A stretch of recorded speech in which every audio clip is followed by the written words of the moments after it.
Mr. Mayor, can you hear us? We are ready to begin. I can hear you. Well, good evening, everyone. I hereby call the Palm Springs regular City Council meeting of November 12, 2025 to order. All those able to stand and join in the Pledge of Allegiance, please do so. And if I can ask Councilmember Bernstein to lead us in the pledge, I appreciate that.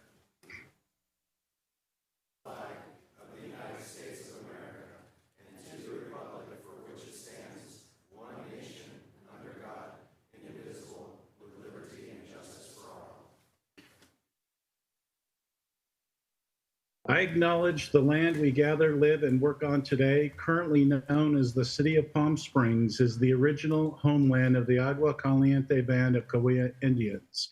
The sovereign band of Agua Caliente people have stewarded this land throughout the generations and continue to steward this land for all future generations.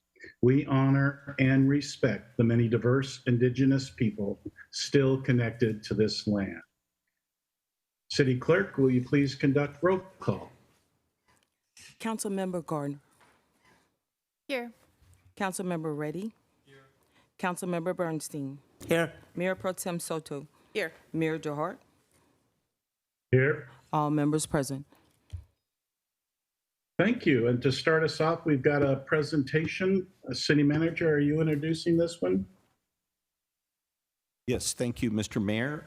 I'd like to have our representatives from Townsend Public Affairs come forward, and they are going to give us a short presentation on the upcoming legislative session, both at the federal and state level. Very brief, but overview on what's to come and how it aligns with the City Council's vision that you've outlined earlier this year. Thank you very much, Honorable Mayor and Council members. Nicolo DeLuca from Townsend Public Affairs. Thank you very much for your time this evening, and I'll be brief because I know you have a packed house and a full agenda.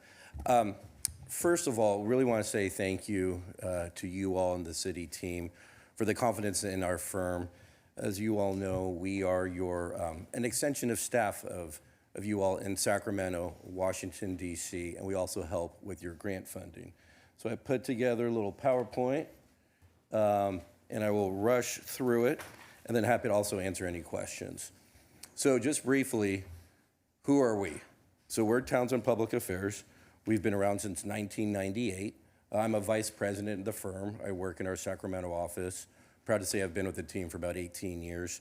And we really specialize in working with municipalities. Proud of our success over the years, where we've had over 150 bills signed into law and helped secure over $3.2 billion for our clients. And then it just shows some stats we like to brag about how we rank. The next slide is I'm going to go into a few slides on the state and what has happened, a few slides on the federal government and what has happened, and then talk about some of our specific accomplishments and then answer any questions you all have. So the state legislative year ended on October 13th, and our legislature they introduced 2,397 bills. So 2,397 bills were introduced this year. 917 ended up in the governor's desk. He signed 794 into law, and then he vetoed 123. I put out those numbers to let you know that, one, the legislative session was very busy, and it is now over. However, right now is when a lot of discussions start about upcoming themes and priorities and potential legislation. The new session will start on January 5th, and we will be having some new leadership. The next slide this is just some of the key topics that were discussed during this past year, a lot of them that made headlines. One was the reauthorization of Cap and Invest. I say that because there's some really good funding opportunities from there for the city that we could utilize over the next couple of years. The second was they made some significant progress on a 6-bill energy package. The third was immigration response was pretty big in Sacramento. led to a lot of pieces of legislation that was introduced. Of course, Prop 50 and the redistricting, that was a very, very big issue, which took up a lot of time towards the end of session. And then, as I kind of alluded to, there's going to be a new Senate pro tem. Senator Monique Limon from Santa Barbara will assume the duty starting on next week, November 17th. I flagged that because there will be a new slew of Senate committee chairs and others that will be elevated to positions of authority. Washington, D.C., so what's been going on? Obviously, it's been in the news, and I just got an update from one of my team members in D.C.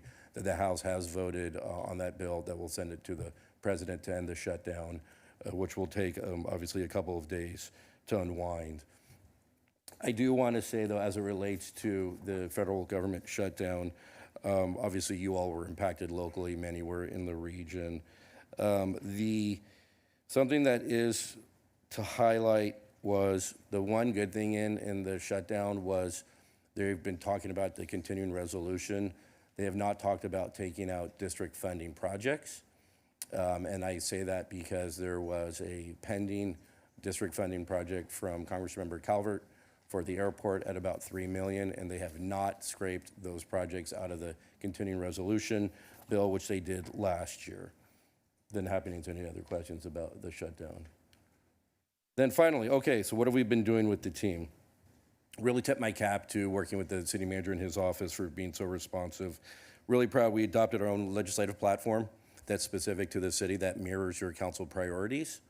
As the three of you know, we had the very successful advocacy trip in May, which led to a lot of good things coming from there. And then we will be planning an advocacy trip to DC at the beginning of the year. So I really want to thank the three of you for coming up to Sacramento. I know it's very time intensive, and feel strongly the more we make these advocacy trips, whether to Sacramento or DC, a lot of greater benefit comes from the city into a lot of the projects that we are pushing and working on. A couple of other additional efforts. I talked about the pending earmark from Congressmember Calvert for $3,000 for the airport. There was also funding in the state budget from Assemblymember Wallace and Senator Ochoa Bogue relating to the explosion that happened here. That was definitely a byproduct of the trip to Sacramento. We're working on modifications to a pending a homeless award. We're also sending the teams weekly updates as to what's going on in Sacramento and also in DC. And then proud of our grants team for working with the city team to secure over $5 million in funding. On the horizon is a blank slide. But here we go. Next, the 2026 legislative session is coming up, and we're going to be huddling on what specific priorities and pieces of legislation we want to work on. The more involved we are at the beginning, the better the outcome for us. We're going to be talking about ways to get more involved in DC and in Sacramento. And then we're also going to be working with the city team and you all on our state and federal funding requests, also known as community projects. With that said, I'm the one that's doing all the talking, but those pictures are some of my awesome teammates that I'm very proud of that are part of the team and support our efforts. And I am happy to answer any questions you all may have, and thank you.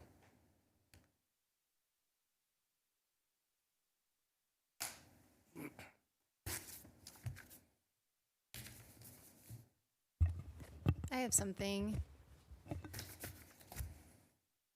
If I can, Mr. Go Mayor. ahead, please. Thank you. Thank you so much, Nicola, for this. Really appreciate it. I think there's definitely been some good momentum. I know we're working on moving forward with some of the things that we learned about in May. We're getting some updates coming in from that trip. But we still have some questions. So we did get at least some responses from the state about how to get more homelessness funding and how to address some of the issues that we have in terms of making sure more and more people can visit and use the navigation center. And so once we have a more full understanding of those issues, we'll present them. But thank you for bringing us, helping us guide us along on that process so that we were able to get some momentum there. Absolutely, thank you.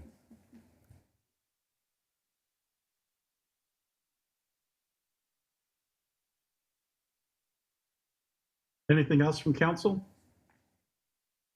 All right, thank you all very much. right, thank you.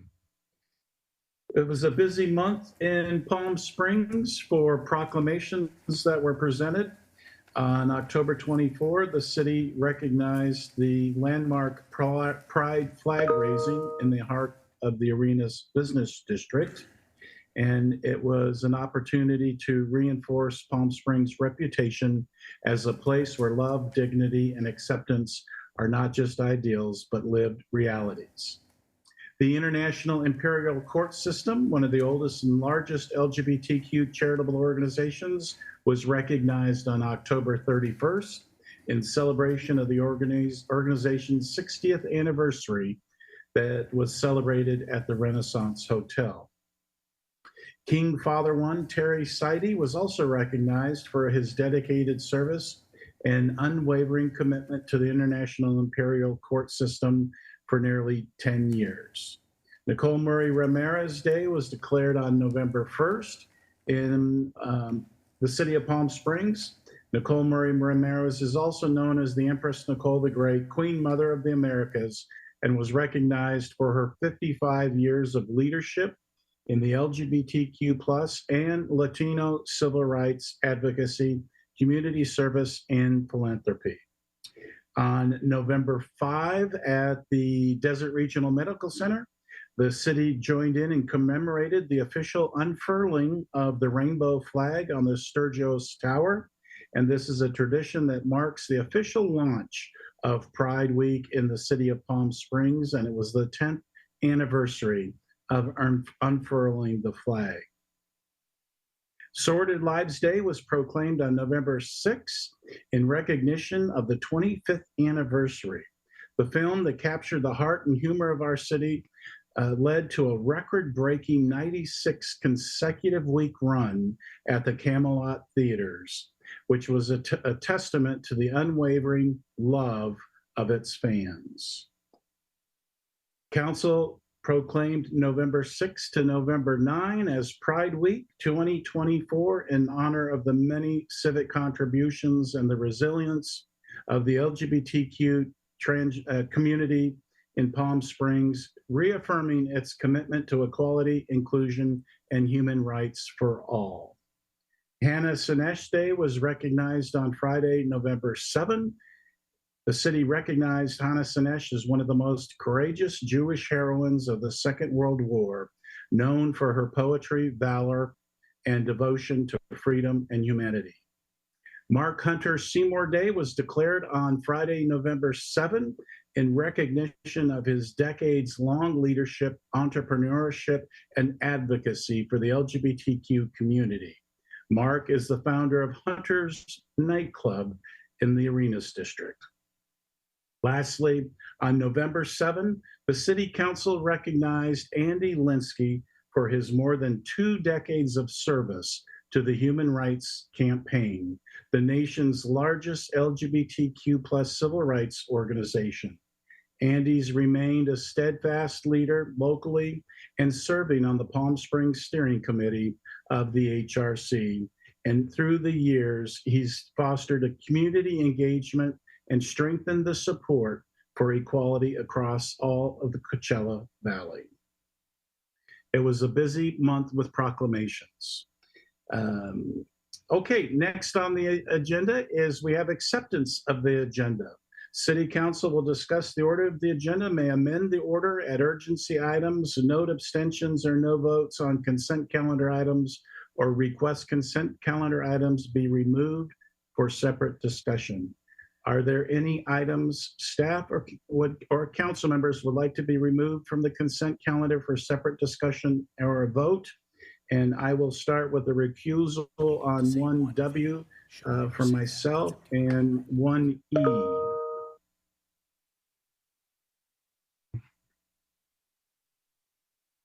Are there any other items? Yeah, thank you, Mr. Mayor and council members. I believe staff wanted to pull 1V off the calendar, and we'll bring it back at probably the next council meeting. It was even written here in super large type, and I still missed it. 1V is tabled for a future council meeting.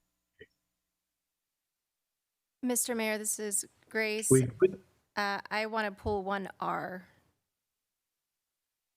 1R. Mr. Mayor, All right. Any other questions? Councilmember Bernstein. I want to pull 1F and 1N as Nancy, and I have comments on 1D and 1P.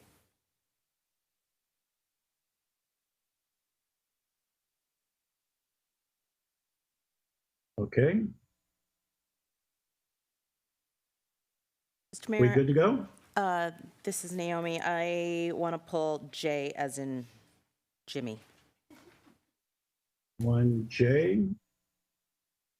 All right. There's a few more letters left in the alphabet that we can go after.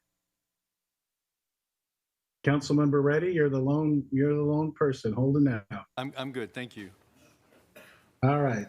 I'd like to entertain a motion for acceptance of the agenda with items 1R, F, N, D, F, N, and J pulled, and D and P for comments.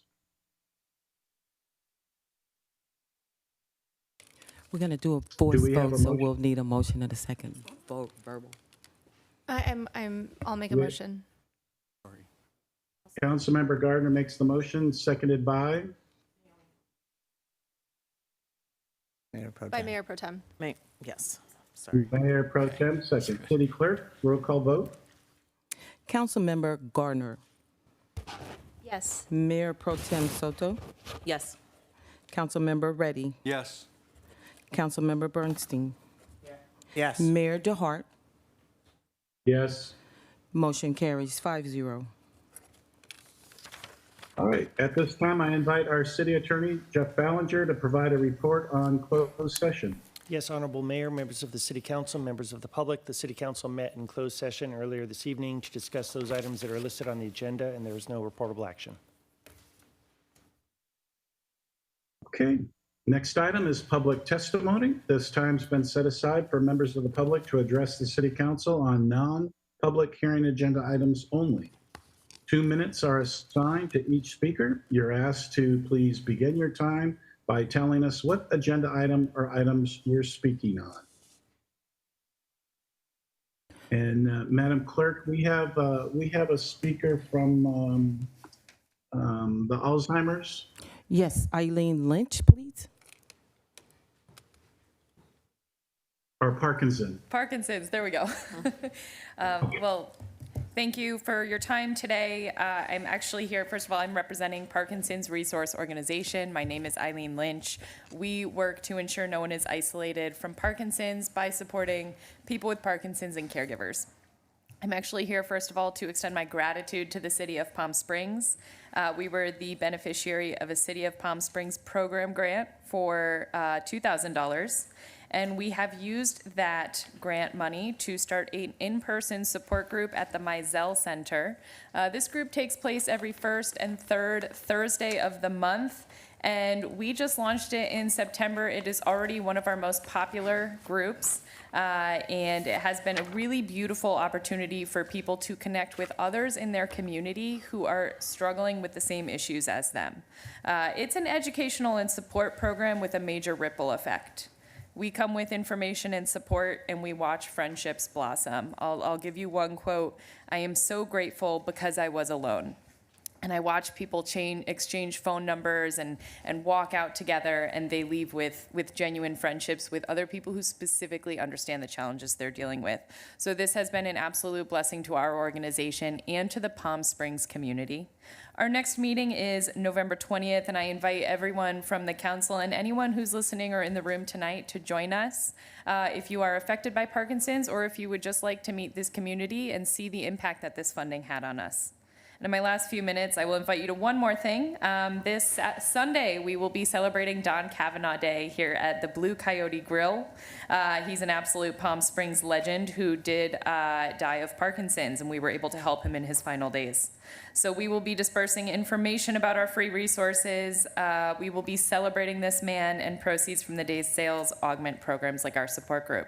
Thank you all so much. All right, thank you. City Clerk, who's our first speaker? Scott Bowman, followed by Morgan Williams.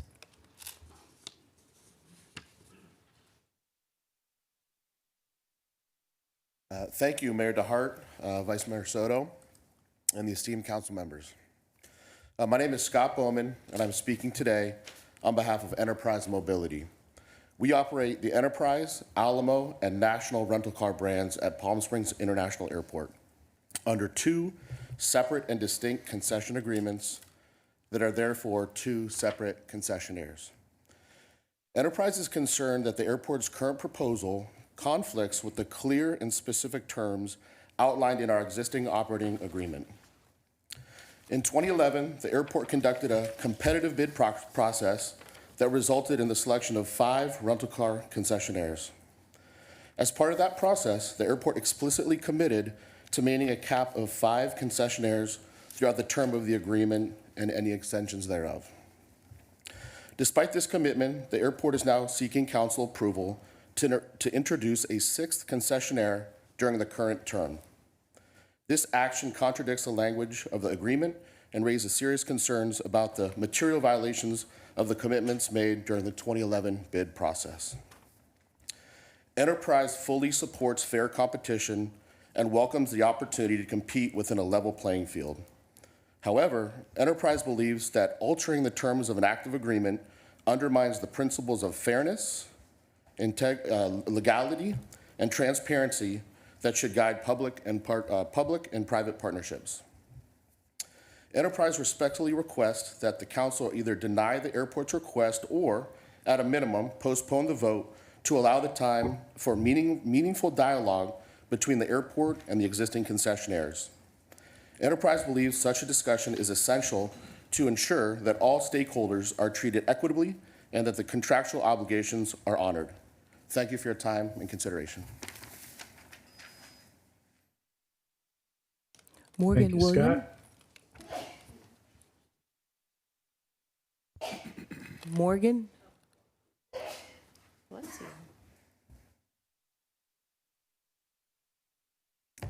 Good evening, Mr. Mayor, Mr. Chairman, and council members. My name is Morgan Williams, Director of Properties and Concessions for Hertz Corporation. I respectfully oppose the approval of a non-exclusive operating and lease agreement for Sixt Rent-A-Car at Palm Springs International Airport. Not because of Sixt as a company, but because allowing a 6th operator is a clear violation of the current concession agreement. As noted in our formal letters to you sent prior to this meeting, Hertz fully supports fair and open competition. However, fair competition must take place within the boundaries of the city's existing concession agreements. Hertz and other operators entered into contracts with the express understanding that no more than 5 rental car concessions would operate from the terminal during this term. This limitation shaped every major business decision we made. Section 4.03 of the agreement is unambiguous. The city may contract with other providers only if there are not more than 5 concessions operating out of terminal. Changing this now undermines the integrity of the agreement and the trust placed in the city's procurement process. Operationally, the airport is already at capacity. The loss of overflow parking has made things even tighter. Adding another operator would strain limited space, increase off-site storage, shuttle traffic, and degrade the customer experience. If another operator wishes to participate, the only fair and lawful way is through an open competitive bidding process before the move to the auxiliary CONRAC in 2027. This ensures fairness and maintains the integrity of the process. For these reasons, we strongly urge you to vote no or delay voting on this item today as part of the consent calendar so that airport stakeholders have an opportunity to share our concerns. Thank you. Michael Joseph Pickens, followed by Aaron Carter.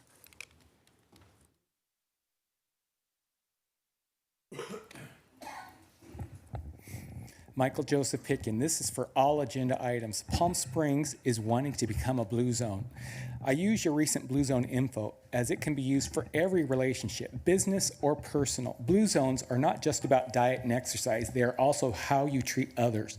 John Gottman, PhD, wrote a book, The 7 Principles for Making Marriage Work.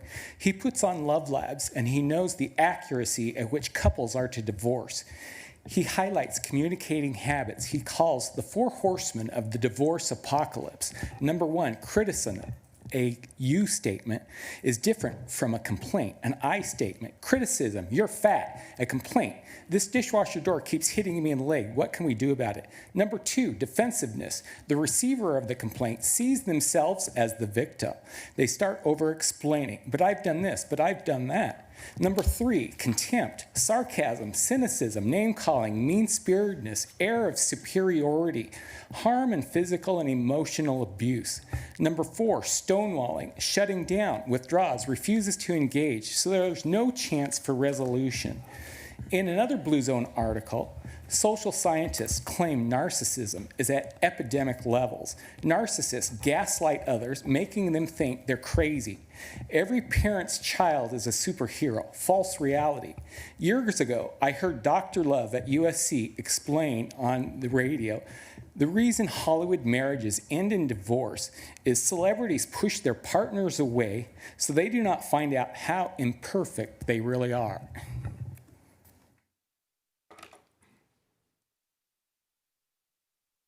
Aaron Carter. Thank you.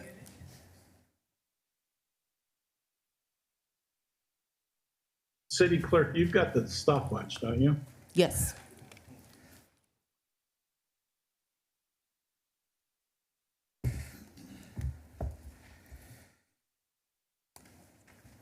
I originally had a 5-minute speech, but now I've got 2 minutes. Good evening, council members, mayor, vice mayor. I am taken aback, first of all, by seeing this photo. I was today at the top of the San Jacinto Mountain area with the tram, and from that vantage point, we were able to actually see our community Plaza Villas, as well as the parking lot where the Nexus Hotel is scheduled to be built. It was pretty amazing because from that vantage point, you really do see the landscape, the harmony that has been brought forth here in our valley. I'm Aaron Carter. I'm speaking on behalf of the Plaza Villas Owners Association. Our community is 102. Excuse me, I'm so sorry. So you're actually speaking at the wrong time because this is a public hearing. So when we get to that item, then it'll be your turn to speak. And then you will get your 5 minutes. Yeah. That's why, you know. Yeah, he Okay. put 1C on his paper.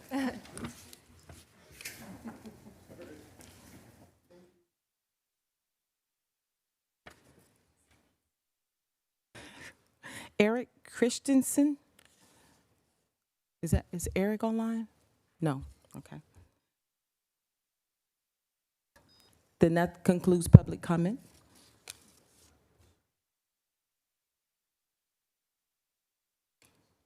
All right, thank you. Next item on the calendar is the consent calendar.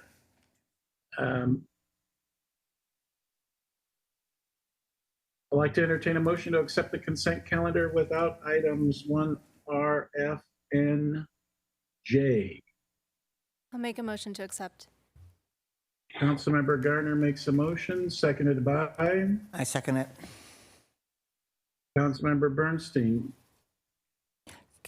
City Clerk will conduct a roll call or vote. Councilmember Gardner, Yes. Councilmember Bernstein, Yes. Councilmember Reddy, Yes. Mayor Pro Tem Soto, Yes. Mayor DeHart.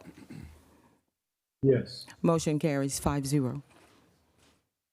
All right, may we have a staff report on item 1F, please?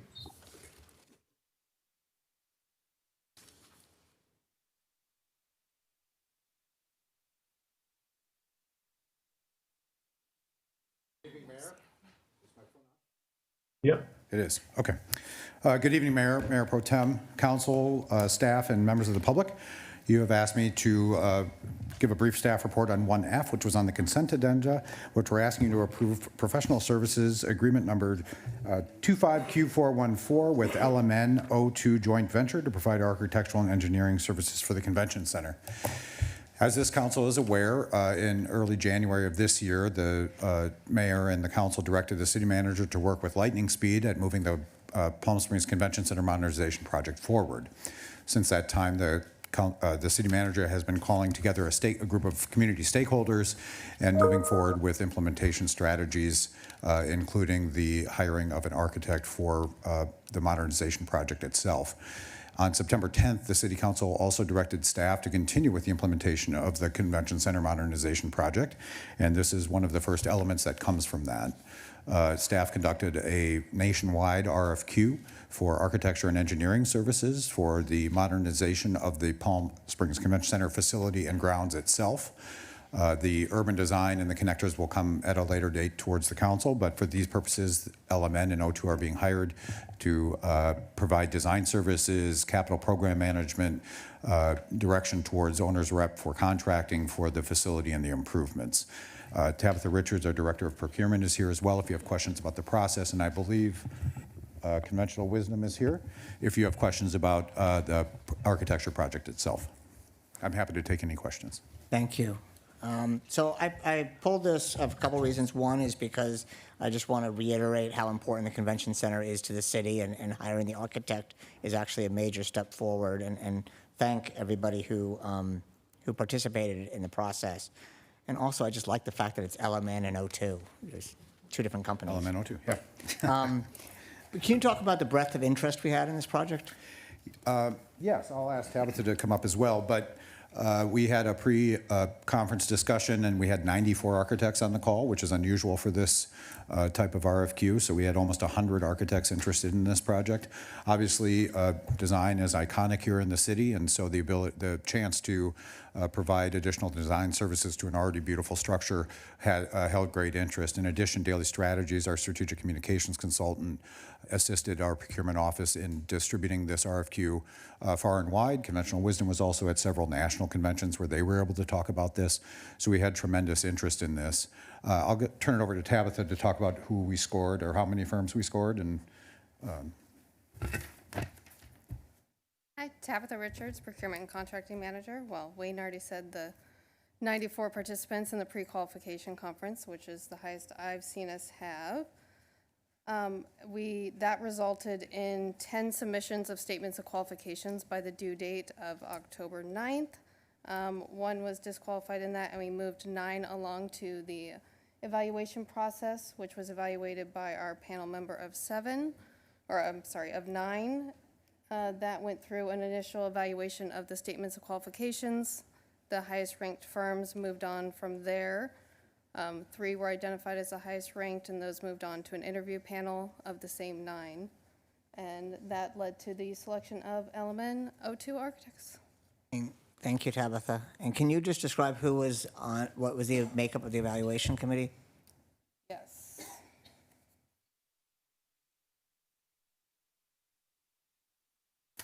So we had quite an extensive evaluation committee. Typically, we have 3 to 5 members, but because of the importance, we expanded that to include both representatives from economic development, the city manager's office, engineering. We also included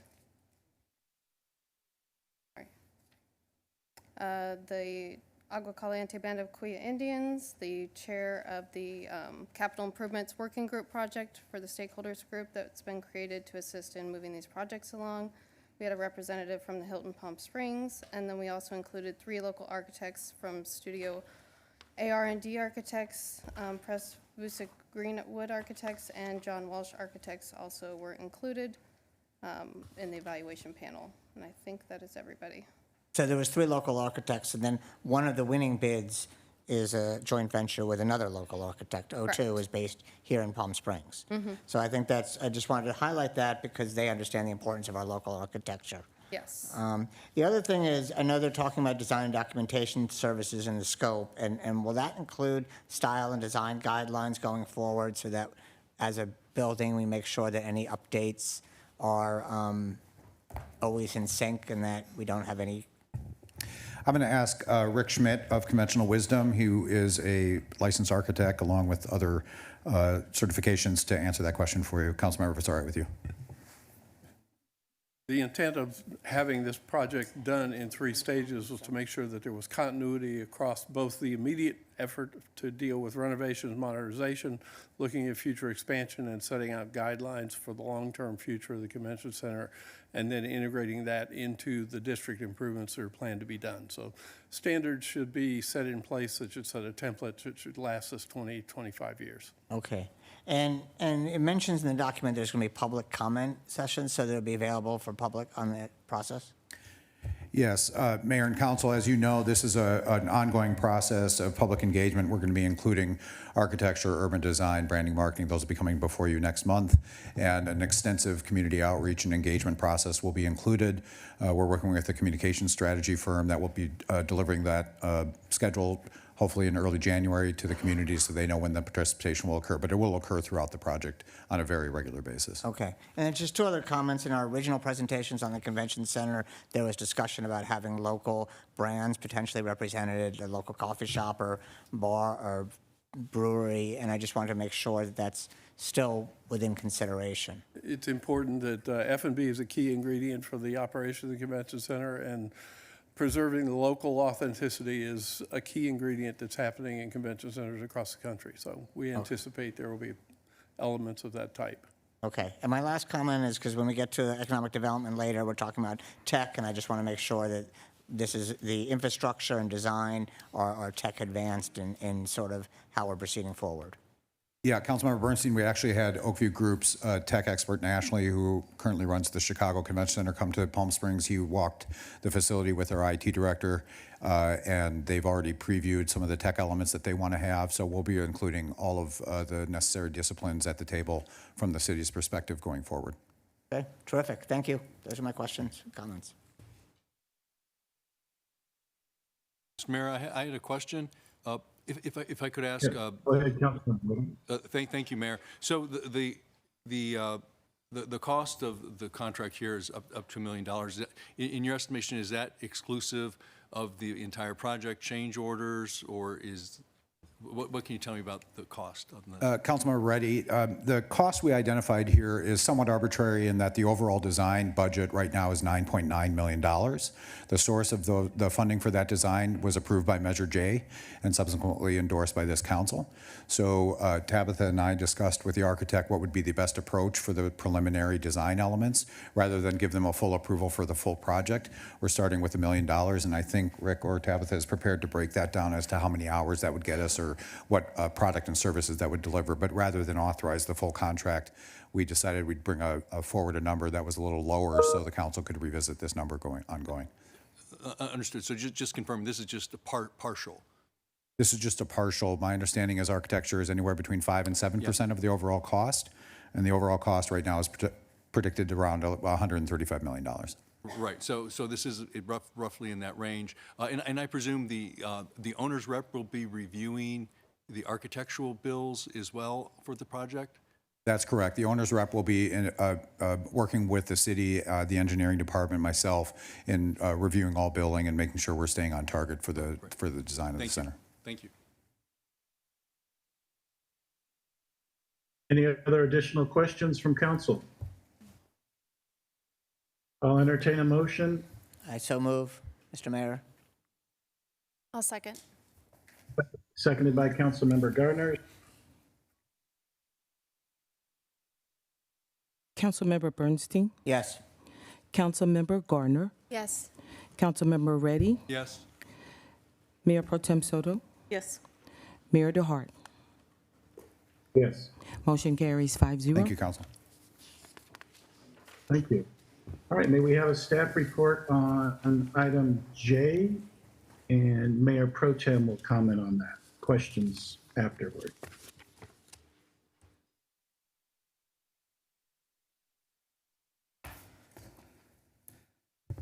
Good evening, Mayor, Mayor Pro Tem, members of council. David McAbee, Director of Public Works.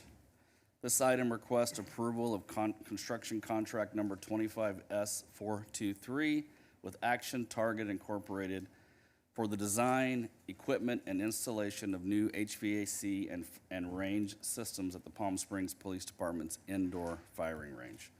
The police department's indoor range serves as a cornerstone of officer training, ensuring compliance with California peace officer standards and training. In addition to use by the city's officers, the range is utilized by regional and interagency law enforcement partners, fostering collaboration and ensuring consistent training standards across jurisdictions.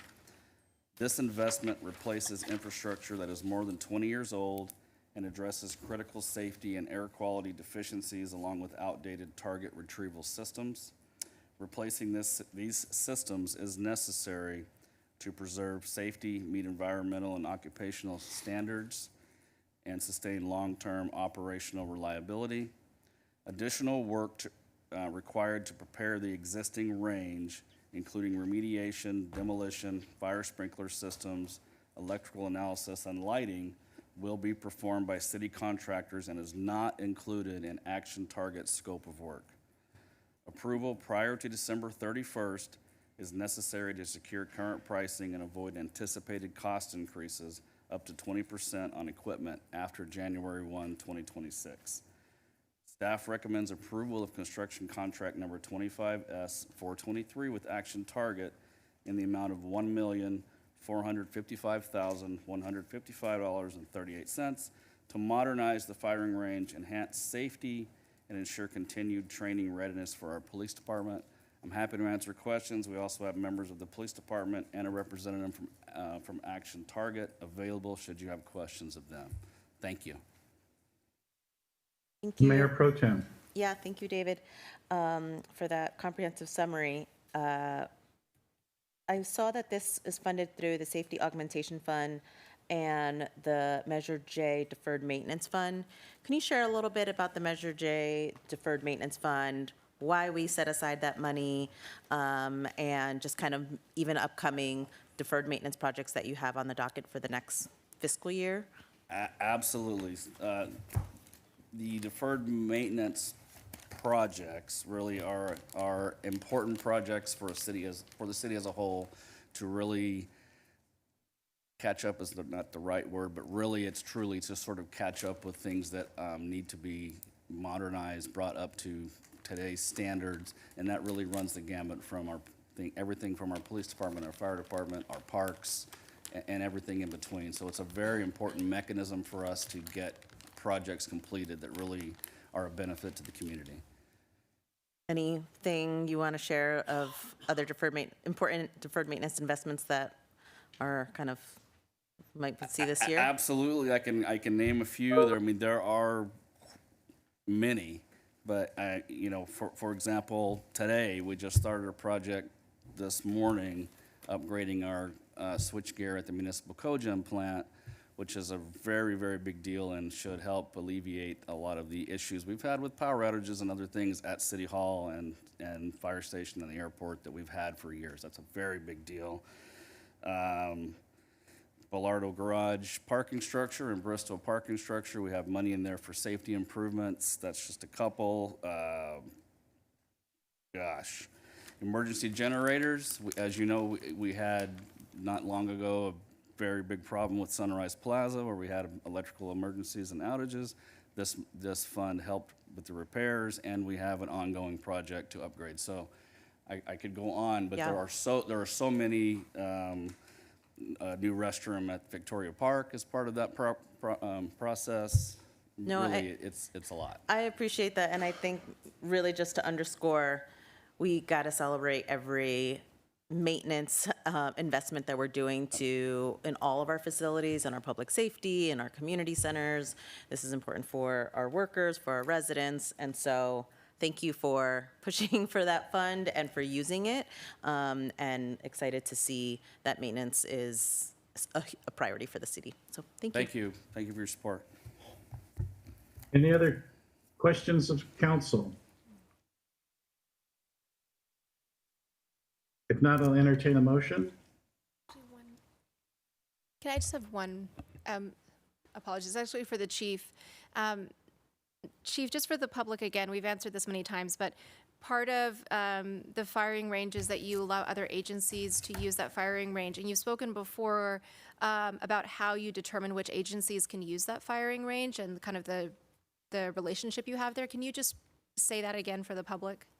Sure, Councilmember Gardner, thank you for the question.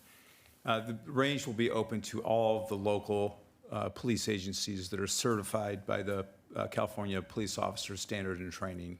Not everybody can just come and shoot in the range. And the purpose of that is to put everybody on the same page in terms of decision-making, and that's one of the focal points of the range, is for us to be able to help our officers countywide make good decisions when we use firearms, not just the precision of when we shoot. So this will be a pretty large step forward, and also I might add that all those local agencies who desire to use the range will be paying some monies to use the range, and offsetting some of the costs associated with this.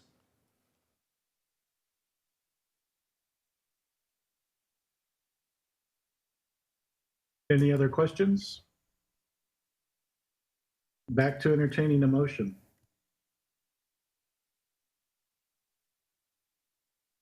I'll make the motion. Soto. I'll second it. And Pro Tem, seconded by Councilmember Bernstein. City Clerk, may we have a vote? Mayor Pro Tem Soto, Yes. Councilmember Bernstein, Yes. Councilmember Gardner, Yes. Councilmember Reddy, Yes. Mayor DeHart. Yes. Motion carries 5-0.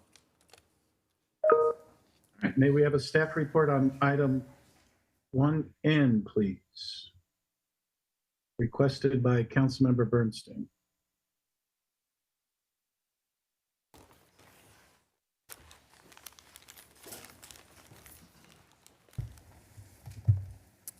Good evening, Mr. Mayor, Mayor Pro Tem and Council. Harry Barrett, Executive Director of Aviation for Palm Springs International Airport.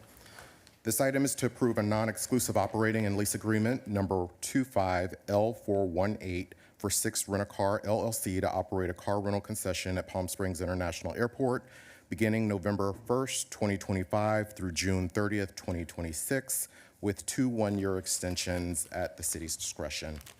On June 15, 2011, the city approved the consent calendar containing item 2M, awarding airport rental car concession agreements to Avis Budget, Hertz, and Enterprise Rental Car Services. That was for a 3-year term, which concluded in June of 2014. At the request of city staff, the city council has approved subsequent term extensions that extend the current agreements through June 2026. The most recent amendment provides for 2 one-year optional extensions that, if exercised, would extend the current agreement through June 30th, 2028. On July 30th, 2025, corporate representatives of the 3 rental car brand groups, Avis Budget, Enterprise Alamo National, and Hertz Dollar Thrifty, were presented with an initial design for the auxiliary rental car lot and the hybrid consolidated rental car facility. As part of the design, the airport included a 4th rental car brand that represents a new entrant to the rental car company. Palm Springs International Airport has a responsibility to make the best use of its facilities and land to generate revenue that support airport operations and long-term sustainability. Currently, PSP is served by 3 major rental car groups: Avis Budget, Enterprise Alamo National, and Hertz Dollar Thrifty. While these long-standing partners provide valuable service, expanding competition is in the best interest of the regional economy.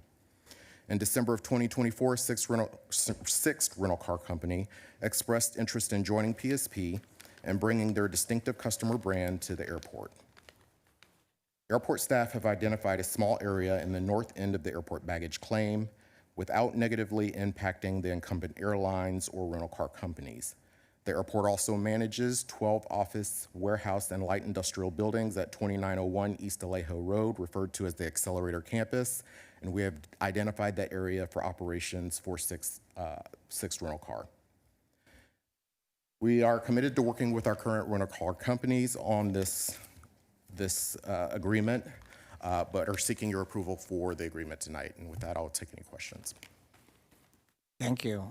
So we heard from public comment, we got letters that there seems to be some confusion about whether there's 5 concessionaires signing, even though there are 2 of the companies represent multiple, which makes it 3. So but it doesn't sound like the language is clear. Is that right? How we define them in the contract? The way we've interpreted the language as a city is 3 rental car brands. And so we, when we allocate services for, or market share for the rental car brands, it's operated by 3 different companies, not 5. We also work with 3 different representatives, not 5. So we're interpreting that as 3 different companies. Do any of those 3 have multiple agreements? 2 of those companies, I believe, have multiple agreements. So that would be 5, and now we're having a 6th, would be the 6th. That is not how our attorneys have interpreted that. Okay. Have we clarified this, that when they've signed their agreement, that we're counting when these companies they merged after they signed their agreements, is that right? That's accurate. So, but we never clarified that now you count as one?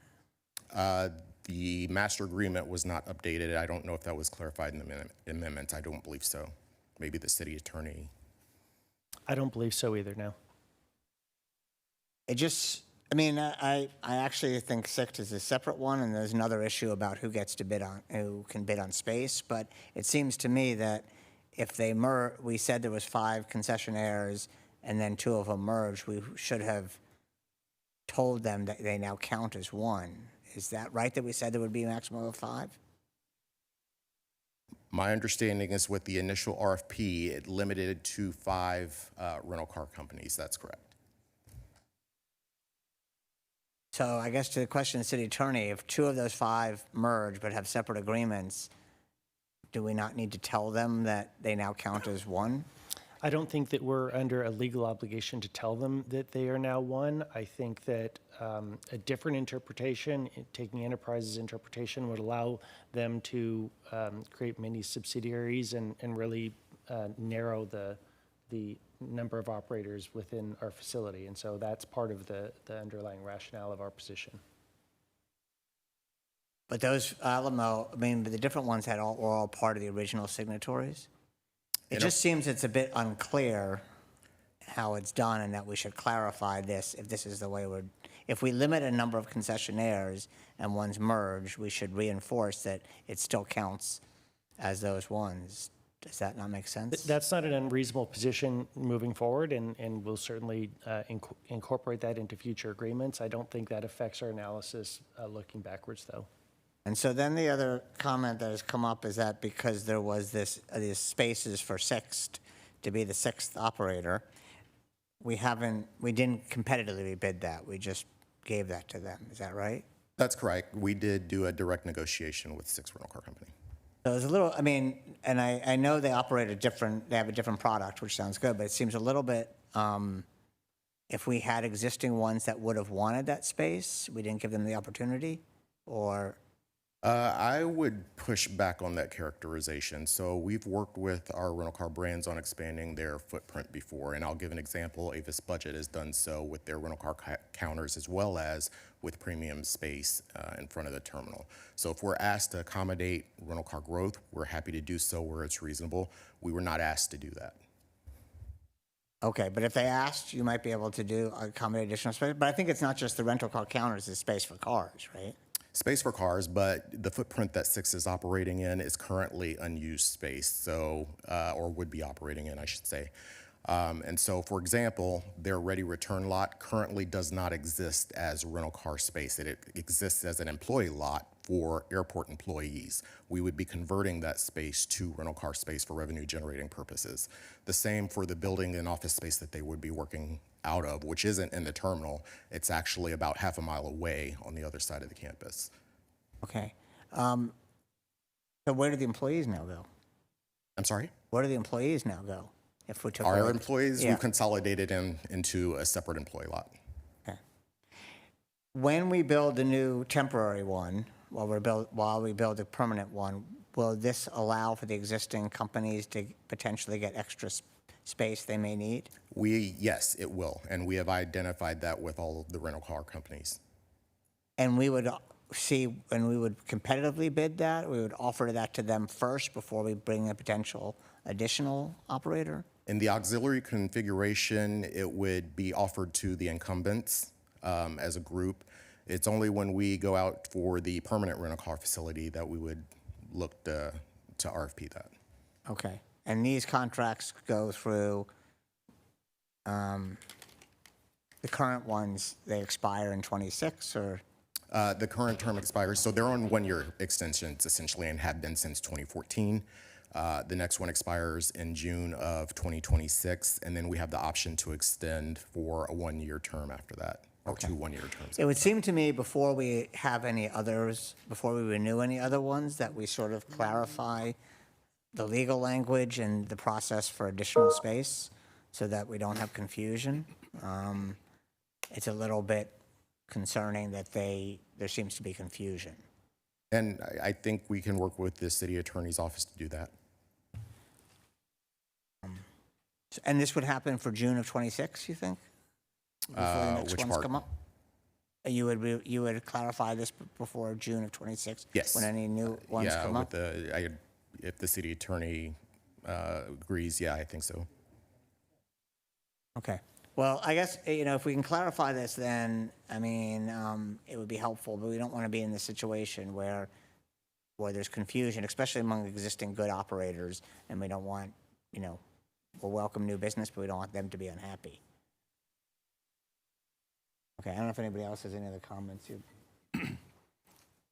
Thank you.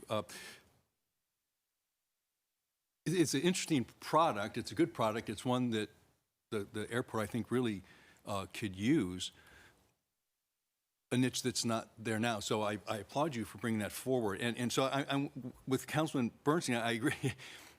So just so I understand, when we did this originally, and the concern they had was that 5 and then 6, that it was 5 and then they merged, and we're looking at now as one company, even though they operate as separate, it was sort of bid as separate, so it sort of looks and feels like they're separate companies. So I can see their position, but just so I understand, to the city attorney, so what your interpretation is that we're not having 6 companies, we're only having 4?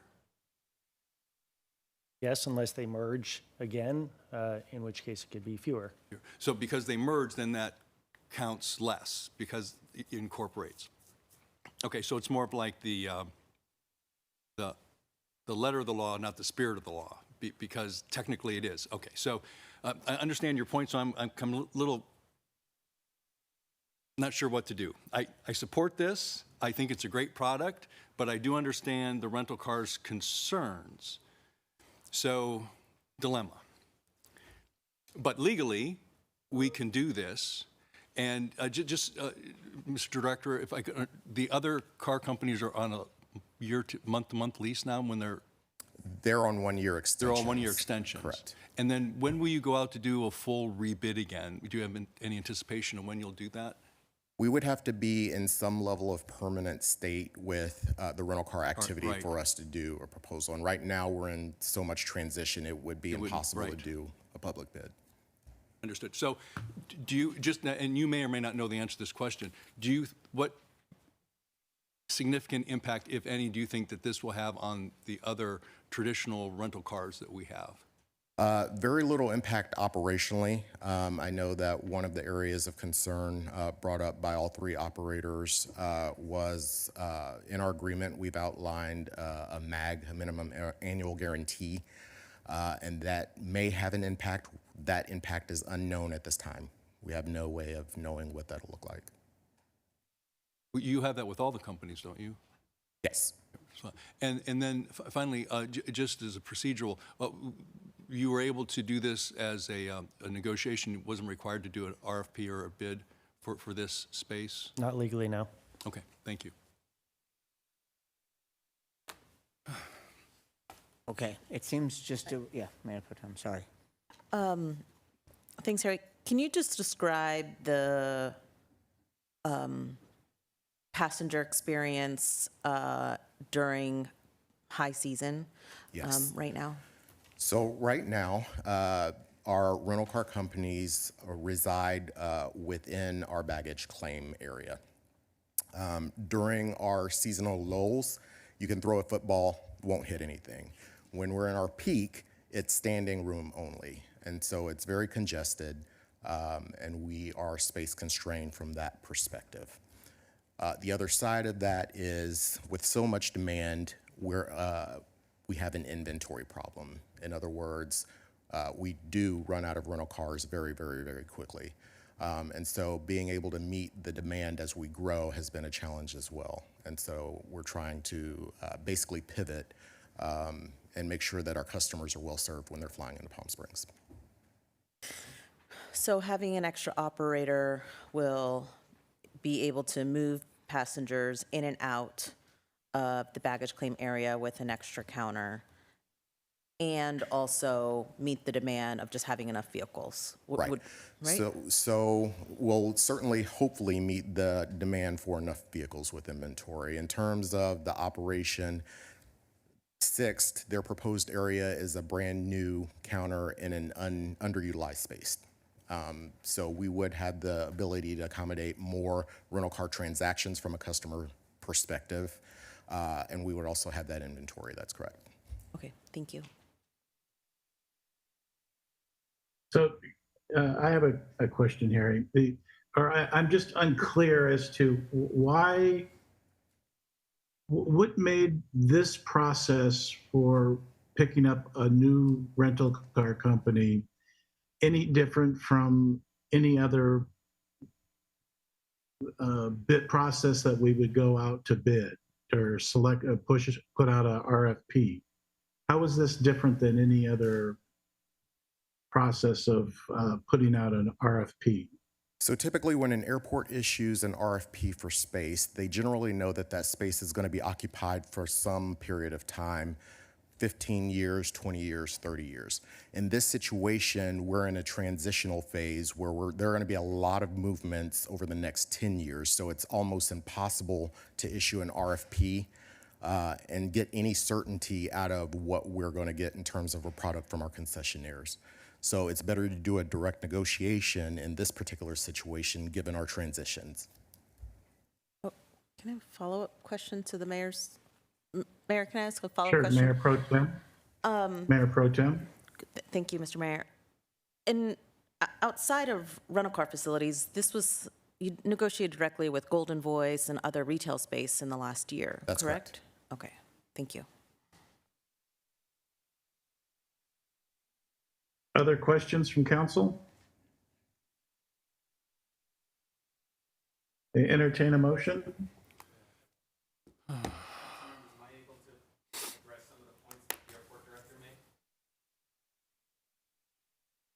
Mayor, that's up to you. There's a request to speak from one of the rental car companies, Mr. Mayor. It's your call. Sure.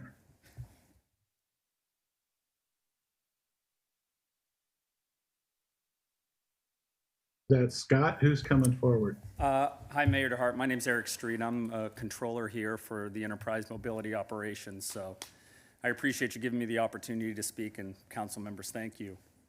A little bit of a just history lesson, just because myself and Scott, we've been with Enterprise for over 20 years, and some of our counterparts were actually part of the bid process that happened back in 2011 as it relates to the 5 concessionaires that operate today.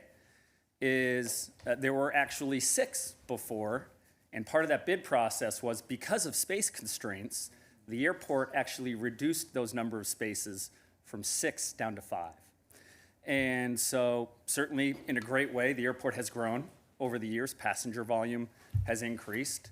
Demand for rental cars has increased. So much so that many times over the years, with the great relationship that we have with the airport director and his staff, we as an industry have actually requested for more space as an industry in order to meet the demands of all the wonderful passengers that fly in to Palm Springs International Airport. Interestingly enough, back in June, there was some overflow parking that, again, as an industry, we shared. The airport came to us and they said, gosh, we need to take this space because we have to move our employee parking lot. And we said, and I've got copies of emails here if you all need them. We said, gosh, we're surprised by this. We actually need that space because come the season, we need that in order to make sure we can meet the demand of the rental car customers. And we already have challenges as it stands today meeting that demand. And so we now fast forward, and now the airport has found space for a no-bid contract, while us as an industry, we would love to have a dialogue with the airport in order to better understand what space is available. Could we potentially lease that space? We've already had a competitive bid process. We have a signed agreement, and we would love to have the opportunity to have a further discussion. And so again, to that end, we would love for this vote to be delayed so we could have a further conversation with the airport. We've been doing business with Palm Springs. Yep, Appreciate your comments. Thank you. thank you. Council, is there other questions? Do we have a motion? Is there any sense of on delaying it? Mayor, could we have a moment, please? I'm sorry.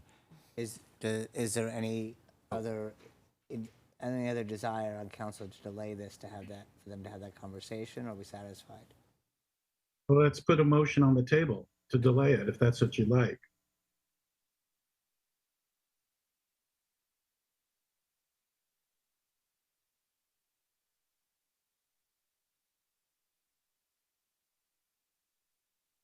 Or the item can die for lack of a motion. I'll make a motion to move the item. A motion to move the item by Councilmember Gardner. I'll second. Seconded by Mayor Pro Tem. Mayor, before the vote, I would just note that this proceeds. I would encourage. Obviously, we have have always had a good working relationship with our rental car partners, and I know the director will do everything he can to continue that. So if there's additional space needs we can do to accommodate them, I guess I speak for the whole council that we encourage that to occur. Thank you, Mayor. Yes, for sure. Councilmember Gardner. Any other? Councilmember Gardner. Yes. Mayor Pro Tem Soto. Yes. Councilmember Reddy. Yes. Councilmember Bernstein. No. Mayor DeHart. No. Motion passes 3-2. All right, next item, may we have a staff report on 1R?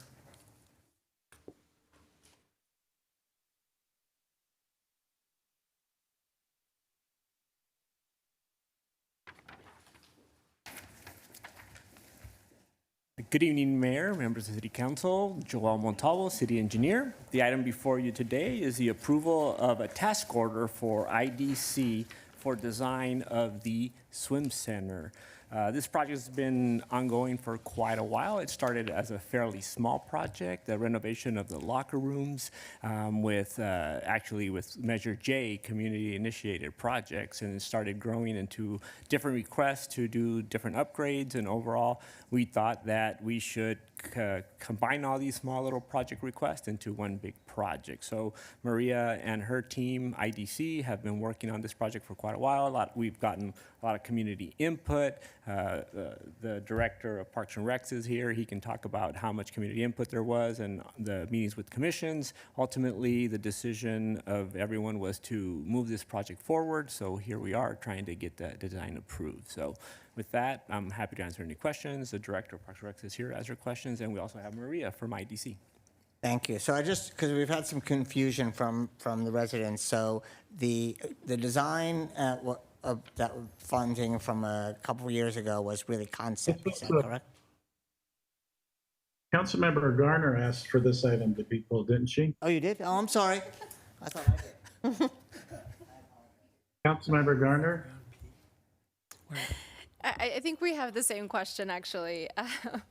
We've gotten a little bit of people asking about this and just having a little bit of confusion. So you're showing here this final concept design. So can you just explain where this concept design came from and then what we're approving today? Like, can you just define both types of projects that were done? Yeah, so the initial... Both steps, I should say. Right. So in order to get a project going and to get community input, you need concepts. You need to find out what you think you want to build, right? What does the community want? What do the swimmers want?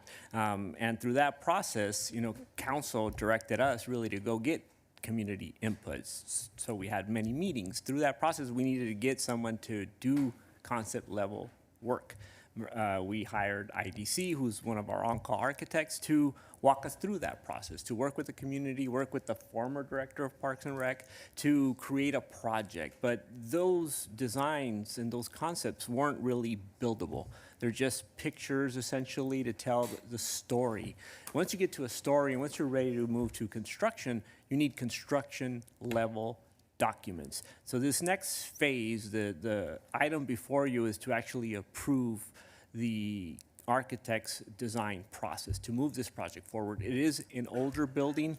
The infrastructure isn't there. There's going to be there's going to be an addition, there's a roof. So there's a lot of work that needs to go into this project to get it to construction level. So that's what's before you today, is approving the design or the construction documents to get this project out to bid.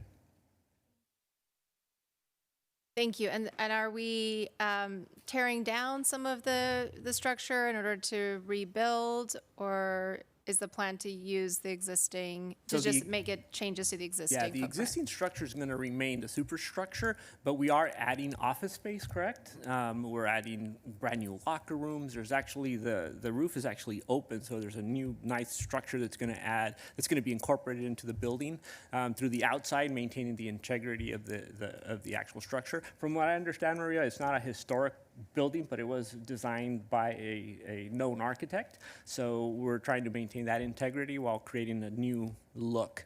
Also very important to this project is accessible, ADA access. Currently, there is very limited access. One of the access, you actually have to go through the swim center. So this project, as I said, a long time ago, when probably in 2018-19, I was asked to look at the ramp. So it's taking this long to create this big project that Maria is now going to design for us.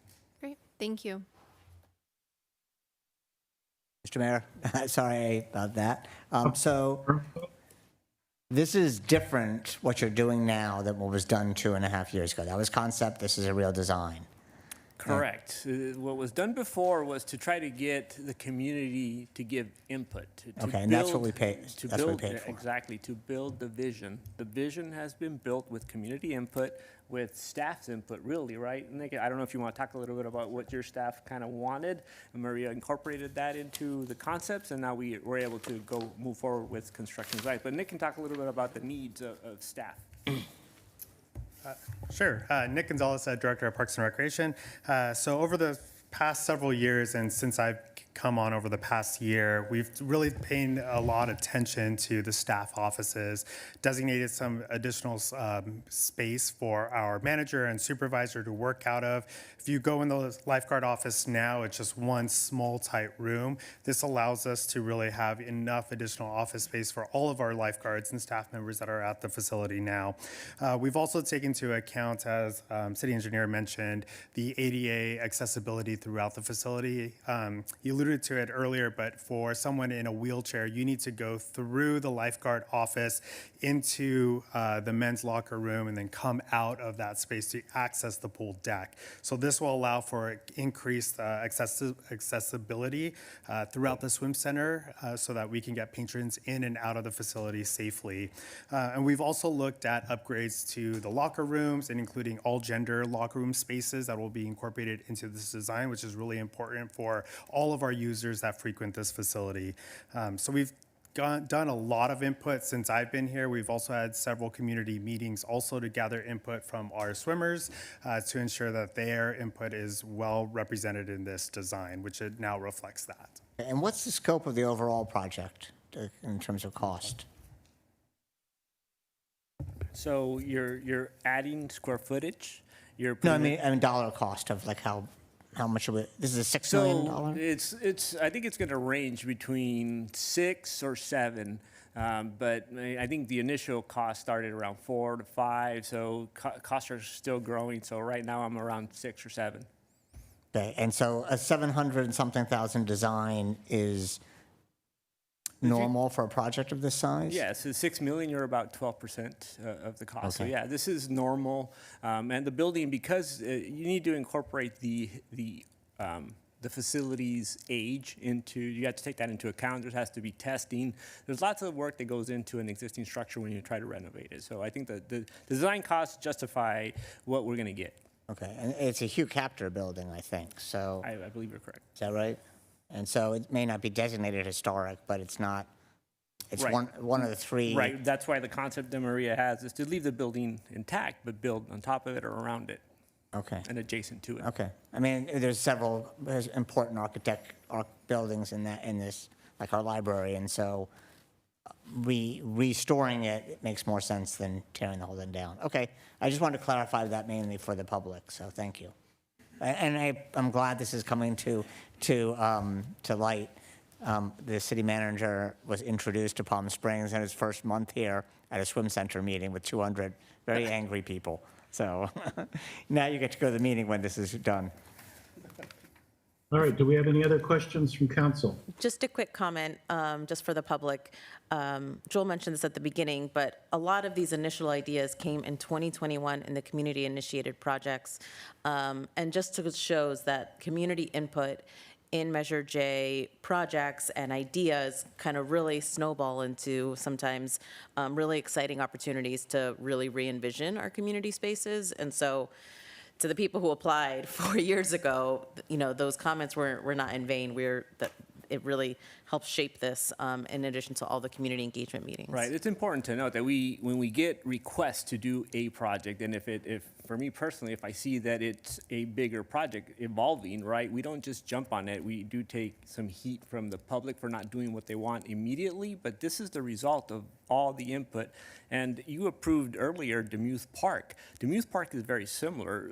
The request to do a parking lot, to do some drainage, to do maybe the playgrounds, ADA accessibility, that was Measure J as well. So the same thing, we took all the concepts and I knew that projects were developing, so we didn't just jump on one. It makes more sense to do a uniform design and build it. So we're doing that, and we're paying attention to the community. Thank you so much. All right, any other comments or questions? We have a motion on the floor. So moved. Second. Councilmember Bernstein, seconded by Councilmember Gardner.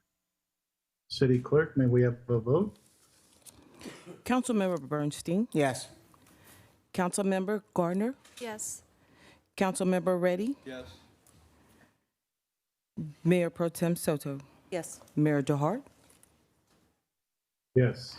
Motion passes 5-0. All right, we have comments on item 1D. Councilmember Bernstein. I think it was 1D, right? And it's the public arts, the fund is, I think. So my public is just on. 1D and 1P.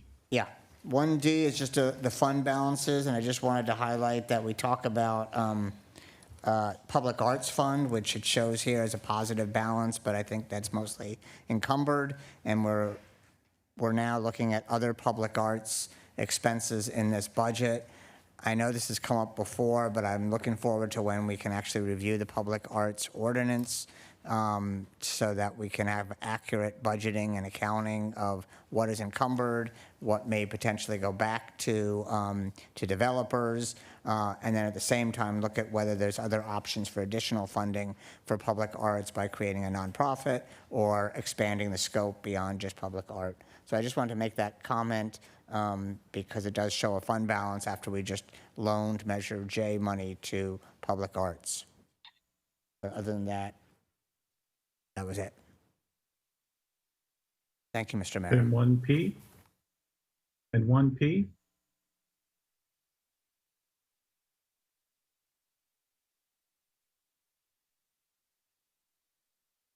Councilmember Bernstein, you didn't.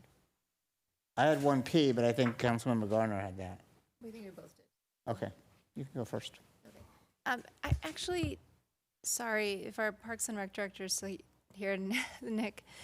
I just had one question, one clarifying. You probably should have pulled it. I'm sorry.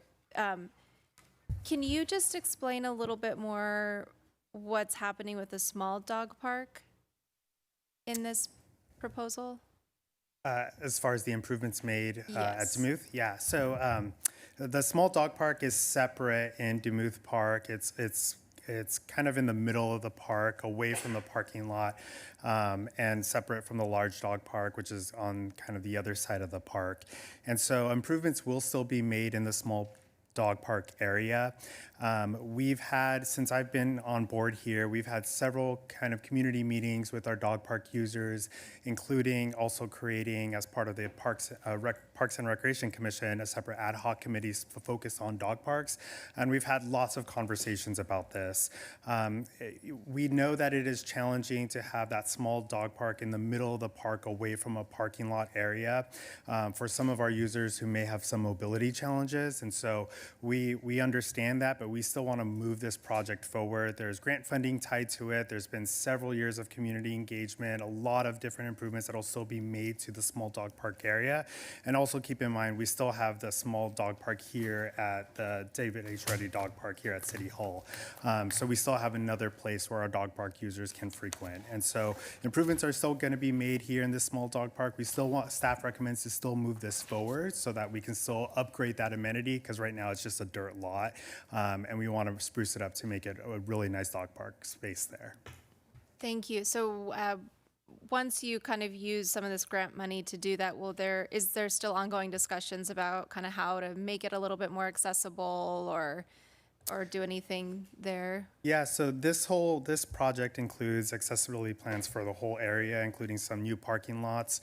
It is still going to be a little bit further away, but we'll look at other areas on how we can increase signage and other accessibilities so that we can make sure that patrons can park as close as they can to this space so that they can easily get to it in a safe manner.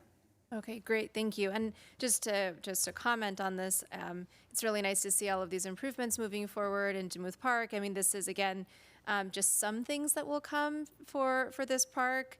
There's still lots of other improvements that will happen, and we've talked recently, we had folks talk about soccer fields. I mean, there's a lot still to come, but thanks for moving this bundle of things forward. Yep. And Mr. Mayor?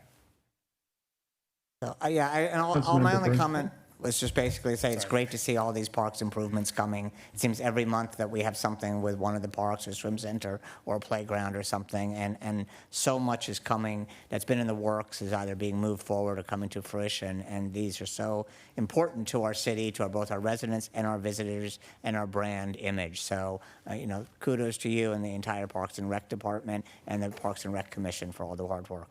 Thank you. Thank you, Councilmember. Sorry, Mr. Mayor, if I can make one more question or comment. Nick, I know that there's kind of like spots on Engage Palm Springs for, pickleball updates and swim center updates, but is there a place where maybe there's for kind of like all temporary potential Parks and Rec spaces that are constrained or closed, or there could be like a one spot check here, that might be something, because unless you are yourself a part of a specific community and kind of know which of those multiple landing pages to go, it might be helpful to think about, changes happening in our Parks and Rec spaces and just kind of a list of all the different ones, and it'd be great to see that list grow and shorten and grow and shorten, but just something to think about around all the different marketing strategies you're exploring right now within Parks and Rec. There could be like a one-stop where people can check if there's any changes to where they think they might be going. Yes, we can definitely make that a lot more streamlined for our users to identify all of our spaces and temporary spaces throughout the city. Great. Thank you for moving this forward. Any other questions, comments? All right, thank you. Next item is public hearing, item 2A, to consider application by Jonathan Wurtzel for historic site designation of the Carlton Chadwick residence on West Santa Elena Road. May we have a staff report, please? Good evening, Mayor, Mayor Pro Tem, and members of council. I'm Chris Hadwin, the Planning Director. I'm going to do my best to represent Sarah Yoon, our Historic Preservation Officer tonight, who couldn't be with us, to discuss a request for a Class 1 designation of the Cullerton Chaddock residence at 572 West Santa Elena Road. The homeowners have initiated this request for Class 1 status. Located in the Little Tuscany neighborhood, this lot was first developed in 1947 with a ranch-style home which was completely redesigned by the influential architect William Cody in 1961 for Cullerton and Chaddock. The home is at the end of the street with two curb cuts. The east curb cut is a concrete car park that used to have a covered carport. This is also where the main entry to the home is located. The second curb cut leads to the garage. These photographs show the home in its current restored condition, showing the placement of the home with the mountains in the background. The photo to the right shows the unique entry path and covered breezeway from the car park towards the front of the home. The home reads as a hybrid between the vernacular California ranch-style home integrated with key components of the modern movement. The home is a great representation of Cody's style and versatility. In order to designate a Class 1 site, it must exhibit exceptional historic significance. The Cullerton Chaddock residence is a good representation of residential development patterns in the post-war period, and the redesign of the home combines vernacular design with the modern movement. The architect, William Cody, was still at the height of his professional career when this home was completed, and it is an important example of his work that shows his versatility as a designer. HSPB determined that criteria 3 and 5 highlighted here were met. In order to qualify as a Class 1, you need to meet one or more of these, so that requirement has been met. In addition, Class 1 sites must be evaluated for their integrity in these categories. While the home did undergo alterations following Cody's redesign in 1965, many of the important features of the design have since been restored. Most importantly, the design, workmanship, setting all remain intact, and again, HSPB has determined that it meets all 7 integrity categories. In summary, both staff and the HSPB believe this home is an important example of both the architect's work and of the post-war period, and that all requirements for designation have been satisfied. Therefore, staff are recommending City Council designate the site by adopting the draft resolution in your packets. The homeowners, along with the writer of the nomination report, are here to answer any of their questions you might have. Thank you. Are there any questions for staff?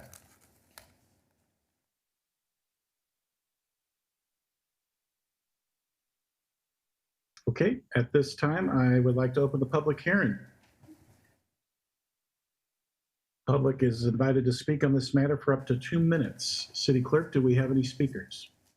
Yes, I have Stephen Keelan. Good evening, Mayor, Mayor Pro Tem, and council members. I'm Stephen Keelan. I'm the author of this nomination. I'm also Vice President of the Palm Springs Preservation Foundation.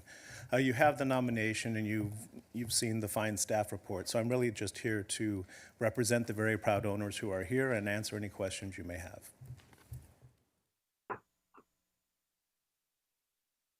City Clerk, any other questions? No more commenters. Thank you. I just have a comment once you close the public hearing. I don't know if I can do it. Stephen, I just want to thank you for the report. It's just, I love reading these the great documents on the history of the owners, and it's very interesting. And I encourage people to read this for the history of Palm Springs, and thank you for all the work. It's a lot of work you put into it, and it gets voted very quickly, but thank you. Thank you very much.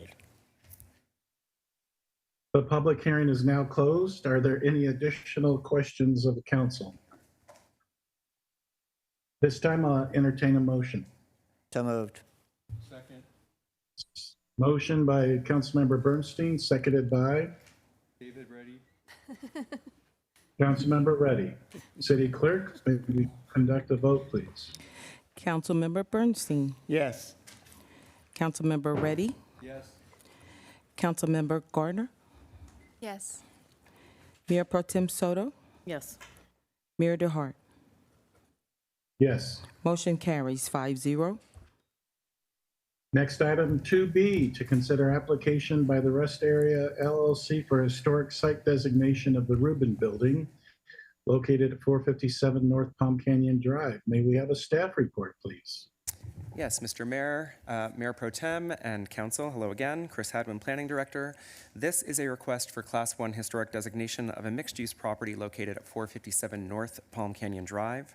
The new owner, called the Rubin Building, the new owner of the site is seeking the designation. This building, designed by Albert Raymond Walker, was completed in 1946. Always intended to be a mixed-use building, the site still contains residential uses today on the upper level and has commercial storefronts on the ground level. This is a unique architectural typology that survives in its original state. When observed at the street level, the massing is simple and appears unassuming, but the majority of the ground level commercial storefronts are located inside the arcade that runs through the building.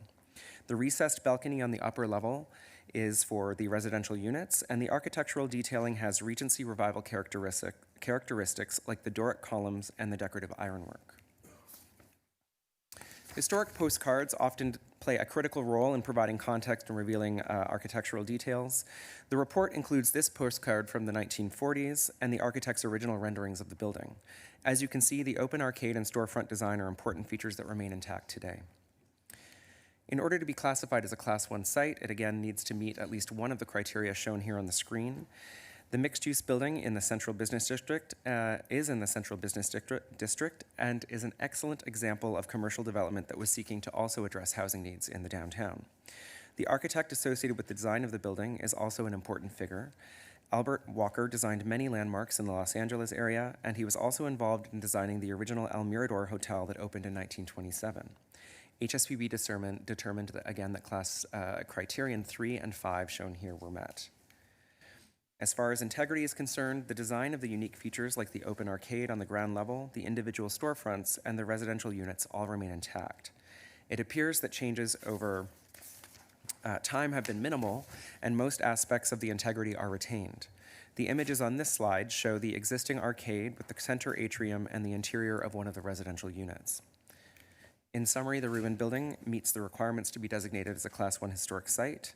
HSPB also noted this would be an important addition to the local inventory given its unique architectural typology as a rare example of a mixed-use building seeking to be designated in the city with its surviving commercial arcade and residential units today. Again, this is an owner-initiated request, and HSPB is recommending City Council adopt the draft resolution in your packets. The owner and his representative is also here to answer any questions.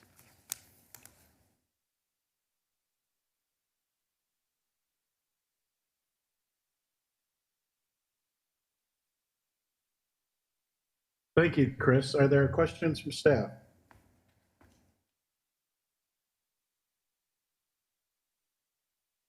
At this time, I'd like to open the public hearing. Public's invited to speak on the matter for 2 minutes, up to 2 minutes. City Clerk, do we have any speakers? We have one speaker, Shaheen Shahikai.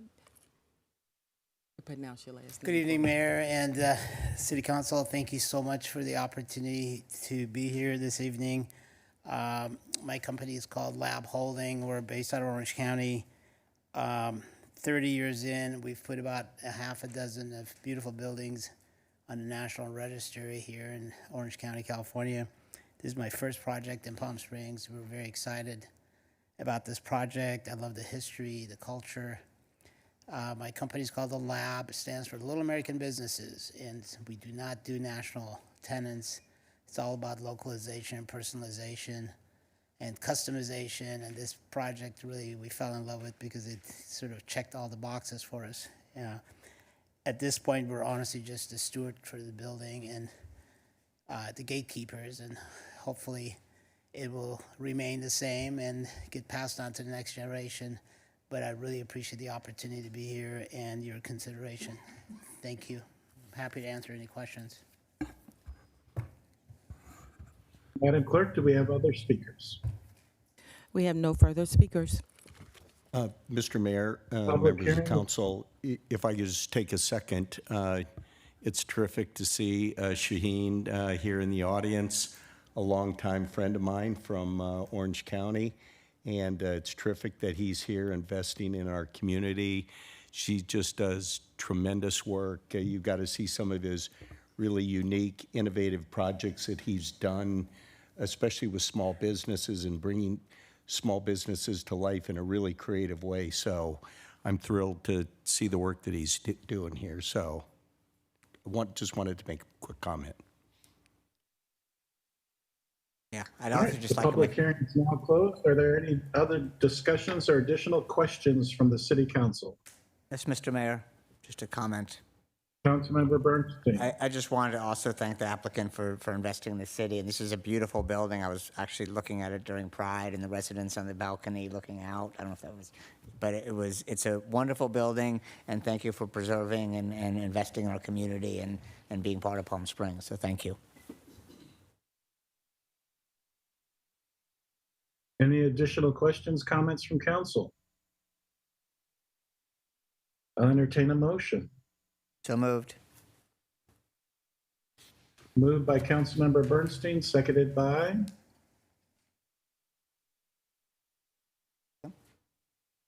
Second. Who? Councilmember Reddy. Councilmember Reddy. City Clerk, may we have a vote, please? Councilmember Bernstein. Yes. Councilmember Reddy. Yes. Councilmember Gardner. Yes. Mayor Pro Tem Soto. Yes. Mayor DeHart. Yes. Motion carries 5-0. Mayor, may we request a brief recess before our next public hearing, which may very be a long public hearing? Of course we can. How long would you like? Brief. 10 minutes? 10 minutes. Thank you kindly. 10 minutes? All right. You're right, there's a delay.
We're all here. Hey, Mayor. Howdy. All right, are we ready? The next item, item 2C, which is an appeal of the Planning Commission's decision to adopt a mitigated negative declaration. May we have a staff report, please? Thank you, Mayor and Council. So this project before you includes an appeal of a Planning Commission decision in September from the Plaza Villa Homeowners Association and also from SAFER, which is acronym for Supporters Alliance for Environmental Responsibility. So the Plaza... Oh, I'm sorry, Glenn Malacker, Associate Planner, the project planner for the city.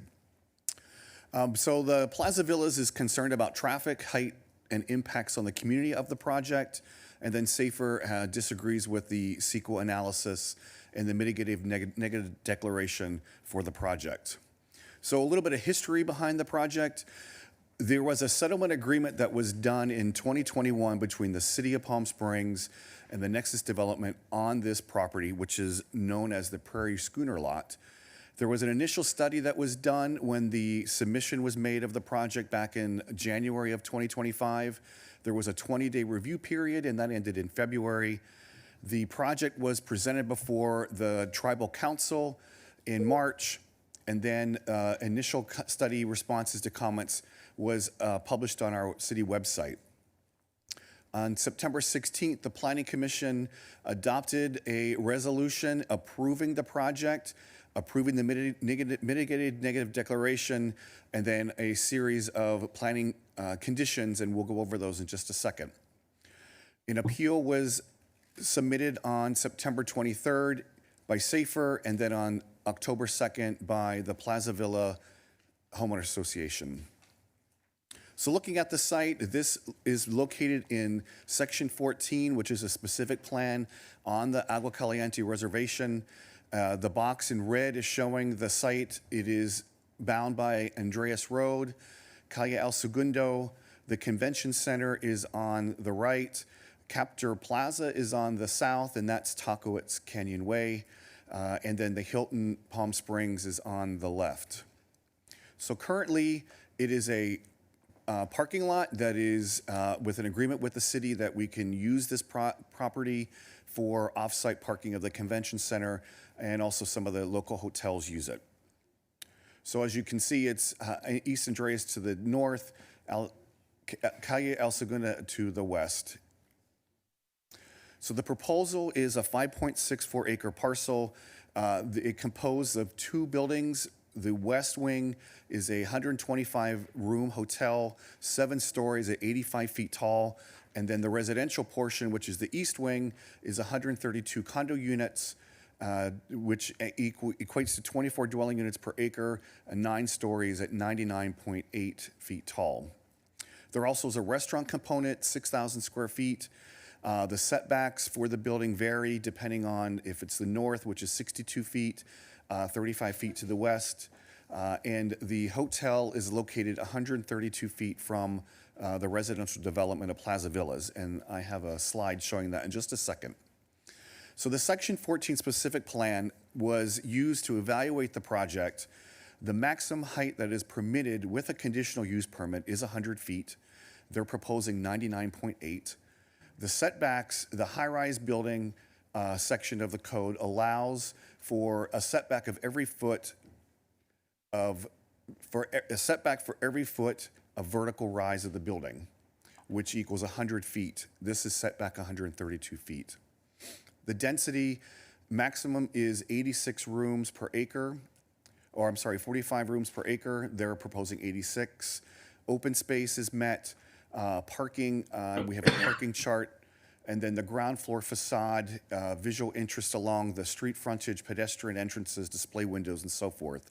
So evaluating the project against the Section 14 specific plan, it meets those requirements.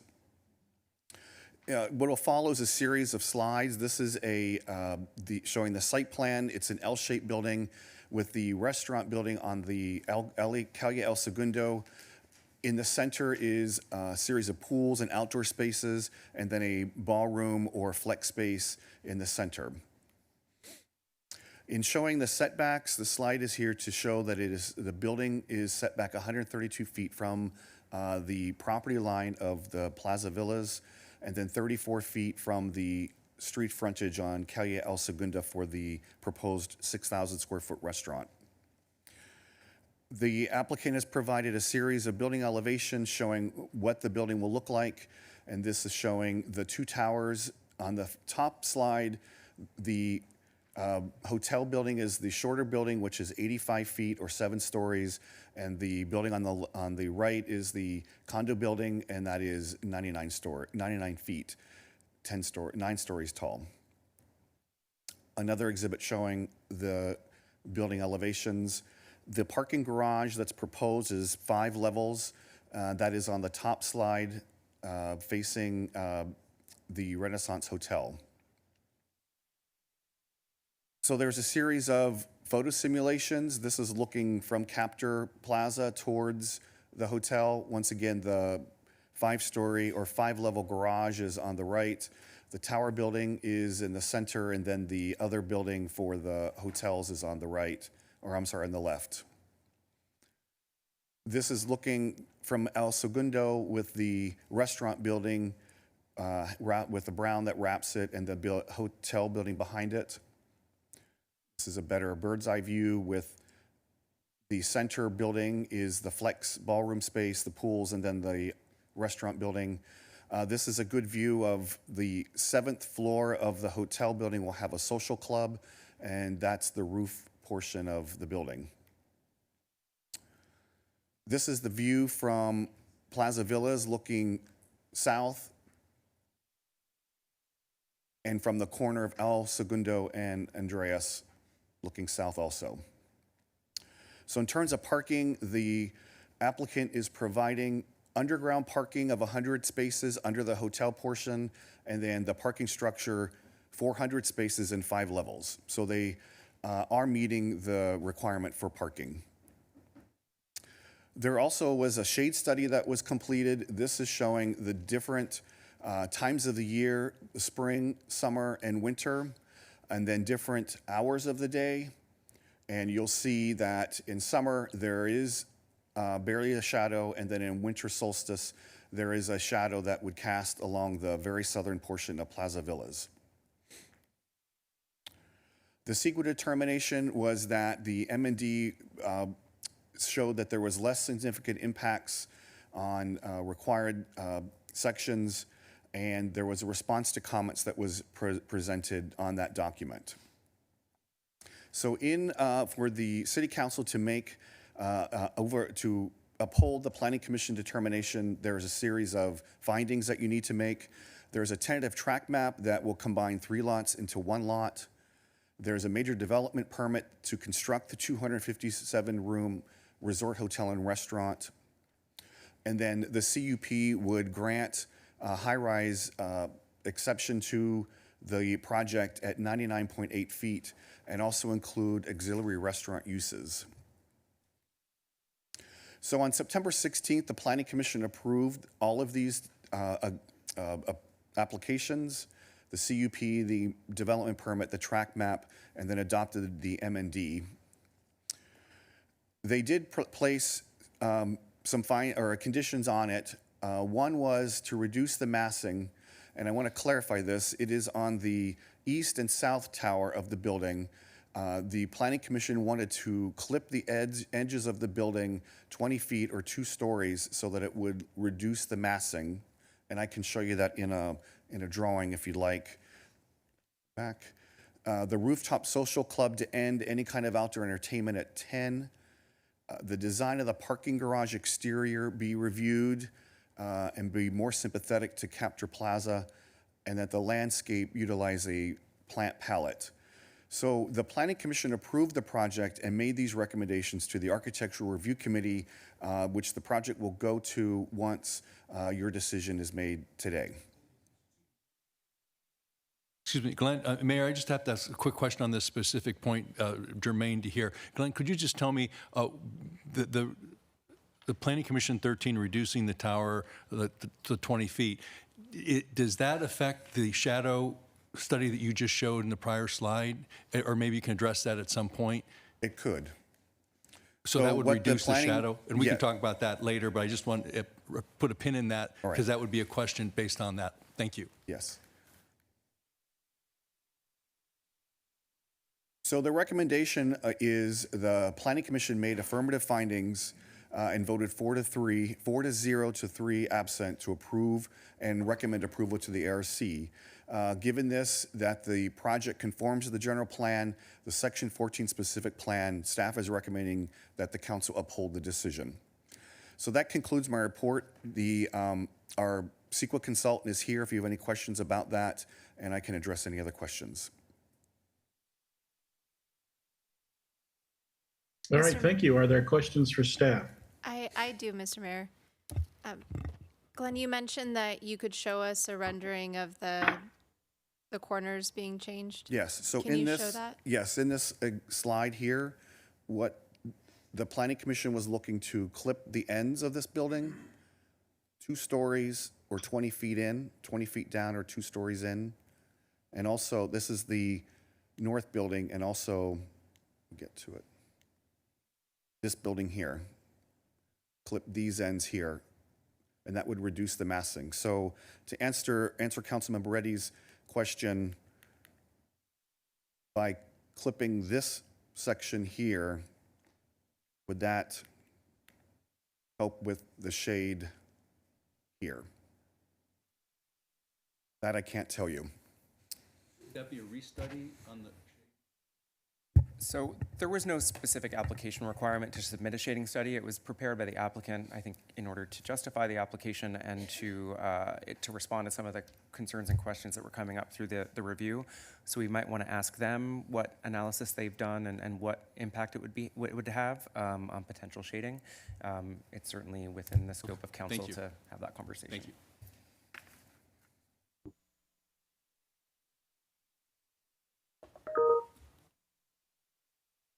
Do you, Mr. Mayor, Yes, go ahead, Councilmember Bernstein. do you show the rendering of what it looks like on Andreas coming out of the convention center? Which one is that? So that's this slide. So this is Andreas looking towards the mountain, so looking west. So when you come down Alvarado, what you would see. And then this is the corner from the Hilton looking towards the building, or diagonal from the casino. We don't have one that's coming out of the convention center, what that would look. I No, guess it's this sort is of the that. best, the look. I mean, right now, there's an alleyway or a street that doesn't connect through Capture Plaza. That's what you would see, basically, the street continuing on. So this is a driveway. There's a driveway that comes over here. This is the wall that doesn't connect Capture Plaza. And there's a road that runs, service road, for the garage and then connects the convention center. And that road, that convention, who owns that, that goes Tockwitz to the convention center there? That's privately held. Nexus owns it. The Nexus owns it. And because we're looking at the connectivity plan for the convention center, but they're just planning to keep it like that? That's this right here. With the convention center at the top right? Yes, convention center, sorry. And so that connectivity will just, we can't do anything with that in terms of beautification? Well, so it would dead end at the wall that currently exists at Capture Plaza. The land to the south of it, between that wall or the south portion of this property and Tockwitz, is privately held as well. Okay. And I think, there was, when Section 14 was developed, there was a plan for a north-south connection to be there. But then there were a series of changes to the plans around Capture Plaza. It also became designated as a Class 1 site, and so that connection no longer became viable. And so I think as part of the convention center work, they're looking at other opportunities for connectivity in that area. Okay. And then the height limit's 100 feet, and they're doing 99.8 feet? Like, how do you build that 2/10 of a foot exactly? I mean, like... It's the hard work of our team in the building department to look at that and review that when permitting comes in. But I mean, these plans often come in with very precise measurements, and that's kind of what we work through And as then part of the once review it's process. built, do you actually measure it to make sure that's, They do final inspections and ensure that everything is built to permit. and if it goes over an extra 3/10 of an inch? I don't want to speak for our chief building official, but I believe there is sort of a bit of plus and minus rounding that might happen. Okay. The other thing is the view from the residents. I realize there's the shadows. They're always going to lose a view if something is built on that. Right. I mean, they in their application or the appeal, they provided some drawings and pictures of what it looks like from their view. They're not in our presentation today, but from a parking lot that has no structure to a structure, they will see it. Okay. So whether it's no matter what height, even if it was 3 stories, they would probably see it. Right. Well, 35 feet is the maximum without a conditional use permit for high-rise. And that would block their view anyway. It would That certainly direction. be 35 feet higher than what is there today Okay. at minimum. And then Okay. And I mean, there's a whole report on all the birds that are there and everything, but this is in a parking lot, is what that was. Right. Our CEQA consultant may want to speak to the birds and critters. Nicole Christ from Terra Nova. Good evening, Council.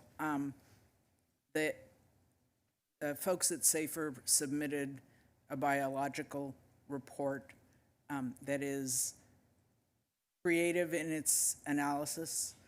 There is no native habitat on this site.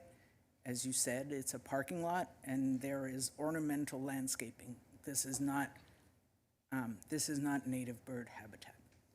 Okay. And the ornamental landscaping is something that, even if they kept the parking lot, could be changed or altered or potentially removed. I don't know if they can remove it, but I mean, that's. correct. Yes. Yes. So that's still, even if you could still remove it and keep it a parking lot, and that would still affect the CEQA analysis. Right, the landscaping could shift. I would also point out that there is, substantial landscaping proposed as part of the project that probably in total is more than what is there today. Okay. Okay. And just out of curiosity, is this landscaping, and it's not native, but are they native plants or native trees? I have no idea. The existing, sir, or the proposed? Existing. The existing is not, I mean, it's a mix because it's not in the best shape, but it is not native plants. Okay. I saw in one of the documents the room sizes in the condo, they were under 500? Right. I put the floor plans at the very end, not wanting to get into them. But this is one of the levels of the proposed. The hotel is on the left and the condos are on the right.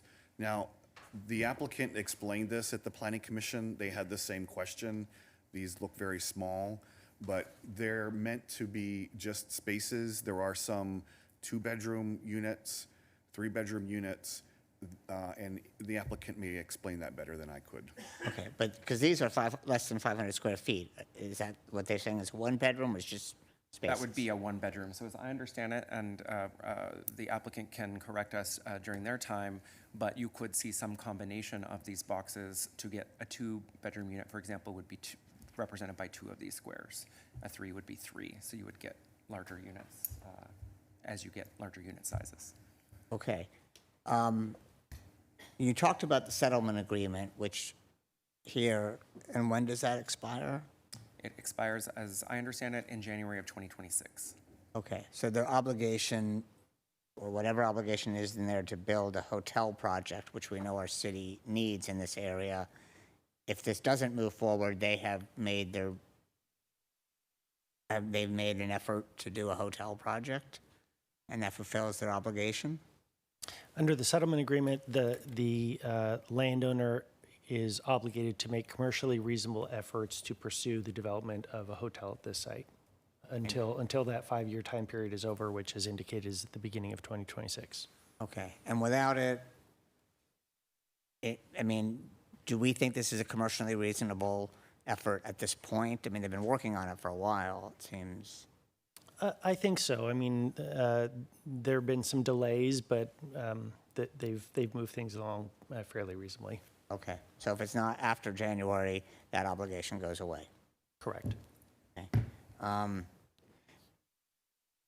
guess I have some questions about the operation of this. If we said something that said our condition is that we want to reduce even more height, is that a denial or an approval of condition of approval? How we If have we said we typically didn't want handled anything that- to go over 7 stories. I'm seeing a puzzled look on the city attorney's face, so if he disagrees with this direction, we can have that conversation. But how we've addressed that in other situations between Planning Commission and ARC is to have that be addressed when it goes for final architectural approval at ARC. Since Okay, it's sort of so an we're just architectural focusing on these 2 issues then. Okay, that's my questions for now. Thank you.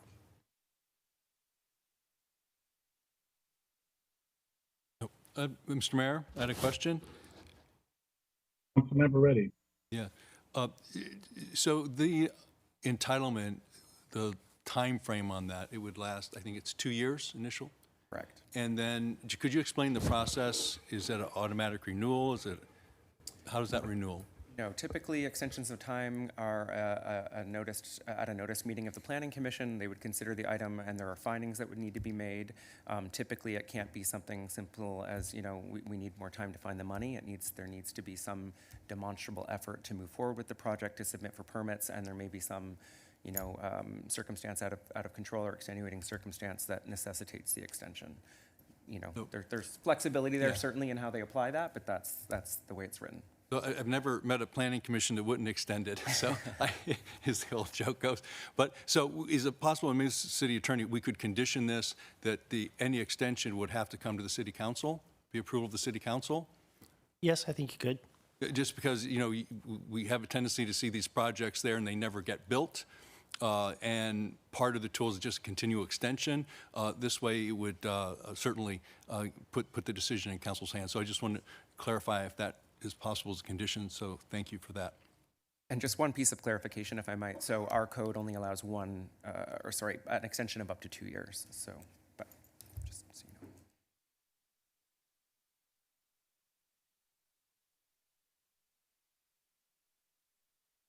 Any other questions for staff?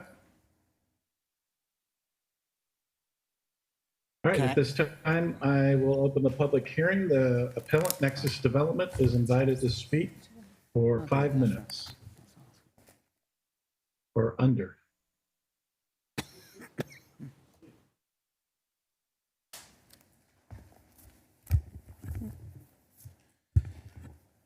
Good evening, Mr. Mayor, Madam Mayor Pro Tem, and honorable council members. My name is Rob Aris. I'm with the applicant. I also have with me Michael Stromer from HKS Architects.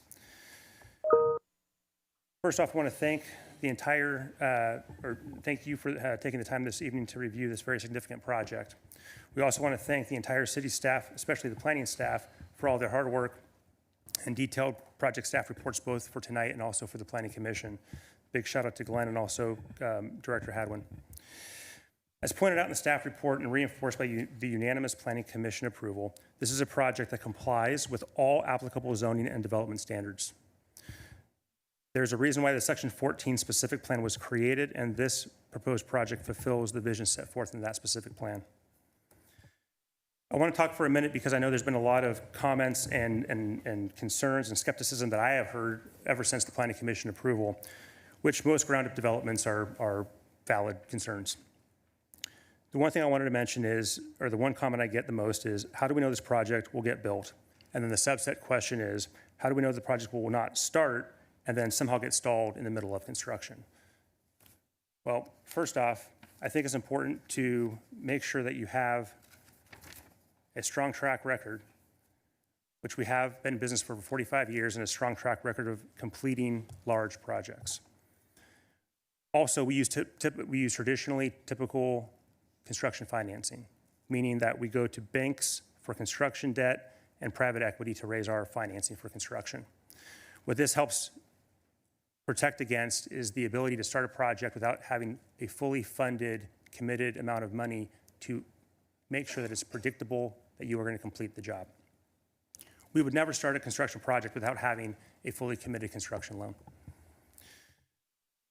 The second piece of this is you have to make sure you have the right project. You have to have a project with the right fundamentals. We reset the entire property here in 2021 with the city. And since that time, we've been working diligently to try to come up with all of the goals and objectives of many different audiences to create a project that serves the community, that serves the demand of the tourism, and that can also produce a huge support to the convention center. We feel this is the right plan at the right time. We've addressed the fact that there's a huge seasonality in the city of Palm Springs, which is a challenge to finance ground-up hotels. By producing the branded residences and the mix of hotel rooms together, we diversify that risk, which is a huge, crucial piece of trying to get this project financed. As a Marriott Autograph, we're able to provide a unique and special design experience that Palm Springs deserves, while also tapping into a huge reservation system of over 250 million Bonvoy members. Again, these are the things that lenders are focused on. We have a mix of desirable amenities, multiple pools, event spaces, signature restaurants, and a rooftop bar serving both visitors and members. We've assembled an incredible team of consultants.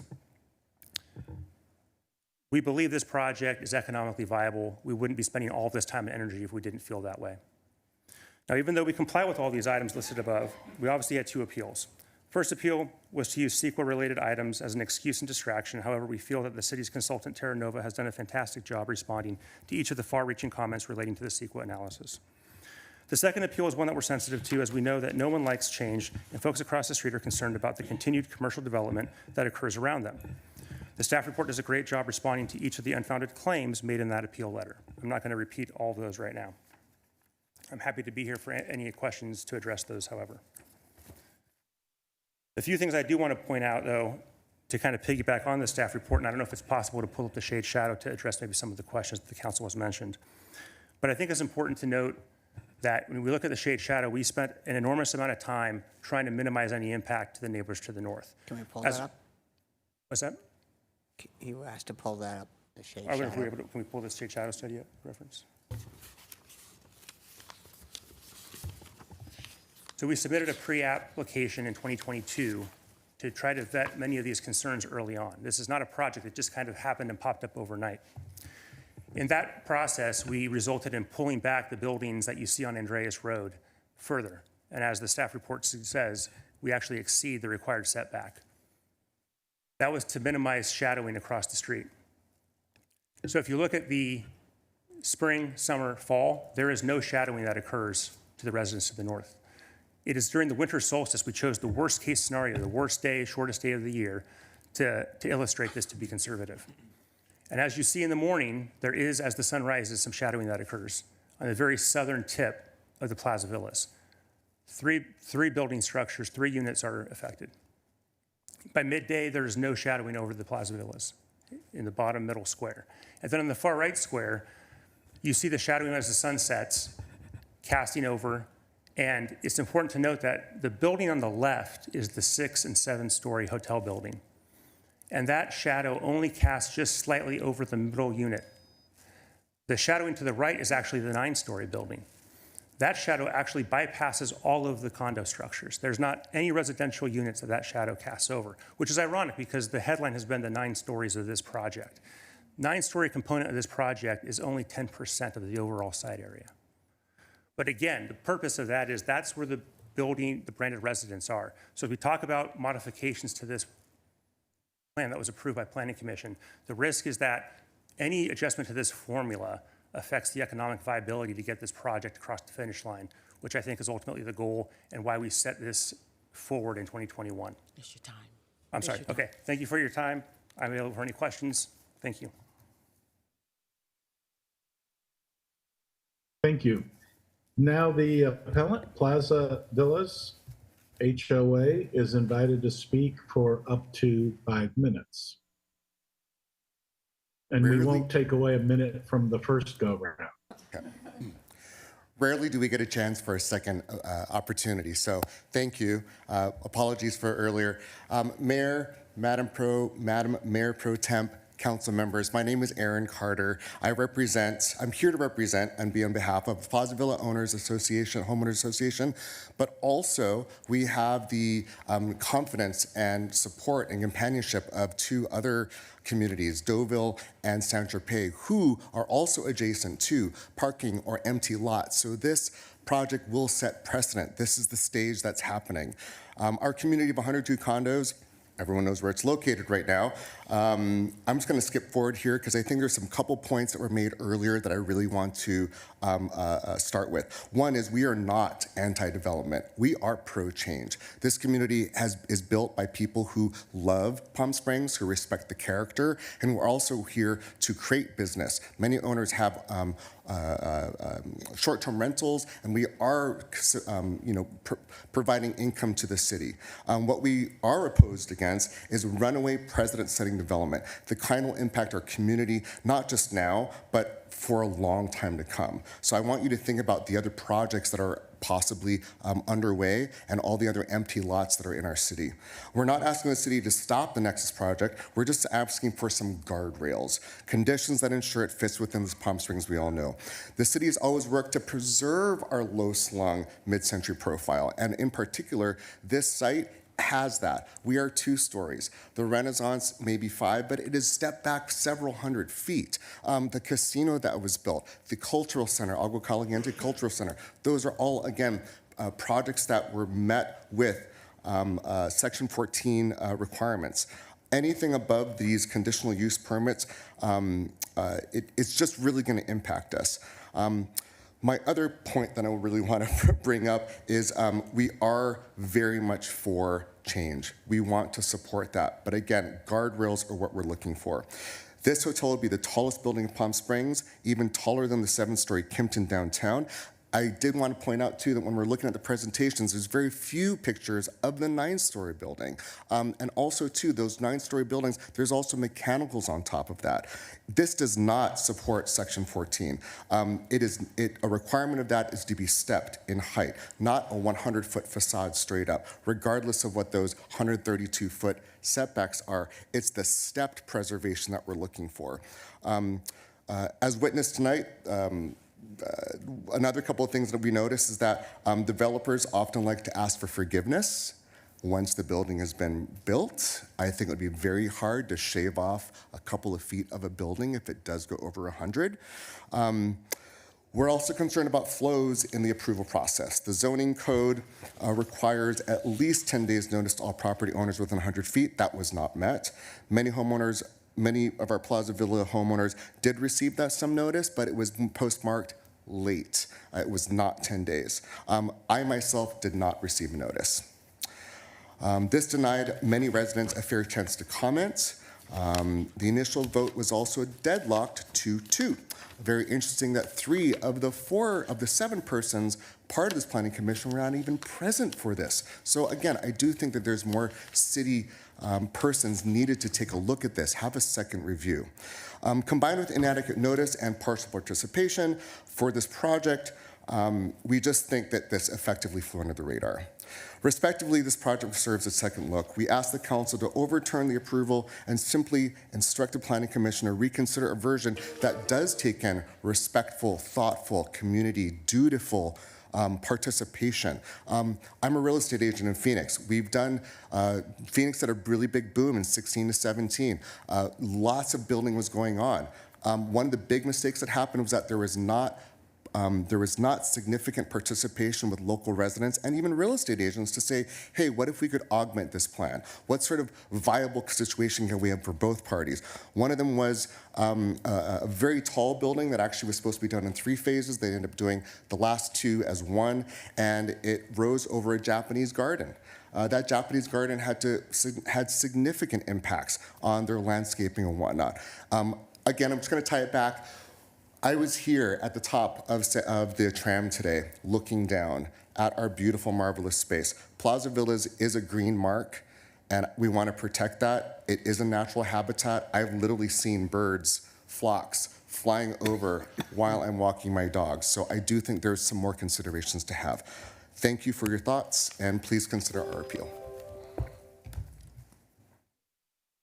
Thank you very much. The Appellant Supporters Alliance for Environmental Responsibility is invited to speak for up to 5 minutes.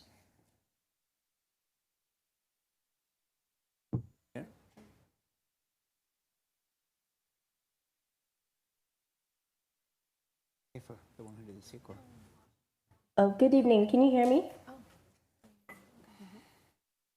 Yes. Yes, Haley? Good evening. I'm speaking from Zoom. Okay, go ahead, please. Thank you. My name is Haley Uno from Lozo Drury LLP. I am speaking on behalf of Supporters Alliance for Environmental Responsibility, or SAFER. I'm currently recovering from a cold, so I'm going to keep this brief. SAFER asks that the City Council grant SAFER's appeal and deny approval of the MND for the Nexus Hotel project. The City Council should instead require preparation of an EIR. Under CEQA, an EIR is required because there is substantial evidence of a fair argument that the project may have significant adverse impacts related to valley fever, air quality, biological resources, and traffic. First, Dr. James Clark of the environmental consulting firm Clark & Associates concluded that the project may have significant adverse health impacts related to valley fever. The MND states that 38,512 cubic yards of soil will be disturbed during site grading. This represents a major pathway for exposure to valley fever spores for project construction workers, local residents, and community members. The site's desert location and wind exposure amplify these health risks, and the MND's proposed mitigation measures are inadequate to reduce these risks. Second, Dr. Clark concluded that the project may significantly impact air quality. The MND's air quality analysis claims that the project's construction emissions comply with local significance thresholds, or LSTs. However, the MND shows LST exceedances for particulate matter 10 and 2.5 during construction, which indicates a significant impact. Moreover, the MND failed to provide a quantitative health risk analysis of the air impacts of the project's construction and operational emissions.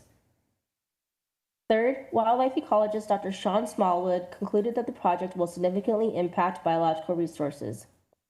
Dr. Smallwood found that the project would harm at least 18 species of wildlife, including 3 special status species, through interference with wildlife movement, bird window collisions, and traffic mortality.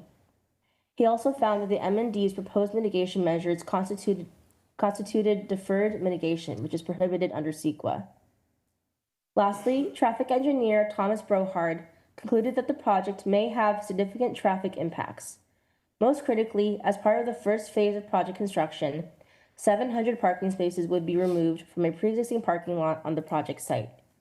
Mr. Brohard found that the MND failed to account for the removal of these parking spaces in its traffic analysis of vehicle miles traveled. An EIR is needed to properly assess this impact. For the reasons I've discussed here and in SAFER's written comments, we again ask that you grant SAFER's appeal and recommend preparation of an EIR before project approval. Thank you so much for your time and consideration. Thank you, Haley. The public is invited to speak on this matter for up to 2 minutes. Madam Clerk, our first speaker is Dan Donahue. Good evening. Is this working? Thank you. I'm not a public speaker, but I'm compelled to speak on behalf of all 3 of the HOAs, the Deauville, the Plaza Villa, and the Saint-Tropez. I've been a resident of the Plaza Villa for 21 years. I will be definitely impacted by the shading. The cutouts will not help, and we have our own independent shade study, and I will be affected also by the 9-story building. So I believe that's been submitted by our board president, Mike Lauder, previously to the council, but I can get you that information. I'm not going to speak very loud because Aaron's our main speaker, but I did want to cover a couple things. I'm also concerned about the infrastructure, and I did bring up this at the Mayor's Town Hall. We do have chronic sewer gas problems along Andreas, and that sewer gas is now entering our units. And it's getting so bad that we can't sell our units now without the real estate disclosure of sewer gas. So in other words, even if we wanted to move, we can't because we can't sell our units. My unit will be shaded all except 90 minutes during the solstice, the shortest day. And the cutouts will not help me. I'm one of the units that's most impacted by the shade. We have the city coming out to pump the main sewer lines on both Andreas and Calle Alvarado every week now. This is not a normal kind of thing. We have failing infrastructure, and the sewer needs to be fixed before we can hook up any more sewage to the system. Was that my time? Thank you. Okay. That's your time. Thank you so much. Next speaker is Our next Stephen speaker. Dixon. Good evening, and thank you for hearing us. I want to thank Aaron, too, for his wonderful presentation. So I have very little to add, except for the fact that I really want to emphasize the precedent that's going to be set by this. Having a 99-foot building in an area that could easily be developed by many developers. So we might end up with multiple 99-foot buildings in Section 14, which will have an adverse effect on the whole city. And I just wanted to caution you about that because it really is, it's going to change the complexion of our city. Thank you.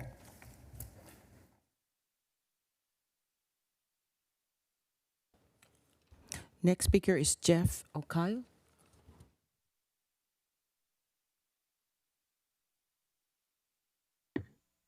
Good evening, and thank you.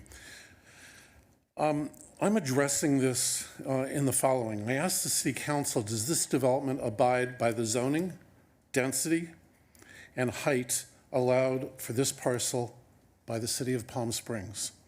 If so, the council is obligated to approve this project. The zoning for this parcel was agreed upon by the city's zoning rules set by the city in partnership with the tribe, which in part allows buildings up to 100 feet in height.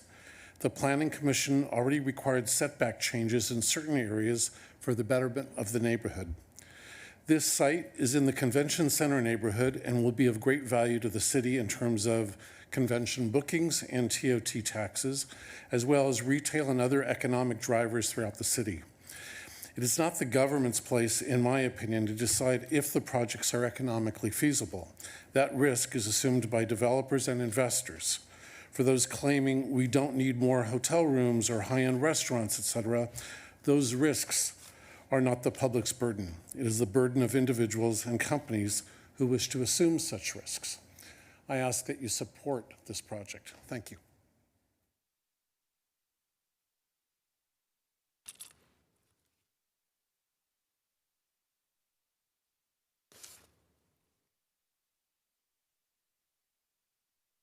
We have one person online. Eric Kristen, I don't think he's available. Who? Eric? He spoke already. Aaron? Yeah, Aaron spoke already. Aaron was the appellant. We have no further speakers. All right, thank you. This time we'll provide the applicant and the appellant's time for rebuttal. Does the applicant, Nexus Development, like to speak for 2 minutes on rebuttal?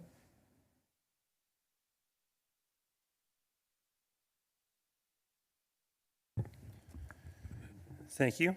I guess one thing I was going to mention is that I believe we submitted a presentation, which I understand is not able to be presented this evening. But if anyone has had the opportunity to look at that submission, some of the questions may be answered as far as step backs. We've mentioned that. We have the heights broken out on those exhibits. It talks about how there's essentially 5 building structures on the property that we're proposing, 2 single-story in the ballroom meeting space and the restaurant. the parking garage, which is 4 levels with rooftop parking, which is 43 feet in height, and then the 6-story hotel stepping to a 7-story rooftop bar deck, and then the 9-story hotel, which we've added step backs to per the Planning Commission in preparation for the Architectural Committee review before getting notice that we were going to be appealed to City Council. And we were happy to continue to work with Architectural Committee to continue to refine the design of this project.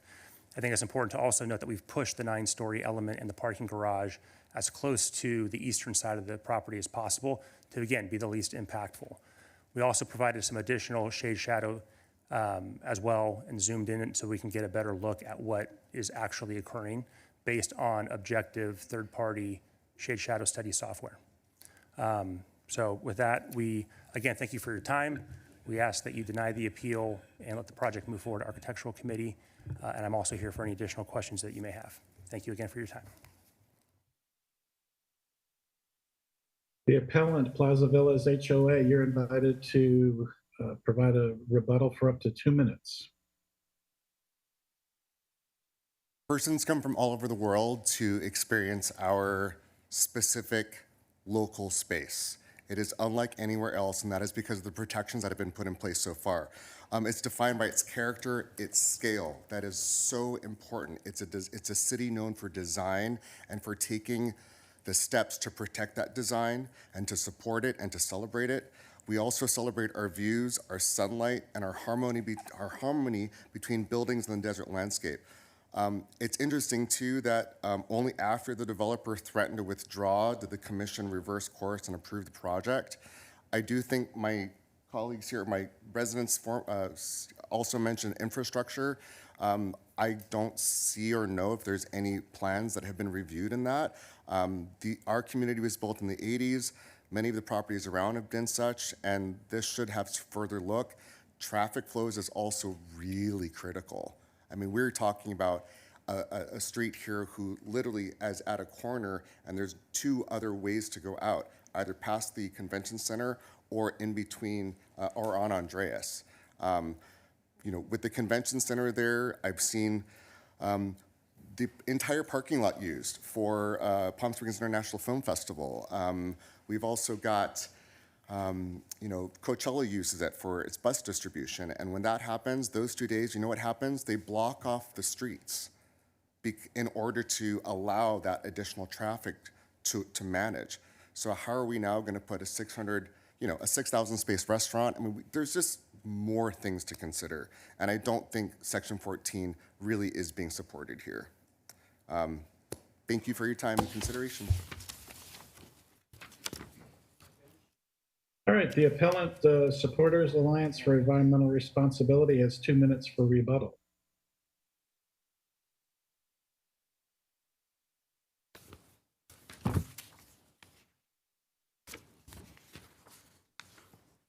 Ms. Uno?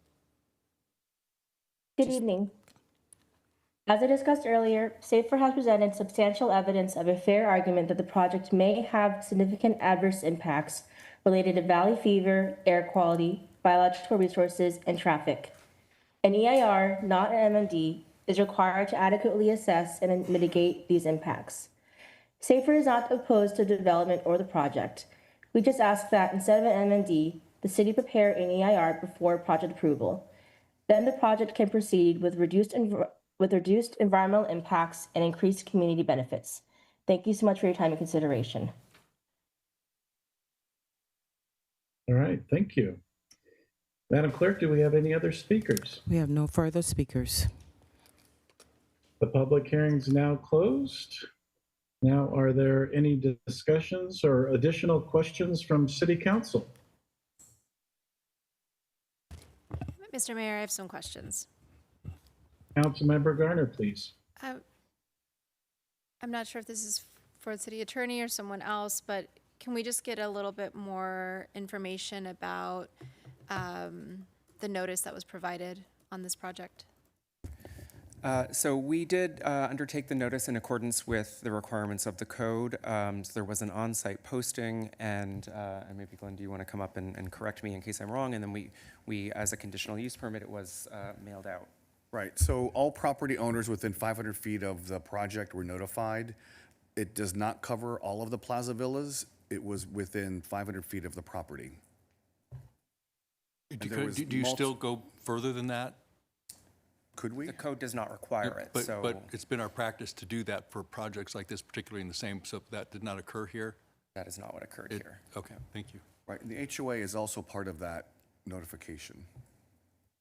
So just to clarify, so the property owners that are within 500 feet received notice, and the HOA management company received notice? Or who at the HOA did it go to?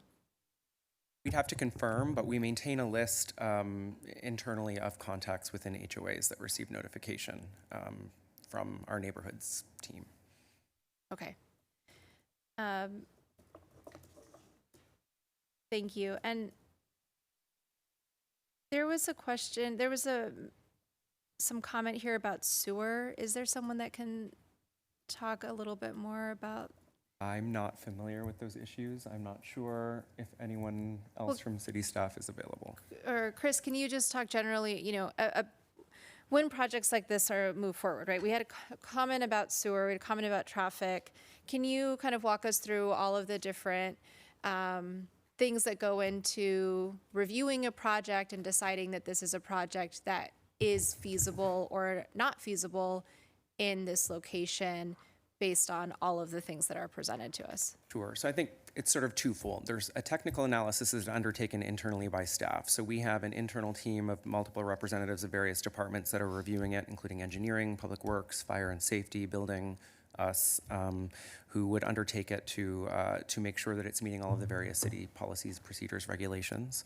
And then those result in the conditions of approval that are typically attached to any approval. So, a grading is needed. It needs to hook up to whatever sewer lateral, certain things need to be upgraded.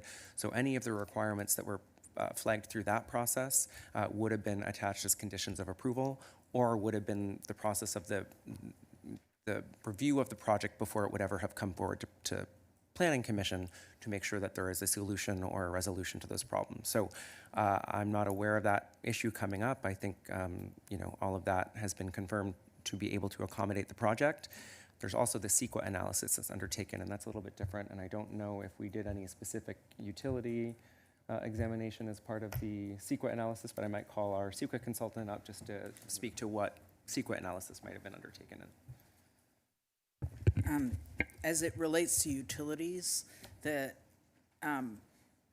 we base it on existing information. So there are two processes: the process of reviewing under CEQA, and the plant has sufficient capacity to process, and then the approval process or review process that was mentioned deals with the need for any additional facilities, which would be handled through the processing of the application now and also at building permits. So the wastewater treatment folks will look at capacity at that time. We also did a comprehensive traffic study, which was included in the initial study that was prepared as an appendix and then summarized in the initial study. Great, thank you so much. And then in terms of I think this might still be a CEQA question, the comments that were there about air quality and valley fever, can you talk a little bit about that? Yes, ma'am, you received a supplemental response to comments. The commenter's opinion is noted, but as is provided in the supplemental response to comments, Riverside County has one of the smallest incidences of valley fever. In addition, this has been a parking lot for, well, it was a mobile home park before then, when I first lived in Palm Springs, and then it became a parking lot and has had very little exposure to natural conditions in 30 or 40 years. There is no substantial evidence that valley fever is an issue at construction projects in Palm Springs or the Coachella Valley. And the CDC has not identified valley fever as an issue. Great, thank you. I just want to make sure that was very clear for the record and the community.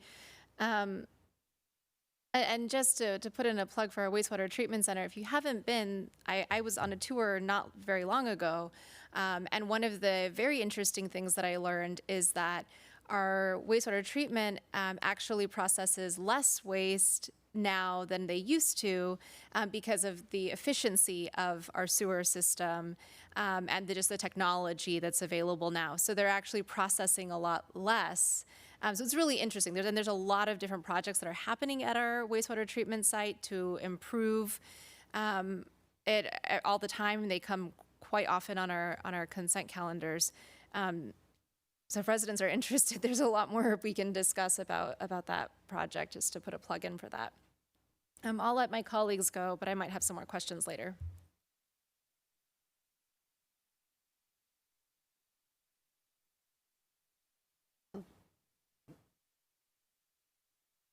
Councilmember Reddy. Oh, thank you, Mayor. A couple questions. I did have probably for both sides. I think it was the HOA that you had mentioned that you had an independent shade study. I've not seen any. I don't know if staff has seen that. You said it was submitted.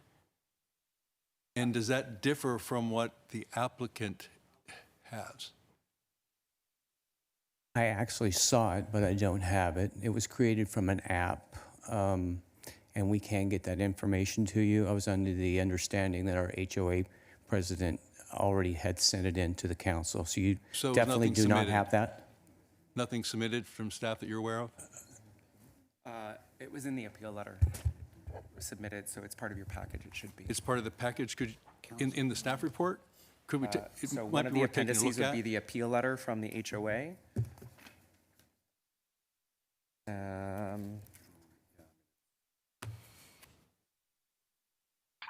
The copy that we have is photocopied at a resolution that would have been illegible, so I'm not sure what it looks like in your package. So do you know what page that's on in the staff report? Give us 1 second. Sure. Thank you.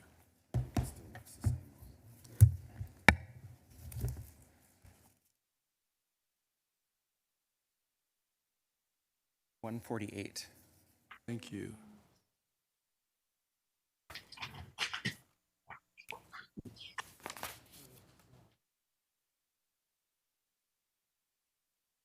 Yeah, so it's not really, Yeah, okay.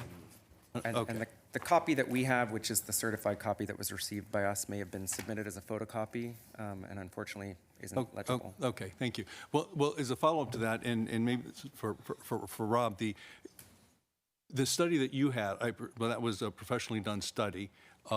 The suggestion from the Planning Commission of the notches, is that going to affect the shade at all one way or another? If you, well, presumably, are you going to do what, are you planning to do what the Planning Commission suggested? And if you do, what effect, if any, would that have, do you think? So first answer is yes, we are planning to, if we move forward after tonight, we are planning to do what the Planning Commission has requested with the 20-foot step backs on the south wing and the east wing. Point of clarification, I think in earlier presentation, so those are the two sides. It's the 9-story building initially. We pushed the south wing back by 20 feet and the east wing back. As I had shown the shade shadow study, if you want to pull it back up again, that 9-story component, it actually doesn't impact, because it's the south wing that's pushed back, so that doesn't affect anything on the shade shadow study. And then on the east wing, that would be a benefit for the convention center if you were at the kind of front door of the convention center. So it's by redoing the shadow study for that 20-foot notch on the east wing, it wouldn't have any material impact to the shade shadow study you're looking at tonight. Okay, thank you. And while you're there, the other question. So are you anticipating for the project requesting from the city to participation in the hotel incentive program? So we are not requesting a TOT tax incentive for the hotel. Part of the things we wanted to look at in the economic analysis we studied on is how to make a project stand alone, and that is how we've approached this project. So, And obviously the debate, and I understand your argument on the financing and the seasonal market. We've been obviously been dealing with if it was 8 floors or 7 floors instead of the 9. So we would not be able to do the project at that point, or you still could do the project at that point? Or haven't you finalized that analysis yet?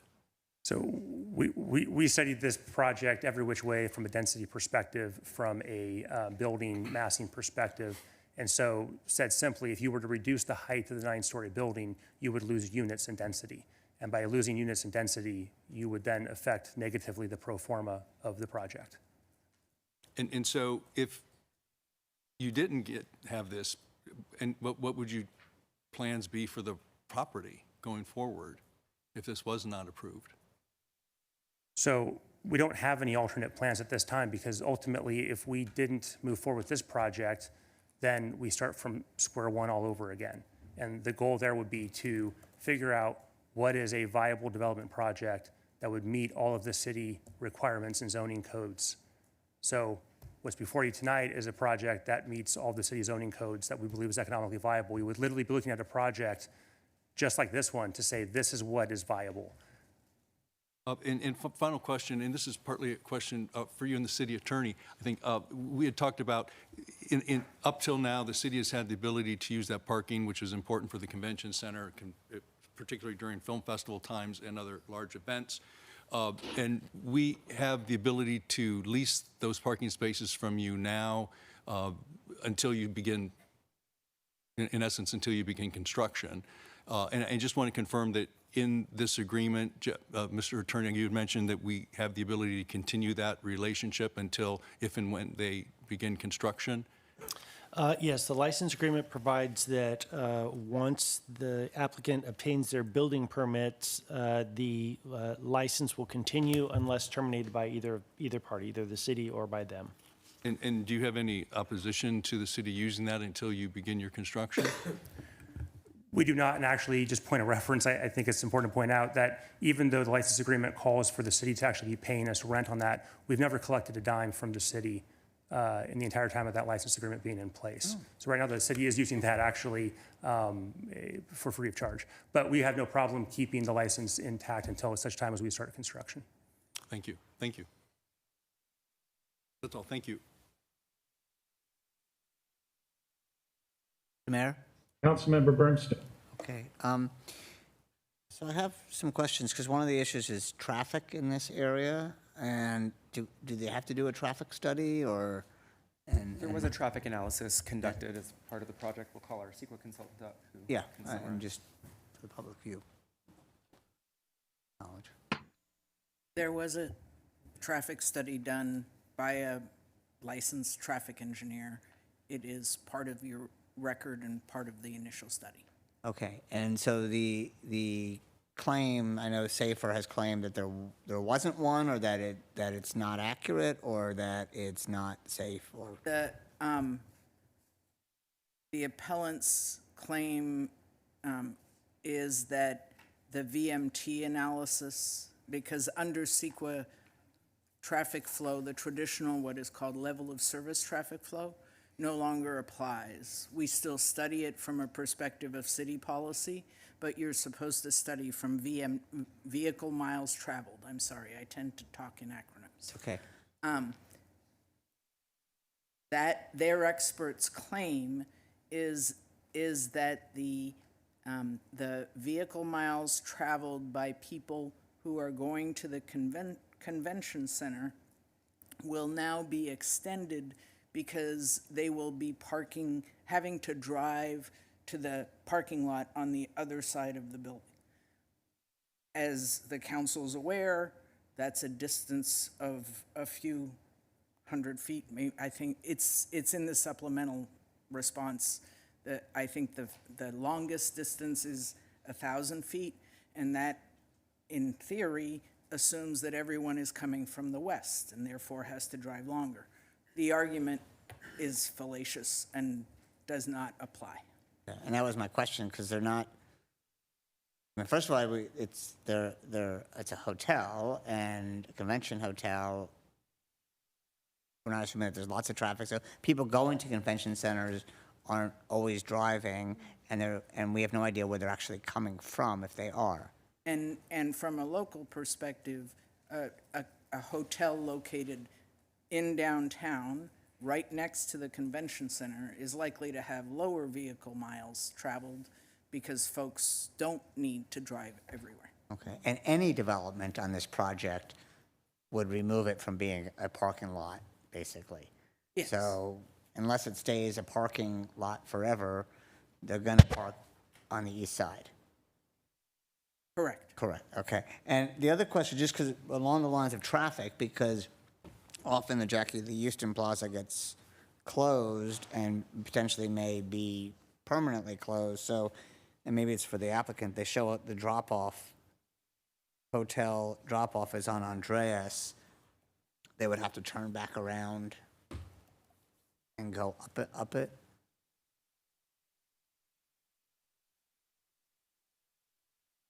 So that last inset Right. is... If Alvarado's closed, you would come in Calle El Segundo. This is the hotel at Portico Shore, and this is the residential Portico Shore. So either way, they would go in and out and go back up the same way. Okay. And when we were talking about, because this is key to our connectivity from the convention center to downtown as a walkable thing. So that area along all of that is still, I mean, I know that we're looking at the north side for also for walkability, but that still allows hotel goers, convention goers rather, to walk that.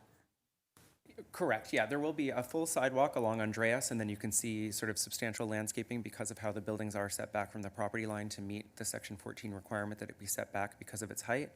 And then in addition, of course, the city is undertaking its study and design of the other connectors, which will be located within the right-of-way Andreas. So there will be what this project is doing, and then there will be what the city is doing within its own right-of-way to sort of expand beyond that and make the pedestrian connectivity to downtown that we're talking Okay, about. and obviously that's still all in design, so we haven't actually Correct. presented that to any of the residents, the beautification, the shade, That's the correct. wayfinding, the landscaping, that's all planned for that area. That's right, and there is a condition of approval attached to this that obligates the developer to work with us on enabling whatever plan is developed by the city. Okay. I have some questions for Rob, again, for Nexus. Before we look, could I ask you, so there is an entrance on Calle El Segundo? I'm not. Yes, just wanna this confirm. is the entrance to the restaurant. This is the restaurant building. So this is the motor court for the restaurant building. And also this is back of house, so deliveries, trash, and also there's an entrance to the parking decks here. But you can get into the hotel from El Segundo, can you, or? No. So all the traffic in and out is going to go on Andreas? Correct. When it's closed for the film festival? Ha! Right? Oh.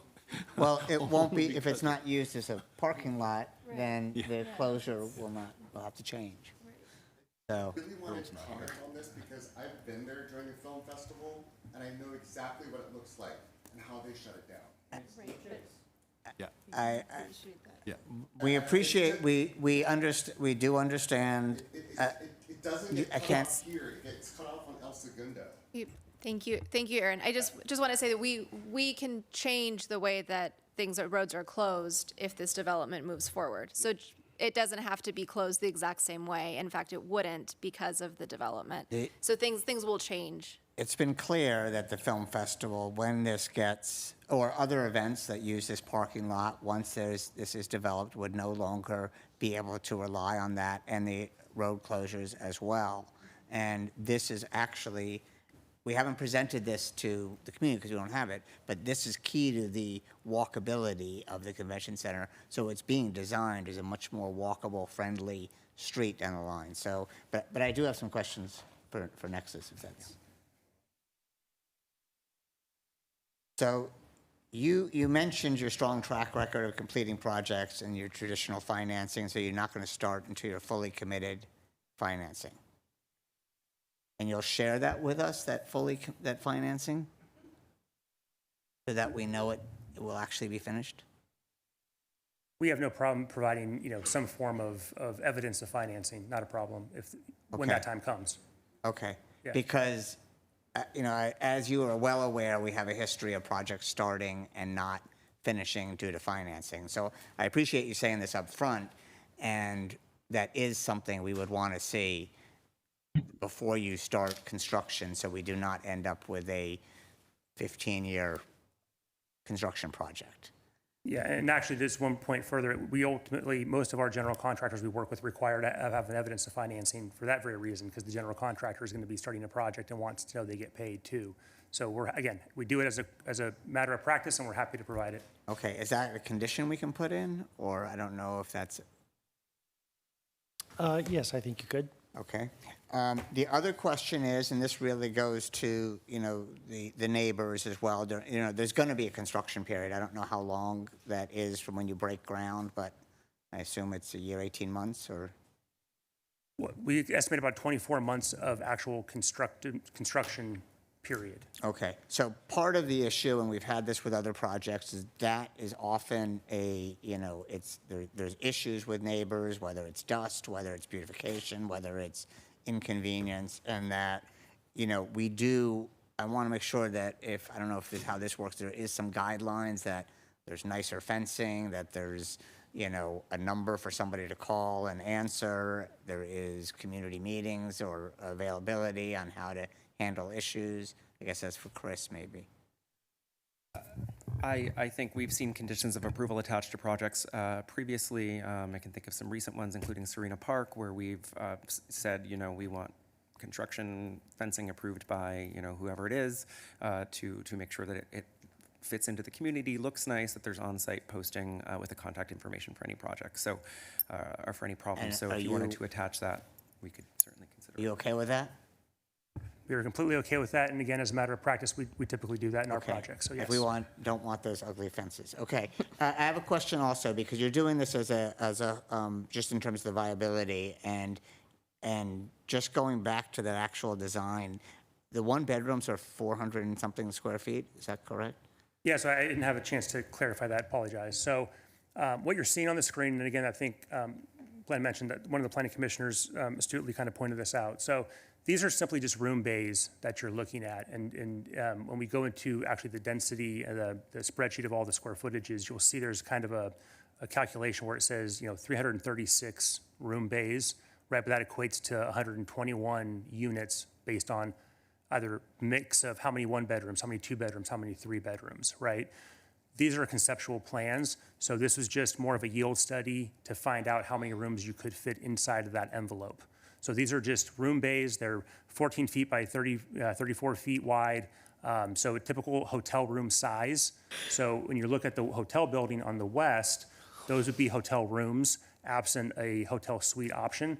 And then on the building to the east, again, those are the branded resident condominiums. So almost all of those are going to have at least two bays associated with the unit if it's a one bed, and then again, so on and so on. Okay, and so these ones, and just, part of the reason, the city has required, I guess, that you come up with a hotel project, because we need a hotel project for our convention center. We need it, and we need that for our tourism economy, which drives our whole economy in the city, and also pays for our police and fire and parks. We saw all those great things. So, the hotel part is fine. Now, the condo part, so the question is, and you've mentioned this before, is, a lot of people, why would somebody actually put their condo into a hotel pool? And so why would they, and what evidence do you have or numbers that show how much you think they would be part of this, and understanding whether this is the project that makes sense for us as a city? Did I say that correctly? Sure, I think so. I'll try to answer it. Let me know if I answer it correctly. So yes, again, the whole intent here is having the ability to have a hotel and then a branded residence that's associated with that hotel. And what that does is it allows those condo owners who are making a real estate transaction to have a choice. We can't require legally that they have to put their condo units into a hotel inventory, but they also can't just rent it on the free market to an Airbnb or a VRBO or whatever, right? There's going to be HOA, CC&Rs, right, guidelines. So if they choose to put it into hotel inventory, then it now becomes a hotel room for all intents and purposes. It gets the TOT tax. A hotel guest could book it on, Marriott.com. When they come through, they're going to come through the main hotel lobby. They're going to check in like any other hotel guest. They will have no idea that they've booked a condominium. They are going to think they booked a whatever room type, a 2-bedroom suite, right? And they're going to be just given the room key to go to whatever room they've rented.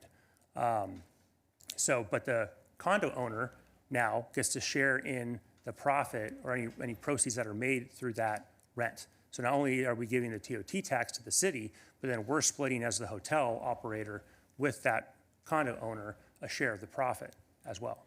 And in your estimates or experience, what percentage at any given time of those rooms are part of the hotel pool? So according to Marriott, in a resort project such as this, in their portfolio, they're showing an average of 85 to 90% of the owners are participating in the hotel inventory at any given time. So that is why we believe that, again, crucial part of the financing mechanism here is that the risk of, in the off-peak times and the slow times of the year, we're only having the risk of filling up a 125-room hotel because the other branded residences have already been sold, and those risks are on the property owners that have bought those. However, when it's a peak time or when it's a film festival or when it's a key event and there's high demand, then we have the ability to flex up to that 257-room count, which is crucial for the convention center. If they wanted to book a 200-room block of rooms for instance, one single hotel, there's really no other hotel in the city that has that many rooms other than the Renaissance in one single building. That has more than 200 rooms? In one single building, right? Okay. So I mean. Yeah, okay. So these are, because obviously people who, at those critical high times, if you're a resident, that's when you would, you're a real condo liver, that's when you would want to have use of that space. But these are really affect more like, I know they're not, but timeshare people who are coming here limited periods of time versus a primary resident putting into their pool. Right, and it also depends on the motivation of that individual, right? If that person is buying this and wants to maximize their investment on the condo they purchased, they may say, hey, I want to get the biggest revenue share, and by doing that, I'm going to put my condo into the inventory on the peak time, because I know there's going to be a premium. The rates are going to be higher in that peak time, right? I'll go use it in the slow time because I'm not going to get much of a share or revenue from that. So the primary reason they're doing, most of these people are really as an investment versus a residence. I mean, again, If 85 to 90% are, yes. I think that would be a sound conclusion. Okay, so, but if you're not in the TOT incentive program, you're not in the convention center hotel thing automatically, you're just available potentially. Is that, I don't know who's going to answer this. I'm sure about, You might call Wayne up. Okay.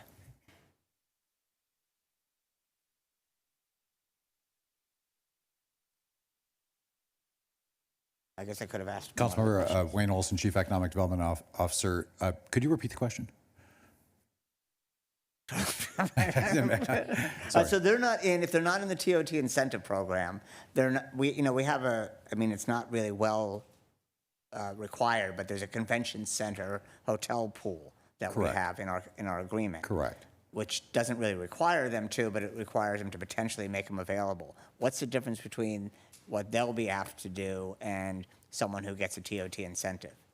Effectively, nothing. If I'm understanding your question correctly, Councilmember, if they aren't in the TOT program, we can't place any requirements on them, and so the market would drive the decision of whether they would block convention center rooms or not, and those would be agreements between Convention Center Salesforce and Visit Greater Palm Springs and those conventioneers and convention planners that would block hotel rooms. But without the TOT incentive, the city doesn't have any regulation that I'm aware of as to direction. Can we really require those in the TOT incentive program, or we don't actually put strict requirements, do we? This is for another topic, but Okay. that incentive, as it's listed currently, probably needs an update. But yes, there is a light requirement that those enrolled in the TOT incentive program engage with the convention center in providing room block nights. So effectively, they're going to be just like any one of our other large hotels when it comes to booking conventions, pretty much, right, as it stands right now. I believe none of our large convention center hotels are currently enrolled in a TOT program, and therefore, yeah, I believe that would be correct. Okay. And just, I'm sorry, Rob, to make it sit down. So the planning commission, you basically said if you cut down height, it doesn't pencil out for you. That's right? Correct. Losing units would no longer pencil. But you're okay with what Planning Commission has, their conditions of approval? We are, and the reason being is, as I mentioned earlier with the room bays, and I know the presentation isn't presented tonight, but in looking at cutting back the south wing and the east wing as the Planning Commission had conditioned us, while we may be losing a couple of room bays, we're not losing any units. Yeah. That makes sense. Okay, I got that. And so if all goes as you would like, when would you see construction starting and occupancy starting in this project? As soon as possible. So, I mean, realistically, not being facetious, realistically, it takes 12 months to get from a concept level that you see on the screen today to a full set of construction level drawings to where it's actually able to be submitted for building permit review. So in our opinion, in our experience. So we would think 12 months, and I'm looking at my architect and he, if you can go faster, then great. But 12 months is typically what we would see at this type of project. And then we would submit for building permit. On average, I don't want to put the building official on the spot, but we would see an average 6-month period to permit a project of this size. So you're looking at probably an 18-month process if this project were to move forward today. Okay, and just to clarify, if we don't approve this, you don't have a plan B ready to go in mind, right? We do not. If you did something, what do you think the likelihood of a hotel project would be? Can you answer that if you did not get this? I'm not sure I understood the question. I mean, hotel projects are difficult to begin with. Yes. Residents are easier. Would it be easier for you to do this project if you did not have any hotel rooms, do you think? I mean, I think the beauty of this proposed project is that it blends the residential with the hotel. And so that's what's making it work. Okay. If there was no residential component to this project, I don't believe this would be a viable project. Okay. If there was more residential, it might be better for you. Hard to say. I mean, in one hand, yes, but the other hand is that you still have variable costs when it comes to hotel operations. And so you kind of have to find a sweet spot to make sure that you have enough hotel rooms to offset your fixed cost, right? So having too few hotel rooms and more residential, but trying to make those residential branded, it starts to tip the scales the other way a little bit, I think. I understand. So, and I understand you can't answer this because you haven't come up with another plan. And I guess it goes really, what I'm trying to get at is, obviously at 9 stories is not ideal for the city. It is an exception now and you're setting a new standard, but our zoning code does allow it. And the issue really has to be what's the best use of this land. And we know for a fact that we need convention hotel rooms. We're going on a $135 million expansion of our hotel, convention center, I'm sorry. And so it doesn't we sort of need this. And other hotels in the area the convention center uses are not really up to par, and having this hotel there we would expect almost force them to upgrade their facility to compete effectively and so that they don't lose all their rooms to you. So there's a benefit in terms of that. We're also building this walkability creating from the convention center downtown. So I wanted to ask you, I think in your agreement, you have to construct that, but you don't have to pay for it or design it? What is it exactly? So it's my understanding, I'm not an attorney, my understanding, and I'll defer to maybe the city attorney, but the way it reads is that there's no cost for us related to the design and construction of the actual walkway, whatever that ends up becoming. And then only if the construction of that walkway occurs during the time that we are under construction on the hotel, would we then have our general contractor actually be the builder for that construction, if that made the most sense. The idea being there that if the general contractor already doing work right here can be efficient and can provide probably a better price, I would imagine the city's going to bid this out, and if the city looked at our general contractor and didn't have a competitive price, they have the freedom to make whatever choice they want to make. Okay. And it's probably, I don't know the exact timing, but I think we're looking to complete ours in 3 years.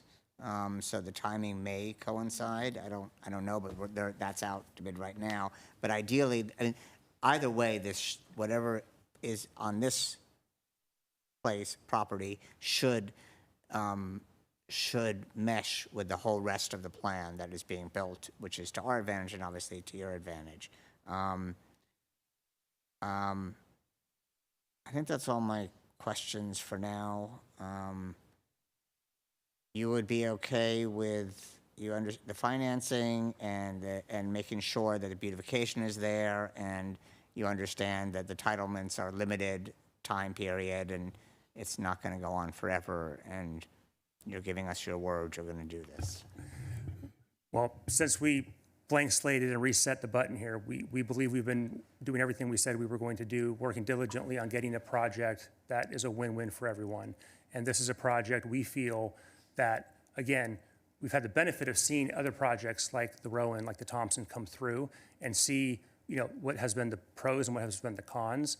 And in looking at how we've developed this site plan in partnership with all the other departments of the city, trying to figure out a way to have the breakout meeting space to support the convention center, have it in restaurant, F&B outlets, being able to utilize the fact that we have a rooftop area, but maybe not put the pool on the rooftop, put the pool actually on the ground so you can have a more elaborate pool setting. Creating the multiple, I think it was mentioned, the multiple porte cochere and access entries, trying to hide the parking, but have enough parking that meets all of the code requirements, right? And then be able to pump in, again, this wasn't able to be presented today, but it's in the information that was presented earlier this morning, was the economic impact. And we're estimating, based on the Greater Palm Springs Economic Impact Study, a $12.7 million year one general fund contribution. That's the TOT tax, that's the property tax, and that's the sales tax, the three that go right into the general fund. So that's a $12.7 million direct benefit growing from there. And then there's other multiplier economic information in that slide as well. So the idea here is that it's economically viable. It provides what the city needs from a support standpoint with the convention and the massive investment that they're making. And it's a huge benefit for the city long term. And again, I know that we're sensitive to anything that's new, that's different. I think the Rowan, is at the 85-foot mark now. You can talk about stories, but it's really about the footage, right? Because your floor-to-floor heights can change. So you could be, 3 stories and 50 feet. You could be 5 stories and 50 feet. So at the end of the day, I think what we've tried to do here and what we've tried to show is that we're really stepping back. Over 60% of this site is open space. So, and we've tried to push the height as close to the Renaissance where it's minimally impactful. And so while I get that it's different, I guess that it's new, it is allowed, and I think it creates a win-win situation. So just, again, I just want to reiterate, so it's 15 feet higher than the Rowan on 10% of the property. Correct. Is that correct? Correct. Okay. All right, well, you also did hear the applicant say that developers often come back and ask for forgiveness, and you're well aware that you're walking into a city that has less appetite for forgiveness and concessions with developers, given nothing to do with you necessarily, what other has happened with other properties, particularly ones around the convention center in our downtown that are hotel properties. And so you're going into this with eyes wide open. We've been developing in Palm Springs for 20 years, and we're confident that we're going to be able to meet the codes and get the proper checks and balances. Okay, yes. I just wanted this on tape so I can watch it. Yep, you got it. Thank you, Mr. Mayor. Other questions? Actually, Rob, if you could stay, sorry. I know it's been a bit. Thank you for the context around the kind of the economic feasibility and the hotel and residential mix. We spent a decent amount of time talking about the potential variation on bays to actual units. Can you just share a little bit more about the hotel side around kind of the hotel brand and a little bit of that, what that hotel experience, at least in your current proposal, what you're anticipating for that side, specifically around the kind of the autograph. Autograph, yep. Yes. Yep. So again, one of the things we wanted to do is did an extensive brand study as part of the agreement with the city and talked to almost every hotel brand there is. We landed on is Marriott Autograph for several reasons. One, obviously, is, as I mentioned before, the Marriott engine is massive. They have the largest amount of reward members of any hotel company. But the Autograph allows it to be independently branded, independently designed, without the typical, if it's your courtyard or your residence inn, Marriott has very strict guidelines of what falls into one of their quote unquote branded hotels.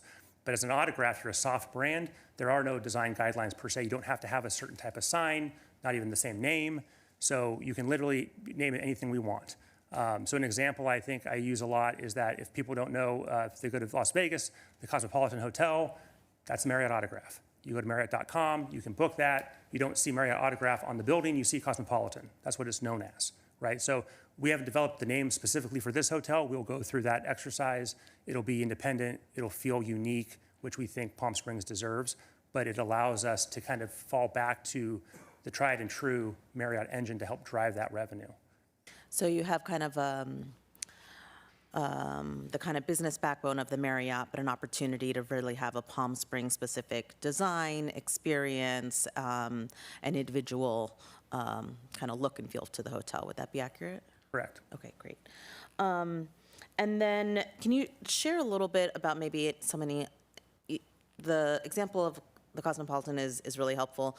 Is there any other examples in terms of the resident and hotel mix that might be helpful for our community? This is different, right? And I totally understand that you need to make the economics work, but is there an example that might be, ring a bell for community members of a similar project that you have? Or is this new for you? We have not done a branded residence project per se. We've done a Marriott Autograph project, and we've done condominium projects, but we haven't done the branded residence project. We've studied it extensively for obvious reasons. So, but it's highly successful. It's becoming more prevalent. You hear Ritz-Carlton Hotel, you hear Ritz-Carlton Residences. The Auberge is under construction in Dallas right now with the Auberge in Knox Henderson District, which again has hotels and branded condos. So the model is proven out. It kind of started with a condo tel and then a condo hotel, and it's kind of just gotten refined over the years. And what's the motivation to try that here in Palm Springs? What is the kind of, can you speak to why the seasonality of our market makes it actually kind of might motivate having that mix? So I think there's a few things. I think what motivates it is that it's a proven model. And so being able to, as I mentioned earlier, actually de-risk the hotel component of this project is the crucial kind of linchpin of this whole entire equation, right? And so being able to sell those as condos, and then as far as the end user, their choice of saying, well, do I want to go buy a vacation home and then have to go through the ordeal of trying to have a house manager or who's taking care of that property, who's maintaining that property? Am I putting it on Airbnb? Am I paying them commissions? All those things that go into having a second vacation home versus like a timeshare, I think it was brought up. It's just, I can lock and leave. I come when I want to come. I tell the hotel, I'm coming this day, I'm staying that day, and I'm not paying the hotel because it's my unit. But I can come and go as I please, and having that flexibility, and I don't need to think about anything because the maintenance is taken care of, the operations are taken care of, any tenant complaints, noise, all that's taken care of, right? It's professionally managed.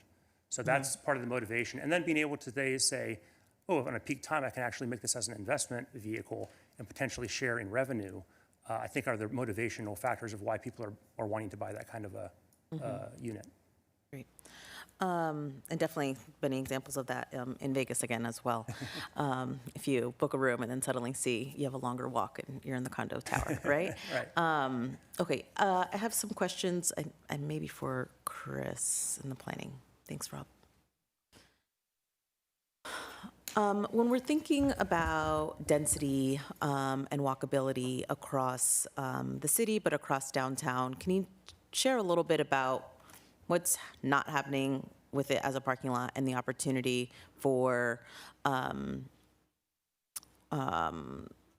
walkability improvements, but just really the concentration of people and connecting the convention center and downtown, and about what we're hoping, I mean, beyond the hotel rooms, but can you share a little bit about why density here might make more sense than somewhere else downtown? Sure. I mean, I think it's been said by a few folks already tonight, but I think when we think about appropriate locations for height and density, I think finding the most walkable, connected areas of our city that already exist and sort of building upon them is what makes the most sense. So this area is, of course, directly adjacent to the convention center, and as we're hearing, it's going to be marketed to convention center goers who will be able to potentially come from the airport or come from wherever they're coming from without a car, be in this location, go to the conventions and be within walking distance of downtown, especially with all of the exciting work that we're doing to build out those connectors to our downtown area, walk to shops, restaurants, spend money in our city. And sorry, just, and right now, convention attendees who are further out are getting more likely, they're getting in a car and they're not walking, right? Well, right. I think, as I understand it, and others probably have more statistics around this in terms of what the actual numbers are, I think the convention center has identified a fairly significant number of rooms that are needed both today and into the future as we expand the convention center. But without those rooms in this location now, as I understand it, convention centers are spread out throughout the city, whether they're in hotels, Airbnbs, wherever they may be. And of course, there are significant portions of the city that would be much less walkable than this area. So I do think that there is an interest to the city in terms of concentrating density downtown. We're obviously having that conversation citywide as part of the zoning code update. There's a lot of conversation to happen on that. I certainly appreciate that. There's a lot of state law coming down about where we need to find opportunities for height and density to accommodate the growth that the state is projecting and to solve the housing crisis that is happening throughout the state. I think we have a policy framework in place today that supports buildings of up to 100 feet, that supports the density that's proposed here.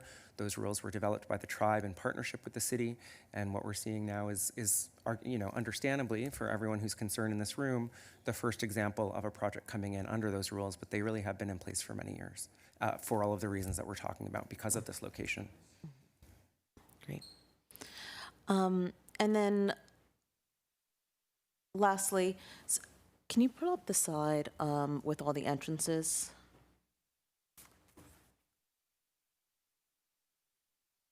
Okay. There's just been several conversations around traffic study needs or what it'll include and what it won't.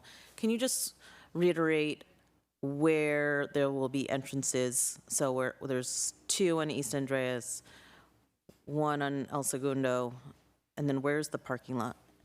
Right, so this is the entrance to the hotel.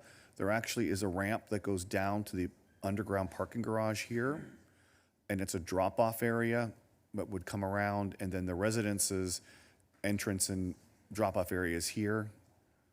If there is a valet or a self-park, this is the parking garage, so they would drive down the alley here and into this entrance. And this is a 5-story parking structure. Over here, where the restaurant is, this is also a valet situation, and they would drive down the alleyway here and into the garage. And then there's... I was just going to say, what we understand from the applicant, and it looks like he might want to clarify, they are looking at the 500 space garage or 400 space garage being valet access only. But. Yeah, sorry, just to clarify. So starting kind of left to right, you have the porte cochere there with the restaurant building. So that not only is for the restaurant, but it also would be a drop-off for the ballroom meeting space, breakout space. So again, trying to bifurcate where traffic is coming from, right? And this has all been studied as Nicole mentioned in the traffic study analysis. But the idea is, and we've had this studied by multiple valet companies. So the idea is that everything circulates right turns only. Now you could go left, but it causes more traffic congestion. It takes longer, right?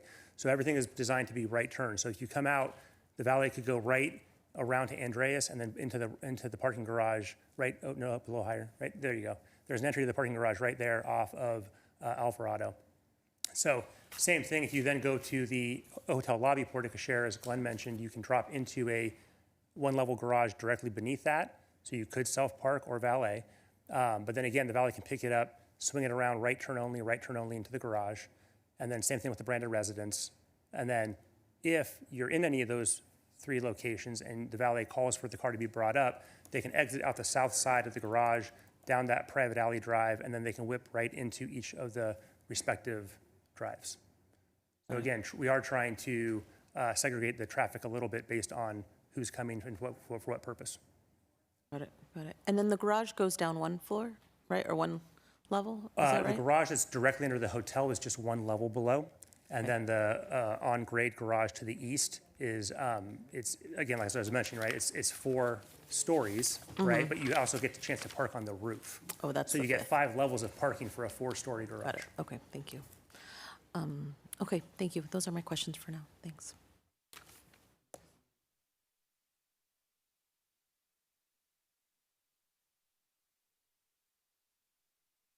Other questions from council? Mayor, I have just one question. Rob, do you have to have a requirement? Are you going to have so many of your condo units pre-sold before you actually build? Or are you just going to build and then sell then? So because of this type of branded residences, we have not seen historically lenders requiring pre-sale. Now, with that being said, I don't know what the lender requirements would be when that time comes, if that changes. But as of right now, we don't typically have a pre-sale requirement that we've seen needed. So Rob, let me ask you, let's say you're approved this evening and you have all the good intentions, and we've seen, obviously, it was 18 years ago we started the Dream, 19 years ago on almost 20 for the Dream, 18 for the Thompson. This one we've been dealing with for at least 10 years plus. And we can cite several others. So let's say you get your approvals and you just can't really get financing, you can't pull it together. What would you anticipate doing with this parcel 3 years from now? So in short, we don't know. We'd have to see what the dynamics are. If there's a reason why the project's not getting financed, we'd have to look at why is it not getting financed, right? In the meantime, it would be operating as a parking lot, so you wouldn't get in a situation where there's a partially built or a construction fence that's just kind of endlessly being there, right? But we'd have to look at that when that time comes. All indications by, again, diversifying the risk here would show that we're in a good condition to get financed. But no one has the crystal ball, and I can't sit here and guarantee you we get financed, or in 3 years, this is no longer feasible. I don't know why that would be. But again, the question would be then, what is feasible? And we've gone through this exercise because we've been involved in this project for 20 years, as you know. We got the RFP from the city to buy the property in 2005. And so we've had the, for better or worse, experience of sitting here saying, what about a 500-room hotel that was approved, that was much larger in mass, that didn't end up becoming economically viable? And then going back to the drawing board and going, well, let's do a residential project that's only 2 and 3 stories. And we went through that process and actually got denied. And now we're back again to the reset here of saying, how do we get a project that we think really works with what the city's going to allow for its zoning, and that's going to be economically viable? And as of right now, this is the only answer we can come up with. And just, you may not be able to answer this. If you had the hotel incentive program, could you take make it 8 instead of 9?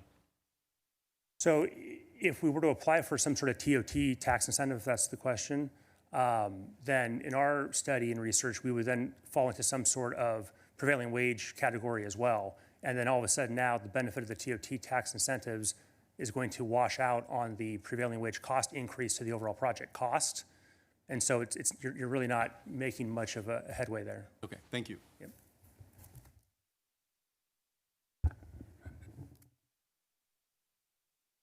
I have a question. I think maybe it was Chris. On the in the staff report, the appellant's shade plan. I thought I heard the word certified. Oh, in the copy that was officially delivered to the city, so meaning not the photocopied or reproduced version that's in all of our packages, it is. Is it an engineer? Is it an architect, an engineer? It looks like it's come out of an app, which is what I think the appellant suggested, but it just, the quality in the version that was supplied to us doesn't seem to be legible. So unfortunately, we didn't have the benefit of seeing it. Correct, certified and being stamped and received by the city clerk's office when the appeal was filed. Got it, okay. Not certified from an engineer. No, sorry. Yes, I was looking at the original version. Okay, very good. I appreciate that. I think having heard the developers' comments on their willingness to adhere to the Planning Commission's conditions, and seeing more of this shade analysis, I'm less concerned than I was originally about the project. And I think the other thing that I'm sitting with is, even if we came in with another 4 or 5-story senior living facility, we are going to, be having an impact on the sight lines. So just about anything that's going to go there is going to have an impact on sight lines. So I think that's going to be an ongoing challenge for anything that would be built on this site. The one condition that the Planning Commission asked for was the social entertainment ending at 10 p.m. I think it's wonderful for us to start off with that, but I think making something that is going to last forever. I would like to see that could be reevaluated after a period of a few years. To see, is there an impact, and is there a possibility that 10:30 is workable? But that's just one of the items. The exterior facade improvement on the parking garage. I'm happy to hear the developer is intending to work on that and help that be more blend more in with the Palm Springs vibe. Landscape obviously is extremely important. It's important to this project. The project is really, part of the beauty is the incredible landscaping that's surrounding it. I agree with Councilmember Reddy's thought on adding a condition that any extension must come before council. So I think that's an important condition to add. I agree with, I think it was Councilmember Bernstein's adding a condition that we have evidence of financing is provided to us. I'd also like to see that we add requirements for quarterly meetings with the community. That not only the fencing and the banners, the construction fencing is appealing, but that there are beautification requirements of the exterior space, perimeter of the construction project itself, so the neighbors are not having to live in something that is going to look unkept or fall into disrepair. Weekly site inspections, I'd like to see that as part of the condition, that there's weekly site inspections, especially when the fencing goes up, to make sure that any breaches in the fencing or materials that have fallen down, they're being fixed immediately. If landscaping is being addressed on a weekly basis, the weeds are being pulled, and we don't create this unsightly development site for the neighbors. I think those are all important to add. In addition to the reducing the east and south tower by that 20 feet that the Planning Commission called for. I think those are all things that. Plus getting a website posted once construction begins, so the neighborhood knows the progress. They see the updates on what's happening on the site, but that a website with those weekly or biweekly updates to keep the community informed. They can go online and check it out at any time. But we want to have a very open line of communication that's constant for the neighborhoods is something that I would like to see, and not having them rely on going to a city website, but going to this development's website and get the information. And we require that it's updated with weekly or biweekly progress reports, so the neighborhoods truly feel that they're an important piece of this development in their own neighborhood.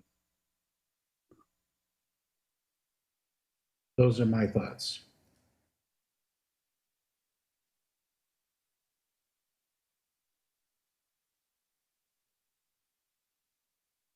Mr. Mayor, I have something if you can. Yes, Councilmember Garner. Thank you, Mr. Mayor. Thank you for those comments. I agree with the conditions imposed by the Planning Commission. I think those are really helpful. And the comments that you had in terms of communication, I think that's really important. We heard tonight that the neighborhood didn't feel like they had enough communication from the developer or from the city. There are requirements that were followed, but I think what we're kind of seeing in this area as there's developments proposed, that there is a kind of desire to do a little bit more, which I think we've done throughout the city for different projects. And whenever there's something that's big, it makes sense to do a little bit more outreach than a smaller project, because of the desire for the community to communicate with us. This project, I've been reading over all of this information, and it conforms with our zoning code, with Section 14, specific plan. It makes sense for what we're looking for in terms of additional rooms for conventions. And again, any money that we obtain from projects like this goes right back into the community. So our ability to make all of the different park improvements, to spend tens of millions of dollars on affordable housing, all of this is possible because of the robust tourism that we have in our city, and because of investments that we've made. It is challenging to build hotels. We saw that the Thompson took extremely long time, but now that it's here, it's wonderful and people are really happy with it.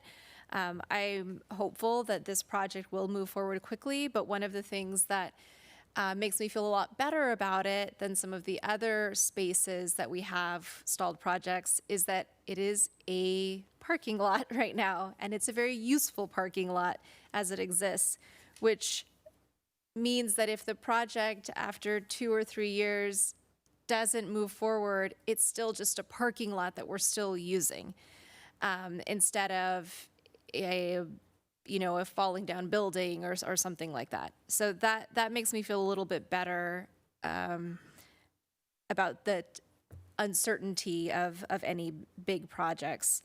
I appreciate that you doing this shade study, and that does help a lot.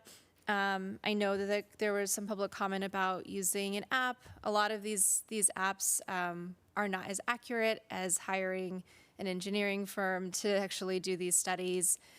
We have the same problem with the apps that are used for noise. They're not accurate, and when we use our actual accurate tools that cost a lot of money to purchase, we find that they're wildly different.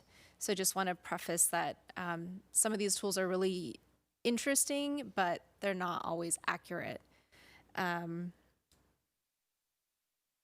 But thank you all for coming here and talking about this. And to the developer for bringing this forward. I think it has a lot of potential here, but I totally understand the concern about height.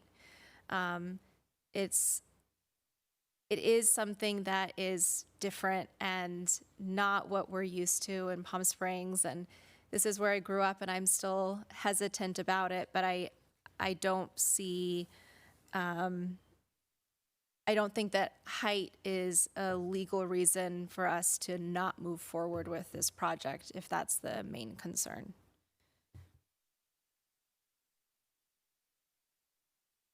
Yeah, I just want to reiterate, and Mr. Mayor, I think you summed up all of the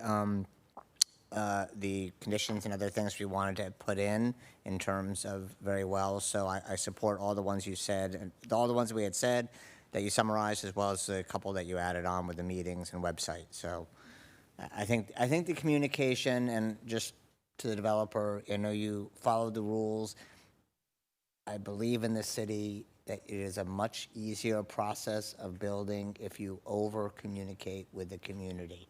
And not just the residents, but also the business community around, the hospitality community, the other businesses that are in that area, including across the street, and it'll be much more productive in the long run. So, especially when you're coming in with something that is unusual for this city.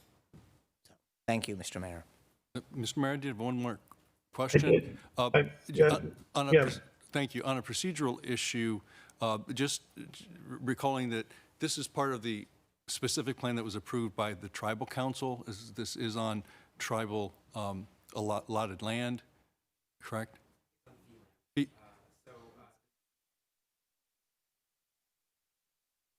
But it is on, let's just say we did not approve this project. They would have the ability to appeal to the tribal council, correct?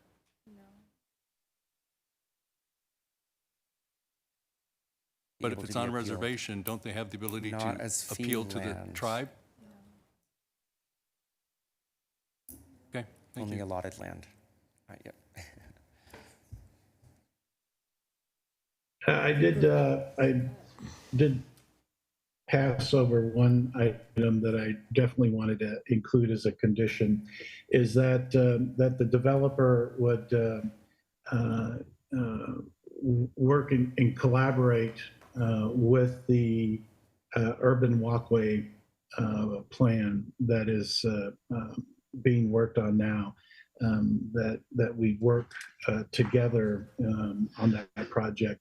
And I know we talked about it, but if it's not in writing, we've learned things just don't really happen. So I'd like to see something along the lines of the developer committing to collaborate and work and to incorporate the urban walkway planning.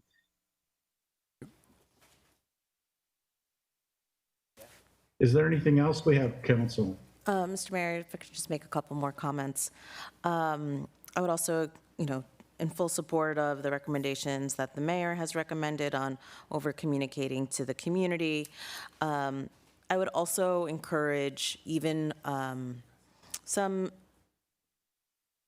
quarterly meeting or check-in with staff specifically, as this is a new model for us in terms of hotel plus residential. And so, and maybe even presenting back to council on, this is like further along, but, how they're selling, what the experience is. I think this would be useful information for the council and the economic development team to understand this specific hotel model and its appeal and viability in Palm Springs.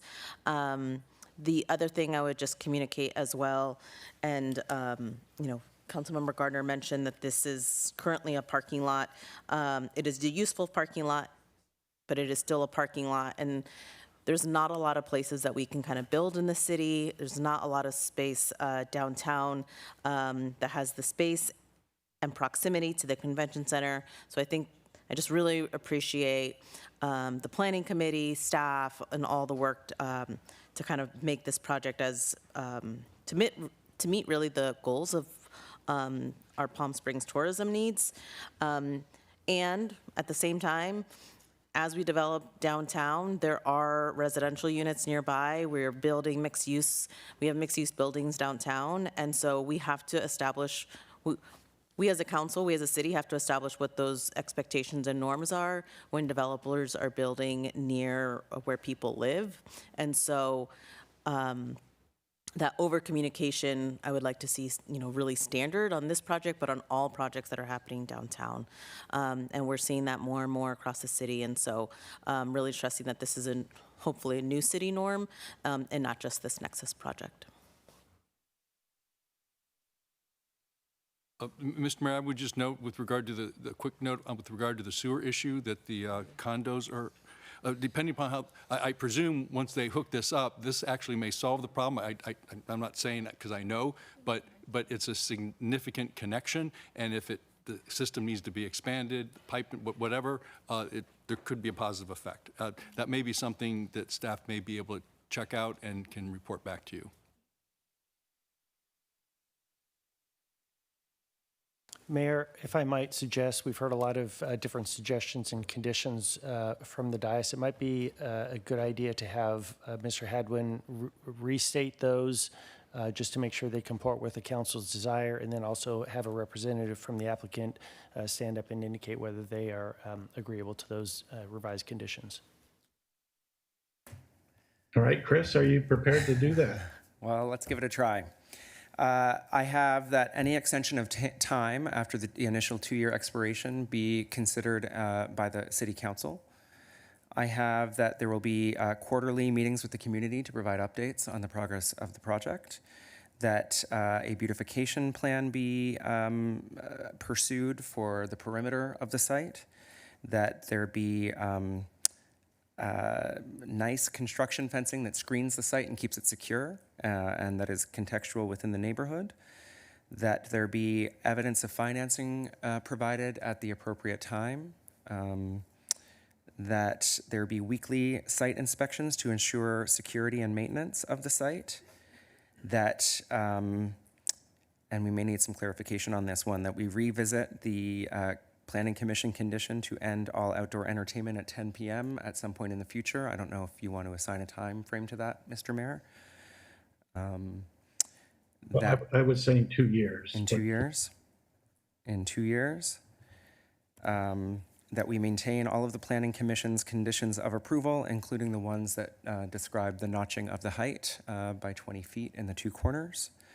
That the applicant establish a website to go live when construction begins to provide the community with updates on the progress, and that it be updated bi-weekly. That there be quarterly check-ins with staff as the project progresses to make sure that we're aligned on this sort of new model. That we present back to City Council on regular intervals to keep the council and the public updated on progress. And that the applicant agrees to cooperate with the city on the design and construction of the downtown promenade. Does that cover it? And quarterly meetings with the community.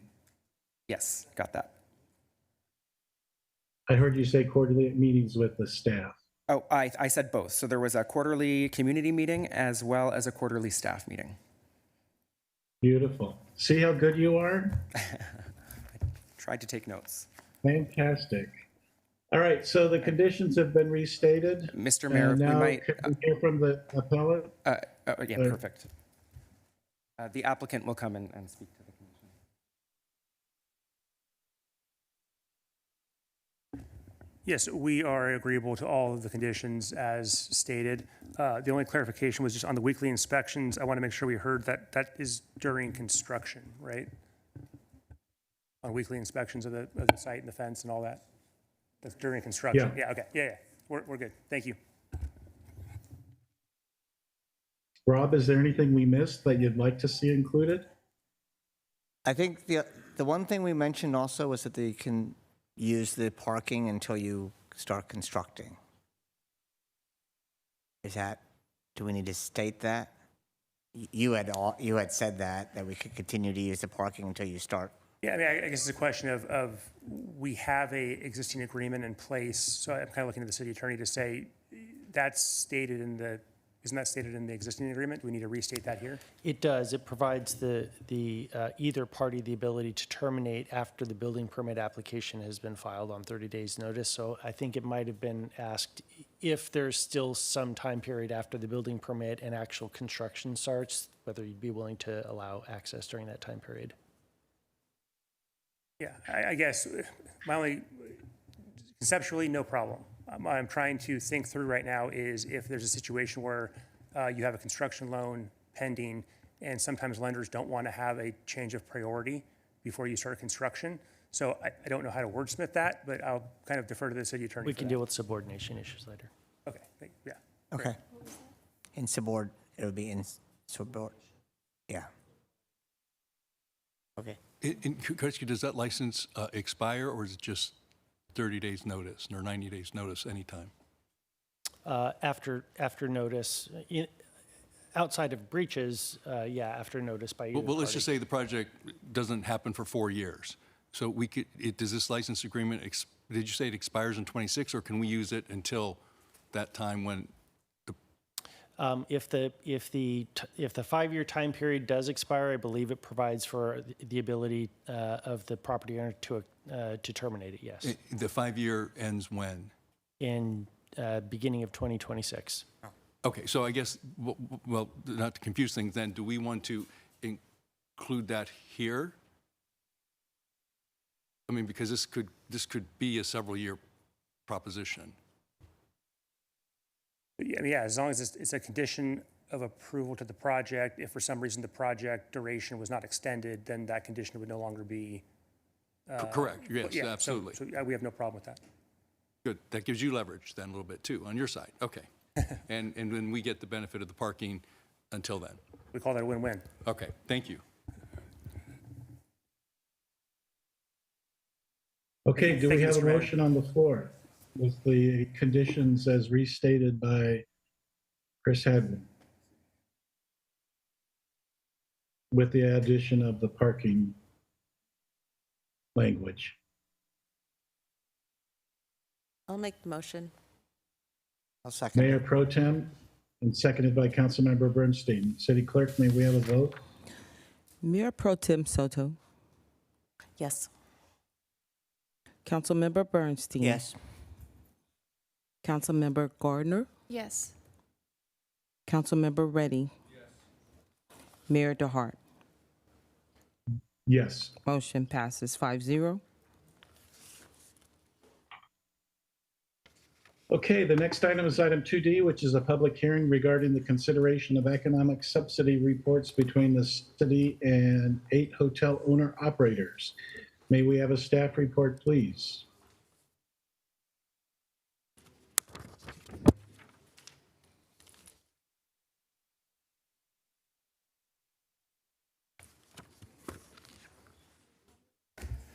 Good We evening, have- members of the council. My name is Wayne Olson. I'm the chief Wayne, economic. Oh, I'm Wayne. sorry. Mr. Mayor, we have one more public hearing item, 2D. Yeah, that's what we're on, 2D. Oh, okay, no, sorry, you're presenting the right one. The wrong presentation is on the screen. Oh, I see, okay, Yeah. thank you. My head is,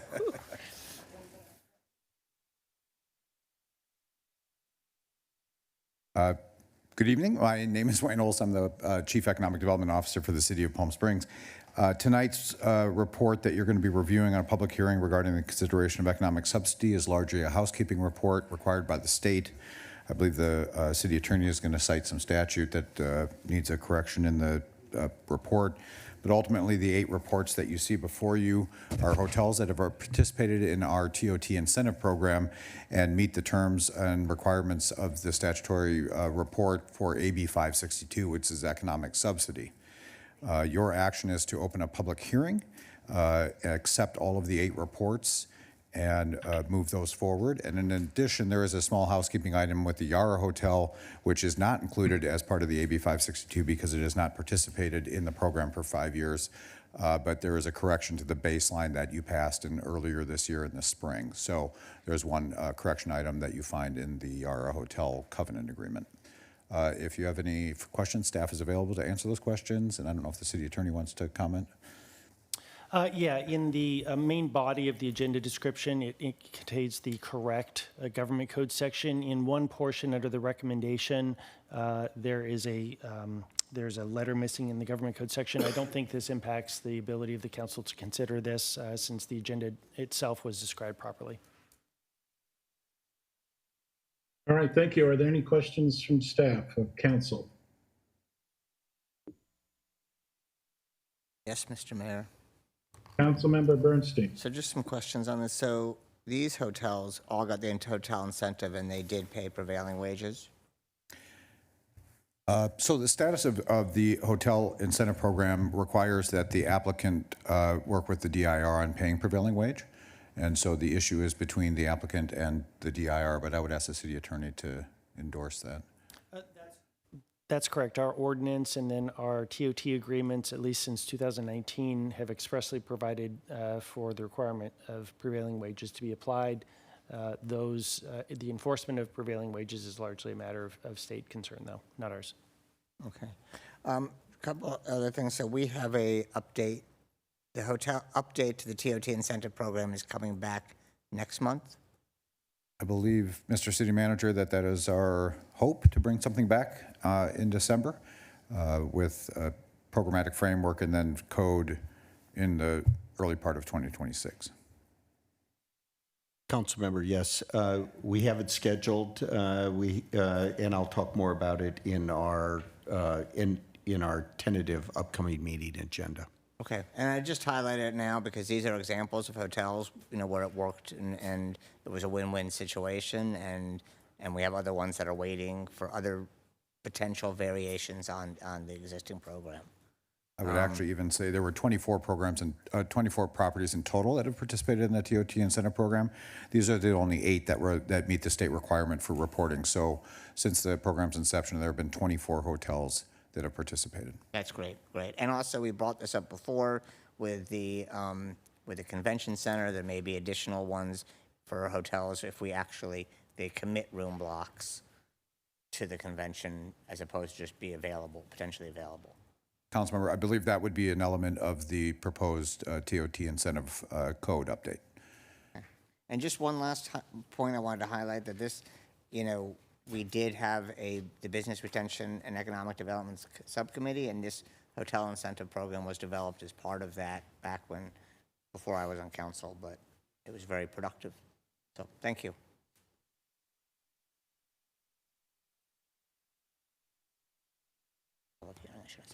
Any other questions of staff?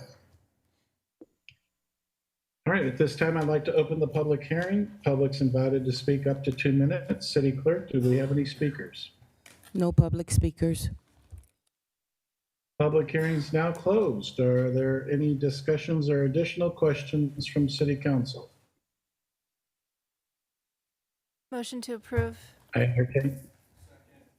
Councilmember Garner moved to the motion, Second.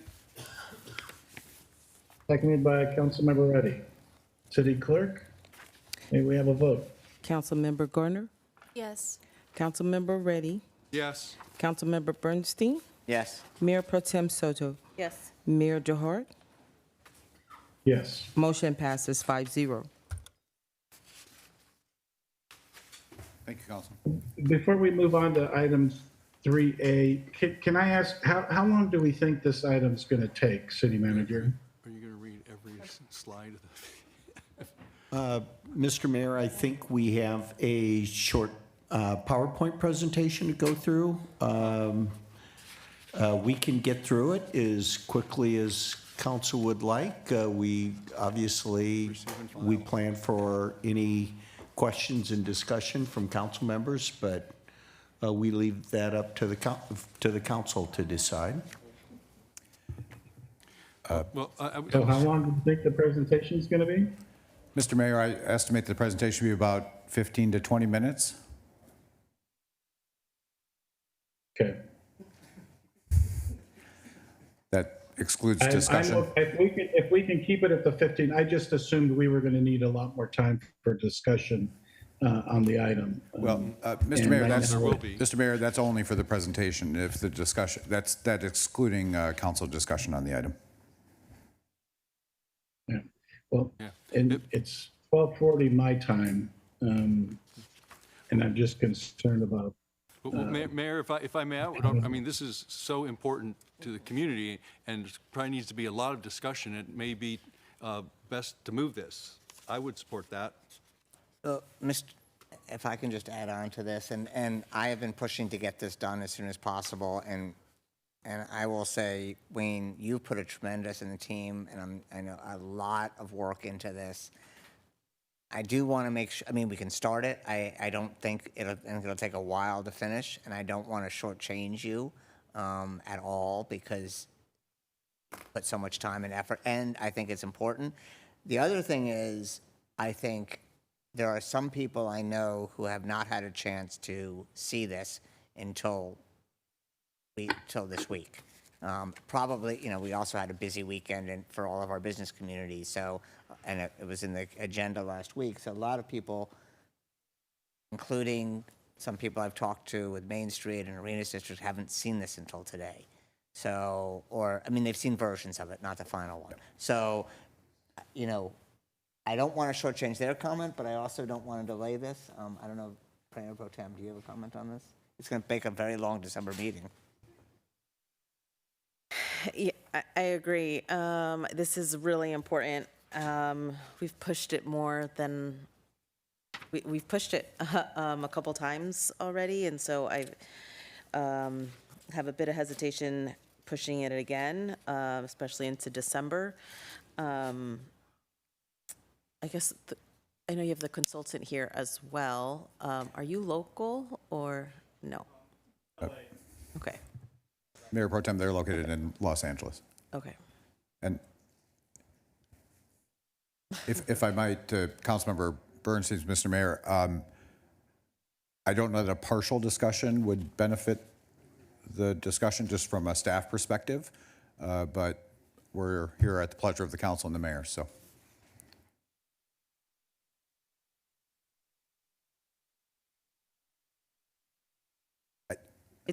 It'll make a long December meeting, which I don't know. Have a special meeting.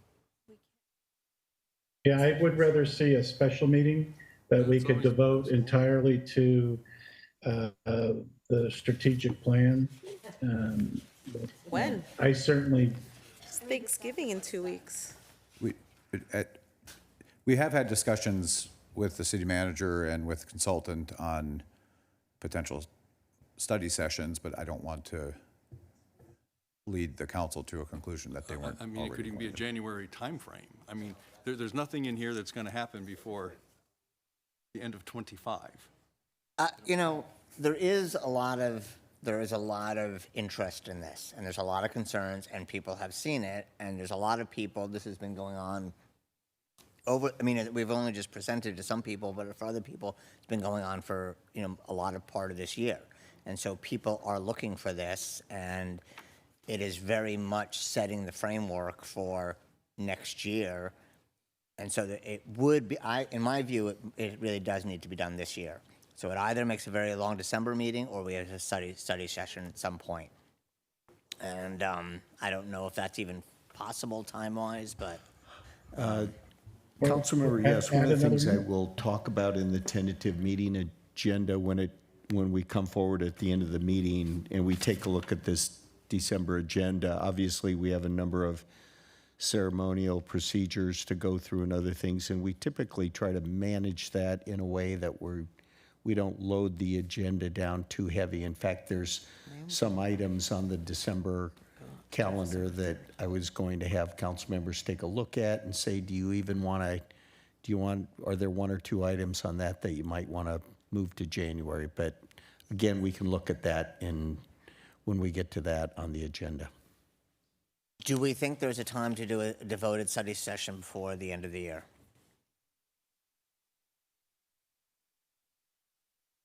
That would be at the certainly discretion I have the of council.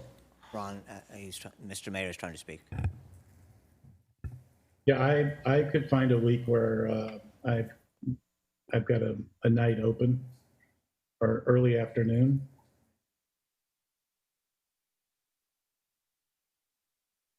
Just depends, how the rest of council feels about doing, a special meeting. I'm okay with a Doesn't special. necessarily, Mr. Mayor, I'm okay with a special meeting with just this item. I would want to really limit it to just this. I don't think we need to be adding on Yeah. to the agenda. And I think I would only agree to a special meeting if it was focused entirely and only on the economic plan. Not great. Just looking at the future calendar, is there a particular week that makes sense for For What day council. next week are we thinking?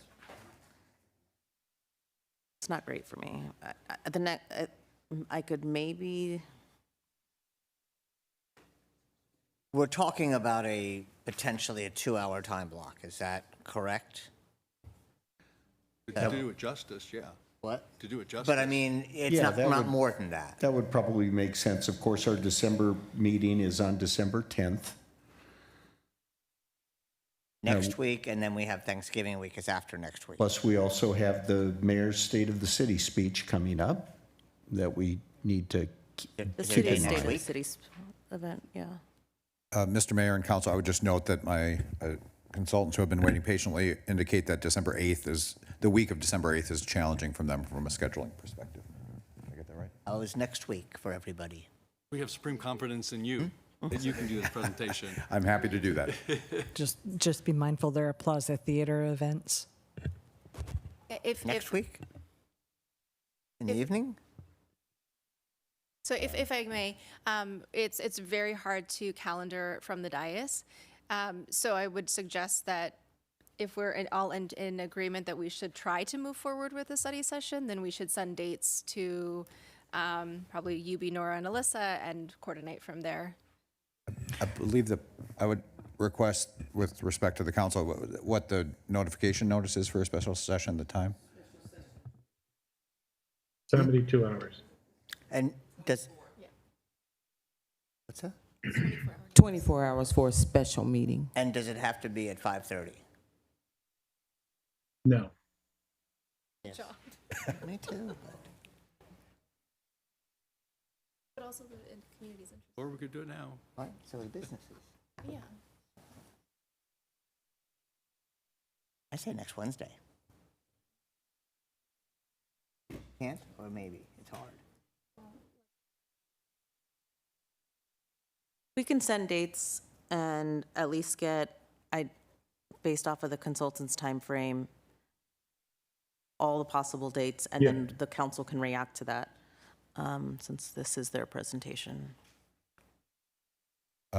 And we're thinking about a late afternoon timeframe, 4 to 6. I would expect, my calendar is pretty booked out, so I would anticipate it being an evening meeting. An evening meeting. Mm-hmm. But it could be 5 or 5:30 or 6. I mean, no, not after 5 or 5:30. I mean, our council meetings are 5:30, yeah.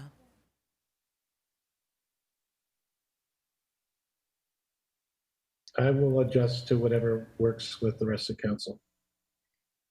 Would Mr. Mayor, would the council and yourself appreciate it if I worked with the scheduling staff and the consultant to find a time agreeable to the city manager and the rest of your schedules? Yep, that sounds good. Thanks, Wayne.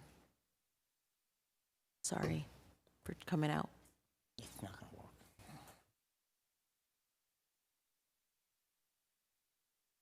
Yeah, Uday and Adam, appreciate your time and effort. I'm sorry that we're going to have to reschedule.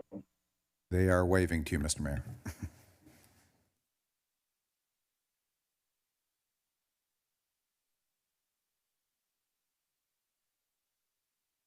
So are we just tabling this item, or do we need a motion on it? You can take a motion if you'd like. I don't think it's legally necessary. I think staff understands that the direction is to try and schedule a special meeting as soon as possible to cover this. Okay. Then let's move on to public comment. Time's been set aside for members of the public to address the city council on items of general interest. Every speaker's got 2 minutes. First speaker, Madam City Clerk. Jacqueline Bowman, followed by Ann Welch. Good evening, City Council members, and Mayor, I like the background screen of your Zoom call there. Golf courses, that's what we're here talking about today, specifically Tockwitz Creek Golf Course. I'm the president of the Tockwitz Creek Women's Golf Club. We are 120 members strong. I think we had about 30 gals in here earlier. And we were kind of shocked by the rate increase that we heard about. And that was on October 23rd, on Thursday, that there would be a 65% rate increase on green fees and 71% on weekend play during the high season. So with some input, we're very encouraged hearing that from Park and Recs, there's an ad hoc committee already formed to address the issue. So we appreciate that. And the responsiveness of some of you through email responses as well. So we're hopeful that we could, we'd love to see the city council just put a pause on any fee increase at this time. And we hope that the fees at our local municipal golf course are in line with other municipalities in the Coachella Valley, namely Palm Desert, La Quinta, Indian Wells.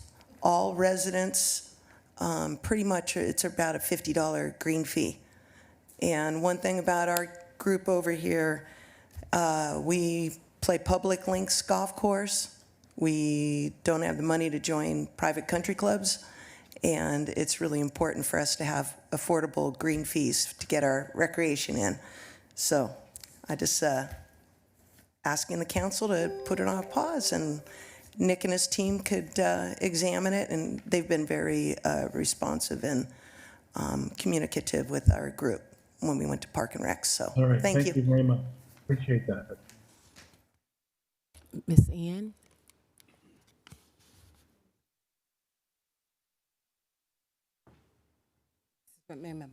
Oh, I hand them to you.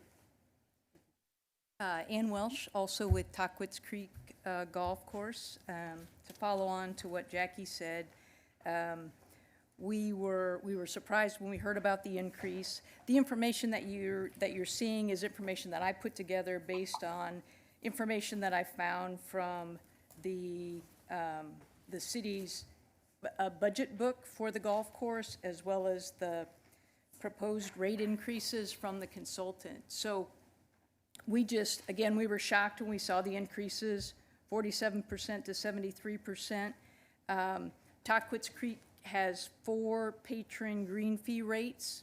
The day guest, which is highest, Coachella Valley, the Palm Springs resident, and then a Golf Vantage card holder rate. The only rate that was addressed as a part of the consultant study was the Palm Springs resident rate, and I think by virtue of looking at just that, I think there was a fallacy. There was an error in the calculation.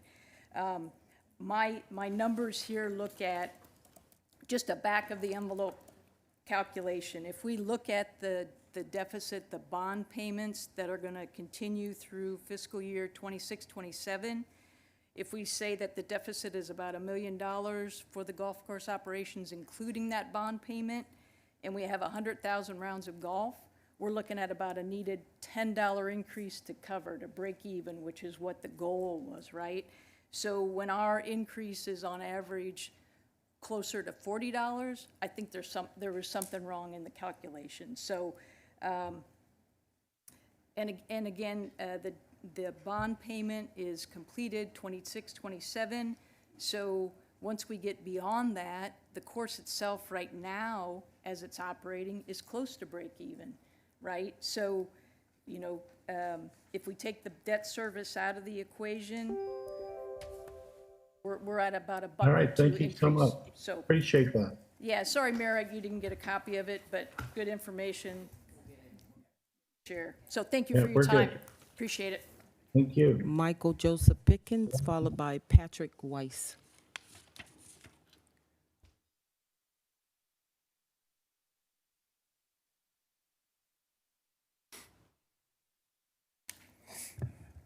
Michael Joseph Pitkin. More info about myself. When I was in Boise, Idaho, 2006, for my HIV care, Dr. Sky Blue, Native American physician, refused me Viagra for when me and my then partner knew my testosterone levels were low and I wanted to feel more able. The doctor said, "I do not want you running around like those stupid idiots infecting others with HIV." He then reported my name, the only HIV patient in the entire nation, names reporting, to Atlanta CDC. I took him to court. After that, everyone with HIV in America had to be names reported to Atlanta. When I worked for Hughes and then DirecTV under Rupert Murdoch, around the time of 9/11, I wrote 2 separate customer service legal documents that were accepted and went to the United States Supreme Court. Again, 2 different cases. I have friends who are attorneys, and they have worked their entire careers hoping for a case that would be moved and would go all the way to the U.S. Supreme Court. I am not an attorney, yet my work on the NFL Sunday Ticket and my work for local channels on satellite positively impacted the entire United States. In Palm Springs, I have individuals who come up and tell me how stupid I am. I may not have a college degree, but I believe these 3 legal national cases speak for themselves.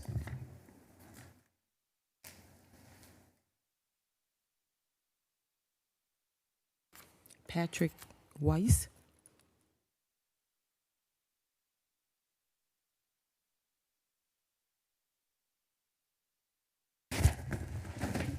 Hello, I'm Patrick Weiss. I'm a resident of Palm Springs, and I wanted to bring your attention to an issue that's come up recently about a recall. And regarding that, at least 43 American citizens were killed in the October 7th, 2023 attack by Hamas in Israel, an extremist Muslim Brotherhood or jihad group. At least 2 of these Americans came from California. Hirsch Goldberg Pollan was born in Berkeley, California, was killed at the Nova Music Festival. Daniel Waldman, originally from Palo Alto, California, was also killed at the Nova Music Festival. Other individuals had diverse connections to the U.S. with origins spanning various states and towns. On October 12, 2023, the Palm Springs City Council passed a resolution expressing its support for Israel and stated, whereas we, the City Council, further emphasize that this is not a moment for any party hostile to Israel to exploit these attacks to seek advantage. Unfortunately, parties hostile to Israel and the City Council have threatened to recall all the City Council. I believe this threat will unite all in Palm Springs, as extremism, whether it comes from the far-right anti-Semitism or far-left anti-Semitism, will not be tolerated or welcomed here. People within the Jewish and Palm Springs community felt anxious and worried about this massacre from many nationalities. This City Council has a record of supporting human rights. This resolution is a continuation of that tradition, and I thank you very much for doing that. Thank you. Jake Epstein, followed by Jane Dodd. Good evening. My name is Jake Epstein. I'm a nurse living here in Palm Springs, and I want to thank the Palm Springs City Council for quickly moving to heal our community after the massacres on October 7th, 2023. Your leadership truly represents the people of Palm Springs. By adopting Resolution 25147, the 5 City Council people, 3 of whom sit on the council tonight, upheld community values, and spoke up on a critical issue affecting human rights. Facts speak for themselves. The proposed recall of the City Council by Recall Them All is irresponsible and negates human rights by punishing you, our elected officials, for representing the values and priority of Palm Springs residents. Palm Springs folks believe in democratic institutions and the importance of our local government. This recall of you is about destroying trust, dividing neighbors, and dismantling accountability, thus ensuring that Palm Springs will no longer stand for the responsive, transparent leadership our community needs. Palm Springs deserves elected officials who listen, who act with integrity, who put community interests above personal or political agendas. This council has upheld these basic standards, and I applaud your efforts. You had our community's backs in 2023, and I will have your backs tonight and moving forward. Thank you. Our last speaker is Jane Dodd.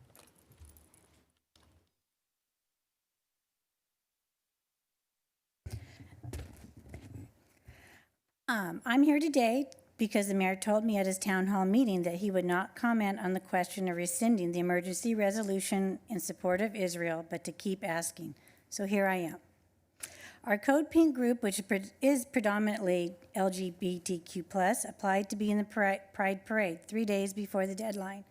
Online, we were approved an hour after submission, then unapproved the next day, citing there wasn't enough room and we were late, even though the deadline was not for 3 more days and the application link was still open. I'm sure it wasn't politically motivated. We set up at Francis Stevens Park with a banner we had made that said, "No Pride and Genocide." Early in the parade, a man marched up to us, attempted to grab the banner, and got right in Janet Wells' face, screaming, "You shouldn't be here," and took off. So much for the city's claim of inclusion and diversity. I thought I'd give a little update on Israel's recent actions. On Monday, Israelis cheered 2 of the 5 suspects in the gang rape of a Palestinian detainee, which was captured on video as they appeared in court. IDF soldiers raped the detainee so violently that they exploded his intestines and ruptured his rectum. He underwent 20 surgeries, including a colostomy and urostomy, and still has complications. Israel released him 3 weeks ago. He was never charged or tried. They likely released him so he wouldn't be able to testify in court against his rapists. The victim is now fearful of his life. He could be killed in any Israeli strike to cover up his atrocity. The IDF lawyer who opened a sham investigation into this incident a year ago has been fired, detained, and under investigation. She only launched the probe because this one was caught on camera and the victim was hospitalized with a detailed medical record. So she started her investigation to prevent the ICC from intervening. This is who you want the city to support. Not on my name.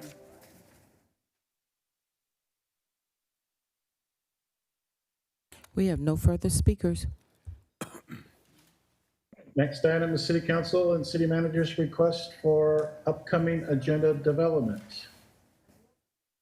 Thank Mr. you. City Manager. Yes, thank you, Mr. Mayor, members of council. Just taking a quick look at our last council meeting of the year on our last regular council meeting, December 10th. As I mentioned earlier, we have our procedural appointments of mayor and mayor pro tem and other appointments that we'll have to make as we traditionally do. Council meeting schedules, appointments to external organizations, and the like. I do want to call your attention there. So we do have some other items on the calendar. The tribal conformity report is actually a business item. It's not a public hearing, so I wanted to make that announcement. But we do have to have that item on the calendar. You'll see the other 3 items at the bottom. The hotel incentive program, Councilmember Bernstein mentioned that. We have a cannabis ordinance update, and we have a building code ordinance update that I think is a routine update item and should not take too long. but I did want to just get some feedback from council members about the hotel incentive program, the cannabis ordinance update. We could leave those on. They will take a bit of time, potentially. So I wanted to get some potential feedback from council members for the December 10th meeting.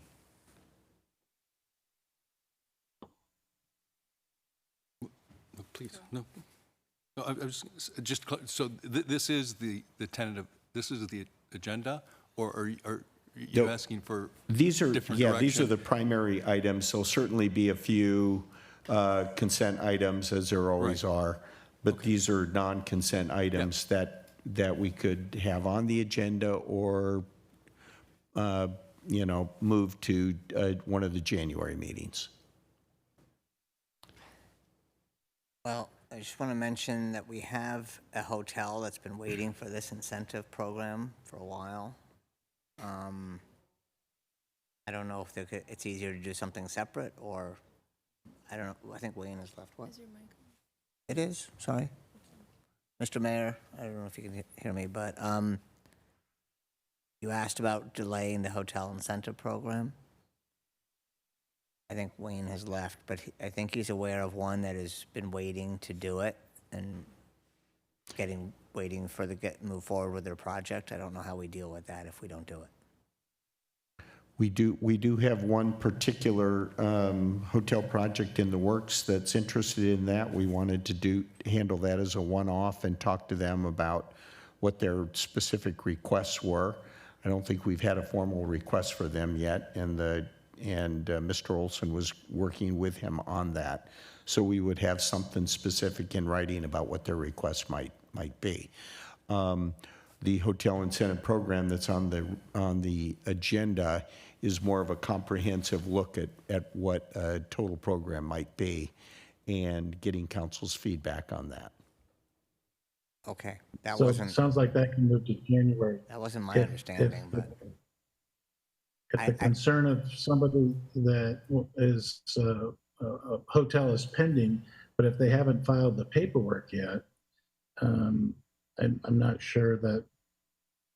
So, Mr. Mayor, they have spoken to Wayne about the incentive thing, and they've been waiting for it. So I'm not sure what Wayne is waiting for on this, but I know because they've told me and asked when this would be on. So. Yeah, typically, you know, on an economic development project such as the hotel in question that I think we're talking about, is they would submit some sort of request to the city for some form of economic development assistance in some form or fashion, give us a program proposal, tell us what they want to do, what their expectations of the city are, what their requests are.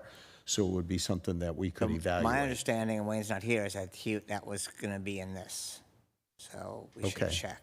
If it's happened in the last day or two, then maybe there's some update that I'm not up to speed on. The other item is the cannabis ordinance update. Now, I don't know how anxious council members are for that to come forward right away. Can it wait till January? Just wanted to get some thoughts on that as well. Well, that was one that we've had several requests from the cannabis industry. So it should be simple to bring them into conformance with state law that allows, like the comedy clubs. It's a minimal change. So, you know, they're trying to get that done so they can take advantage of it in this season. So that's why we were hoping to get it on by the end of the year. Well, maybe what I could And suggest. it doesn't seem like a 30-minute conversation to me, though. It seems like we're just bringing our ordinance into conformity with the state law.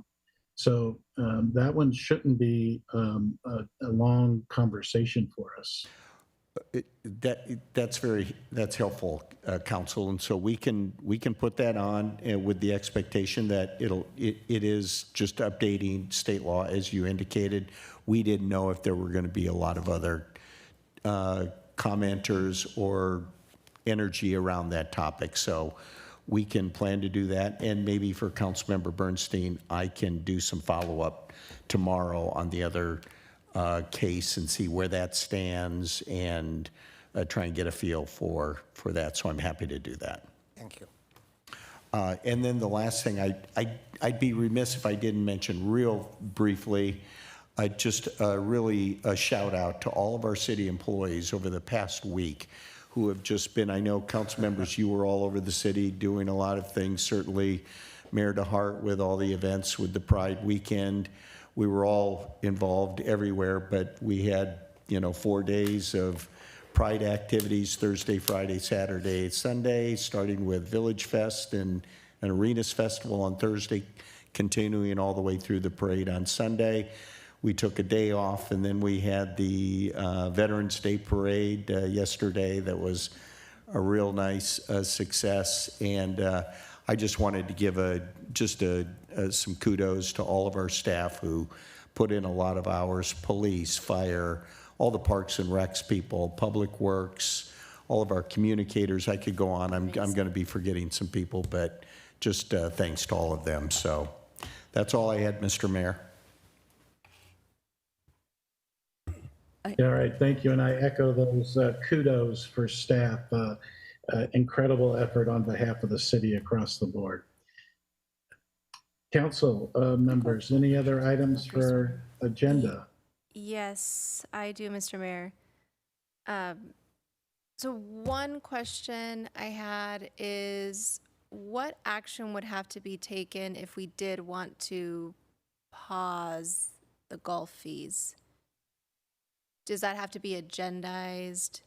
What is that process, just so we can let our folks know here in the audience? I'm not sure. Is that Nick in the back? So one of my thoughts was, my understanding was there was going to be maybe some recommendations brought back to the Parks and Rec Commission and have them consider that for a possible recommendation, and then we could determine, can they do that administratively? Do we bring that back to So the full this- council for approval? So this Nick, is I don't already, know if you have. so this is already in discussion. Yes, so we're currently working with our golf course operator to do an analysis. And if the council would like us to bring back a revision of those fees, we would be prepared to do so at the next council meeting. But if I may, I recommend that we actually bring it back to council, not in December, but your group does their review and they could make a recommendation, because it is going to have council approval because it's a fee change. Mayor and council members, it does go into effect on December 1st. So can we? That's why I'm asking. Can we freeze it until it comes back to actually discuss that? That's right. That's what I want to know, is what Right. opportunity do we have there? I would say the city Or manager not. has that authority. But the city attorney tells me it does require council approval. We were just kind of saying, I know we said we weren't going to add anything to the special meeting.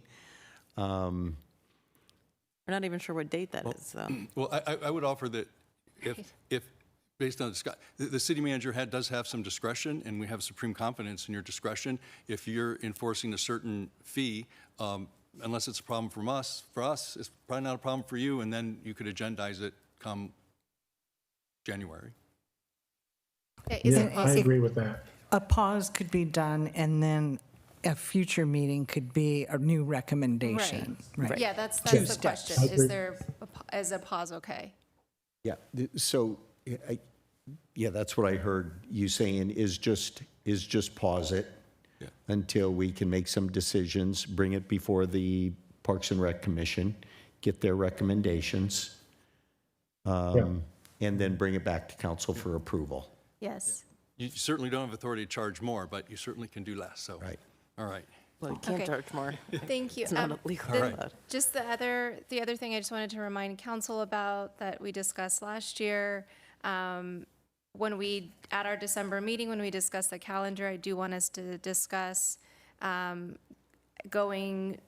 having a meeting in the first week of July and then being dark until the end of August, or some other variation to accommodate shifting schedules on this council, but also school district who goes back to school early August. So I'm just reiterating that now so everyone has well in advance notice to look at your calendars.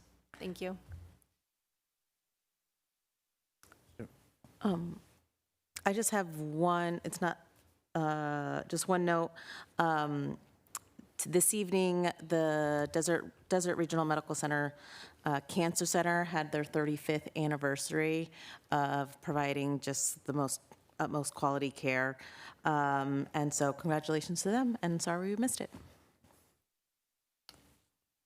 Mr. Mayor? Go ahead, Councilmember So Bernstein. just, if we're going to have a discussion about the change in date, we might want to make sure boards and commissions know in advance too. A couple other things, we had talked about a quarterly budget update, and that will be on the December council agenda. It's a receive and file item for the council to review the report. We could have a lot of discussion about it, or maybe not so much, only because as the first quarter report, the impact is going to be pretty limited for July, August, and September, as opposed to getting the second quarter, third quarter, fourth quarter reports when we'll know a lot more about revenue, expenses, that sort of thing. But we will put, we do have it going on the agenda so council members can look at it. The finance directors put a lot of work into the report, so I'd like, you and the public to be able to look at the format of it. It's going to be a living document going forward, and you might look at it and say, hey, we need more of this, we don't need so much of this. So we're putting it on for discussion. Okay. Then, depending on what the meeting is in December, we might, and since it is the first time, we may want to bring that back again. And I realize that there's not a, the important point is that we told the public we were going to do the quarterly reports and be able to respond and react to how our city is doing. We may not be able to do it this time, but having the first quarterly report should enable us to come up with ideas for how we do use it going forward. And we'll have the second quarter report will be on the agenda in probably late January or February, and then, so every quarter you're going to receive this. Okay. The other thing, and it's come up again, was the parking study implementation plan at some point. I mean, I think it's been a while, so there's a lot of recommendations that were made, and it keeps coming back up. So if we can have that. Of course, that was a report that was funded by PS Resorts, and we've had some internal discussions looking at that report, how we can implement some of the initial low-hanging fruit and going forward. The other thing, I don't know if the mayor mentioned this at the beginning, was the city's HR award from the Human Rights Committee, this campaign this past weekend, which is really thanks a lot to our staff for getting a 100% score. And so I also want to thank the staff, and I want to thank the mayor in his role as a head of Pride, because it really was a terrific event, and I think it was probably one of the best one ever.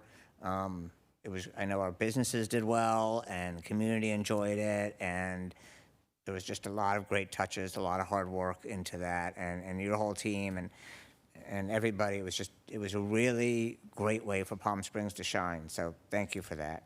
Again, Councilmember, I do want to just very quickly thank Jeremy Hammond for all his work on that HRC report. We received a perfect 100 score for 2 years in a row now that very few cities have been able to accomplish, and we got some really nice recognition at the Garden Party event over the weekend. That's it for me. Thank you, Mr. Mayor. Yeah, that was fantastic. I do have an item to bring back, that goes to council's original intent to relocate the Bogart Monument. We've received a letter from the Historical Society, and they've offered to assume full responsibility, including financial, for the statue's transport, installation, and ongoing maintenance for relocation to the Village Green. And we've also received a letter from the chair of the Arts Commission, who is asking to the city manager, asking that council give some direction to the commission. I think it's time that we follow up on our original intention to have the statue relocated, and ask the Arts Commission to take the item up for potential relocation to the Village Green. I support that. I do as well. That's fine. Does it have to? I mean, you're saying Arts Commission instead of council. Yeah, it goes, yeah, they're public Yeah, art. it would not be required to come to council then, since they're paying for it. I support that. So you have 3 Yeah, yeses. there's no fee. No, the historical societies offered to pay for all the expenses to the relocation and ongoing maintenance. You had at least 3 yeses to move forward. Sweet, let's. To move forward with taking it to the Arts Commission. Yeah. As a reminder, this is for future council items. This is not for the council to make decisions. So the question is, does the council want it to come back to council? Let's come back to council so we can send it to the. Well, How does the Arts Commission review it? well, it wouldn't have to. The city manager has heard some discussion. He can decide to send it. So I'm hearing the council does not want it to come back to council. Okay. So, but the council, I'm unclear. So the council is asking it to be agendized with Public Arts Commission for them to discuss it? Well, we're fine with it. Ultimately, you have that discretion, so.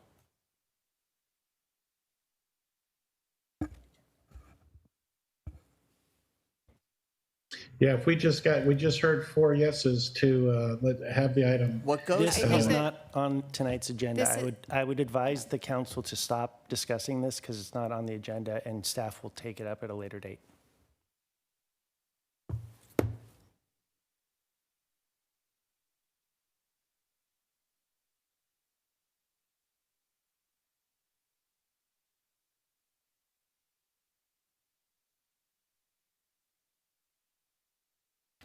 Any other council requests? I'm hearing none, Mayor. Well, I'm not clear. So I've asked, we're going to have the item agendized for a future council meeting? Mayor, I did not hear support for bringing it back to city council for a future agenda item. If the council thinks I misheard that, you can correct me. Clarify, if you believe the city manager doesn't have authority to send something to the Arts Commission, then I guess the question would be, do we want to bring it back to the agenda? I think he has the legal authority to send things to the Arts Commission.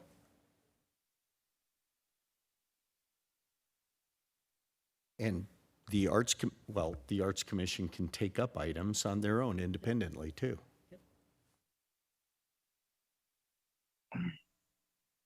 But I'll be happy to convey the discussion here with the chair of the Arts Commission.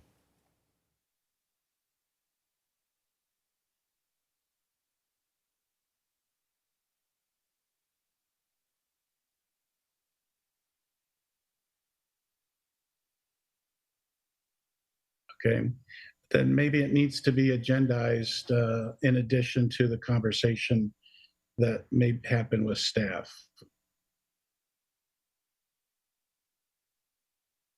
I think we're good.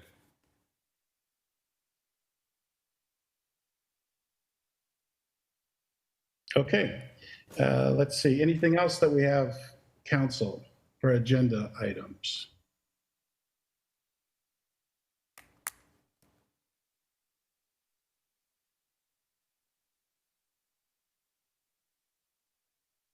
I think we're good.